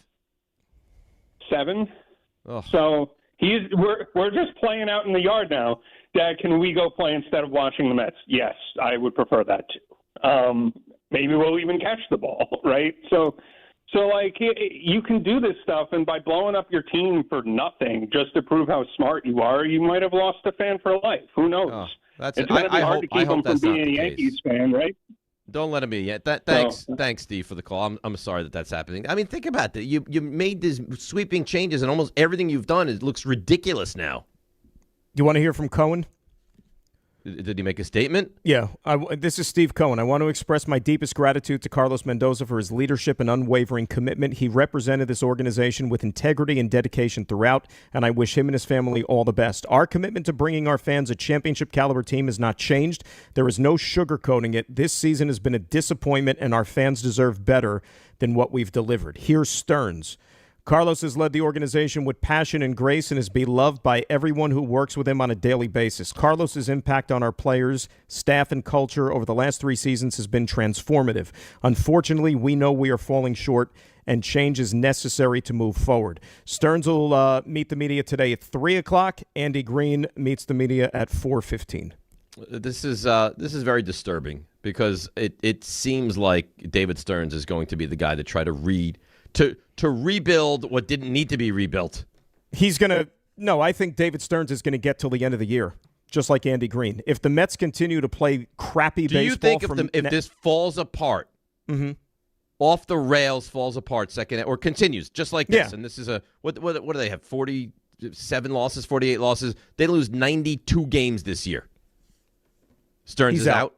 He's out. So I would. if you don't want Stearns here, do you root against the Mets for the second half of the season? Well, that's the same thing. But I still would not put it at 100%. Like, there's people that have said to me, like, they wouldn't even put it at 100%, that if this season continues to just be terrible, that they still would maybe give him one more shot. But then remember, if it's bad this year the rest of the way, Andy Green's not getting the job permanently. So then you're trusting Stearns to hire another manager. He's going to hire his new manager, absolutely. Make more roster changes. At what point does the Mets fan start to bang the drum for Theo Epstein? Well, Steve Cohen tried to get Theo Epstein. Well, try again. But he wouldn't give him. Remember, Theo Epstein wanted ownership points. He wants a piece of the table. Well, but why would you not now? Well, now, sure. Why would you not now? You've just embarrassed yourself. You're the laughingstock of Major League Baseball. You have a guy who exercised the demons in Boston and Chicago. So you got to give 5% of the team? What does that mean for Steve Cohen? These demons might be worse. What does that mean? It means nothing. Let's break, come back. More Mets into Plays of the Week. DNR with you, ESPN New York. If you've been injured on a construction site, then you need a lawyer who knows New York's unique labor laws. At the Parisman Firm, they have decades of experience handling construction accident cases and a proven track record of delivering huge results. Their team has already recovered nearly $1 billion for hardworking New Yorkers. From scaffold accidents to slip and falls and equipment failures, they've got your back. Call the Parisman Firm now at 718-WORKERS. That's right, 718-WORKERS, because your case is their cause. Get the justice you deserve today. Hey, Yankees fans, come out to Yankee Stadium on Monday, July 20th, when the Yankees host the Pittsburgh Pirates, and be ready to receive a traditional Yankees giveaway. It's Yankees T-shirt night, presented by Sato. The first 15,000 guests will receive a Yankees T-shirt. For tickets, log on to Yankees.com/tickets. Again, don't miss the Yankees and Pirates for Yankees T-shirt night presented by Sato on Monday, July 20th. Visit Yankees.com/tickets today.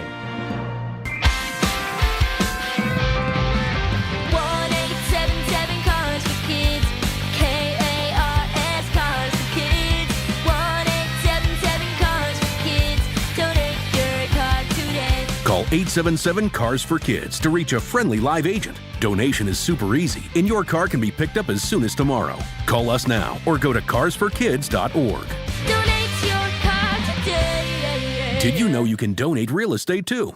Okay, I have to tell you. I was just looking on eBay where I go for all kinds of things I love, and there it was. That hologram trading card. One of the rarest, the last one I needed for my set. Shiny like the designer handbag of my dreams. One of a kind. eBay had it, and now everyone's asking, ooh, where'd you get your windshield wipers? eBay has all the parts that fit my car. No more annoying, just beautiful. Millions of finds, each with a story. eBay. Things people love. Progressive presents ways to save money that aren't bundling your home and auto insurance with Progressive. I can't believe the deal we got on these seats for the game. Wow, they must be pretty high up here. I think my ears just popped. Yeah, here, put this on. Is that an oxygen mask? An official team oxygen mask. Well, I can kind of see the field. Good, your senses are still sharp. You're going to need them for phase 2 of the ascent. Don't save money by sitting in the nosebleeds. You could save hundreds by switching to Progressive. Get a quote at Progressive.com. Progressive Casualty Insurance Company, affiliates, and other insurers. Not available in all states or situations. Congratulations, New York. The Knicks did it. Through battle after battle, they dominated to become this year's NBA champions. Day in and day out, the hard work paid off. And you were there every step of the way. Enjoy the crown. Own it, because this year is your year. A part of your legacy that will never be forgotten. So celebrate this moment, show your pride, and shop the largest selection of official NBA gear at NBAstore.com. A Fanatics experience. All right, DNR with you, ESPN New York. Rossa, just yeoman's work. Chef's kiss. Really nice job this week. The news, if you haven't heard, is the Mets have fired Carlos Mendoza, and Andy Green is the interim manager. They put out some statement from the owner and from the GM, and Stearns will speak at 3 o'clock, and Andy Green will meet the media at 4 o'clock. Right? That puts a bow on everything with the Mets of where we are right now? That's a bow. And 81 games left. Get your tickets now. Oh, yeah. Run to the box office. Run to the box don't office. Walk. Raymond, I hope you're happy with this. Why would I be happy? I don't know. I just feel like you take enjoyment in misery of Mets fans. That's sometimes. not true at all. No? We've discussed this several times. I do not take joy out of your misery. Not for the Mets, anyway. So when the Giants stink, that's when you take joy. Well, I kind of have no choice at this point, don't I? You've placed all those eggs in that basket. When I met you hated, when I met you, you hated the Giants. Don't pretend that's not true. Yeah, but you make it so much easier to continue hating them. So it is what it is. All right. You know what? Let's end on good terms here. Are you ready for the plays of the week? Yeah, sure. Would you like to go with that now? That'd be nice. Let's go. Raymond, guess what we're going to get into on the other side? Are the plays. I want you to guess. And specifically the Knicks of the week. That's right. You're good. You win a prize today. Never gets old. Sorry I missed you boys on Monday, but I heard the feud made a comeback. A cop pulls you over for speeding. What's an excuse you can give to get out of the ticket? Kid is home alone. Kid is home alone. I didn't hear any Dan Grossa voices this week, but I'm told that one did show up on Monday. We got to get them critters off you here. That one looks like it's oozing there. We should fix that. Talking about leeches, I guess. Shout out to Omar in Brooklyn. He's still on that high with the Knicks being NBA champions. We don't expect them to lose no more. That's it. We have finally waited. And now it's time to win. Not in 1-0, keep on winning. Until whatever happens, but then next year, we expect to win. We expect to win because we've got Jalen Brunson, and he may as well be Michael Jordan. We expect to win next year. We have the Michael Jordan of this year with New York Knicks. That's it, period. Well, I love him. He's a treat, especially when things are... It's party time. It's party time. All the time. Party time for Rick DiPietro. He's in St. Bart's. But they didn't perish, and he said it was a terrifying flight, and St. Bart's was gorgeous, and they were ready to party their faces off. So I'm happy about that. St. Bart's, we're gonna party our ass off. St. Bart's. Yeah. That's what's happening. You were interrupting the party because you brought back the why Bregman not back situation. What are you laughing about? I'm just going to text him and say, why Bregman not back? No. That would be very mean of you. Can you at least wait until he gets back? Did you enjoy St. Bart's? Yeah. I did. It was great. Why Bregman not back? Why Bregman not back? You can say what you want, but the why Bregman not back may have lived in your head. The 51-second question could have lived in your head a little bit. You went and pulled the Rick DiPietro, the Buster Olney. It's interesting, Buster, totally, and I get it, but twofold here. And it's interesting because, number one, I think part of the reason why the Giants took a big swing for Devers last year is because Adames, remember, got off to a horrible start the first couple of months of the season. And they paid him a lot of money, and it wasn't working out. They needed that extra punch offensively. Couple of things. What's the future, number one, of Francisco Lindor with this team? We know about the dynamics and all the stuff you hear about how he and Soto don't really get along that much. And if this season continues heading down the tracks the wrong way, maybe you move off from one of them. You know it's not going to be Juan Soto. You know, you trade Lindor for like another bad contract superstar, whether it's Tatis or something like that in San Diego. That's number one. You mentioned David Stern. Still 10 seconds. How much longer of a leash is Steve Cohen going to give him, given to a large degree this season, this mess that the Mets have on their hands, this is all his doing? It is a mess. What happened? I don't know what happened. Why Bregman not back? A couple of health ailments for you guys on Tuesday. I'm having a terrible morning. Why? What's the matter? Well, I think I might have an eye infection. On top of that, I'm in the shower today. Like, what is this? What's that? Blood. Nosebleed. But it wasn't just like a trickle. It was like I blew my nose. I was like, oh, no. That's not water. Yeah, like I could donate this. Like if someone in need could take this. Well, someone had a solution for you. Cam P emails in 3 steps to help fix your eye. Over-the-counter eye drops, which I've already started using. Clear eyes. Warm compress. Great. Stop being a bee. Yeah, maybe that last one. Great performance and stuff, Rothenberg, per usual. Fat Guy Strong tweets in, Dan is absolutely correct. I'm yelling Lakers at the radio. It is so great to play along with this. It's not meant for everybody. But if you are somebody, you're loving it. You are somebody like Jake Assman, who's been called out this week. And it's good that he's hosting the next show with Bart. By the way, he wasn't even wearing a diaper. It was all a farce. What? You know what? Jake Assman is a liar. Not only lied to you, he lied to officers of the law. He lied. He lied to the police. He lied to officers of the law. He has thoughts on you, Jake Assman. He's an ass kisser. That's why. And here we go. The ass man is an ass kisser. Yeah, interesting. Jazz Chisholm, interesting week for him. A lollipop is crossing the line. You have a stick. You're chewing on a stick and a lollipop. Was it a blow pop? Does this turn into gum? I don't think it was a blow pop, but it does look odd for somebody to go out there and play baseball and have a stick in their mouth. Why not bring a roast beef sandwich? Well, just There's a big difference between a roast beef sandwich and a blow pop. Put it down, like right at the cut of the dirt, right No, where your the back grass meets the pocket. dirt. In your back pocket. Just pull it out like in between pitches. Oh, Wiener Schnitzel. Why not? Why stop at the lolly? Why stop there? Where is the line? Is that a Knish fit in the back pocket? How great would that be? I leave you with thoughts this week because Dave is strongly resisting John Winthrop's latest idea. They want to take me out of my normal habitat, and they want me, and it sounds like they're going to force me against my will to watch a Giants game during a couch cast. Yep. So, I don't want any part of it. And feelings are being hurt. John doesn't really like me. He has this thing where we're friends with this whole thing. It's not legitimate. He doesn't know how to truly have a good friend. John says, I claim victory on this already.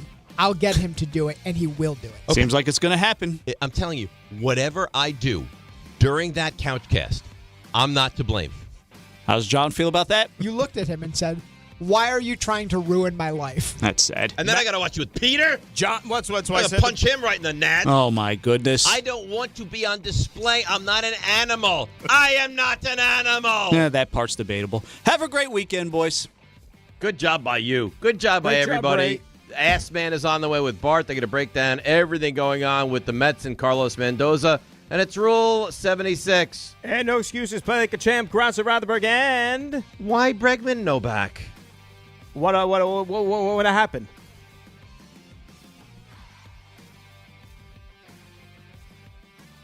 Want to earn extra revenue for your business? Amazon Hub Delivery is looking for local business owners to assist with deliveries. When you become a partner, you and your staff will deliver packages to customers in your area on a schedule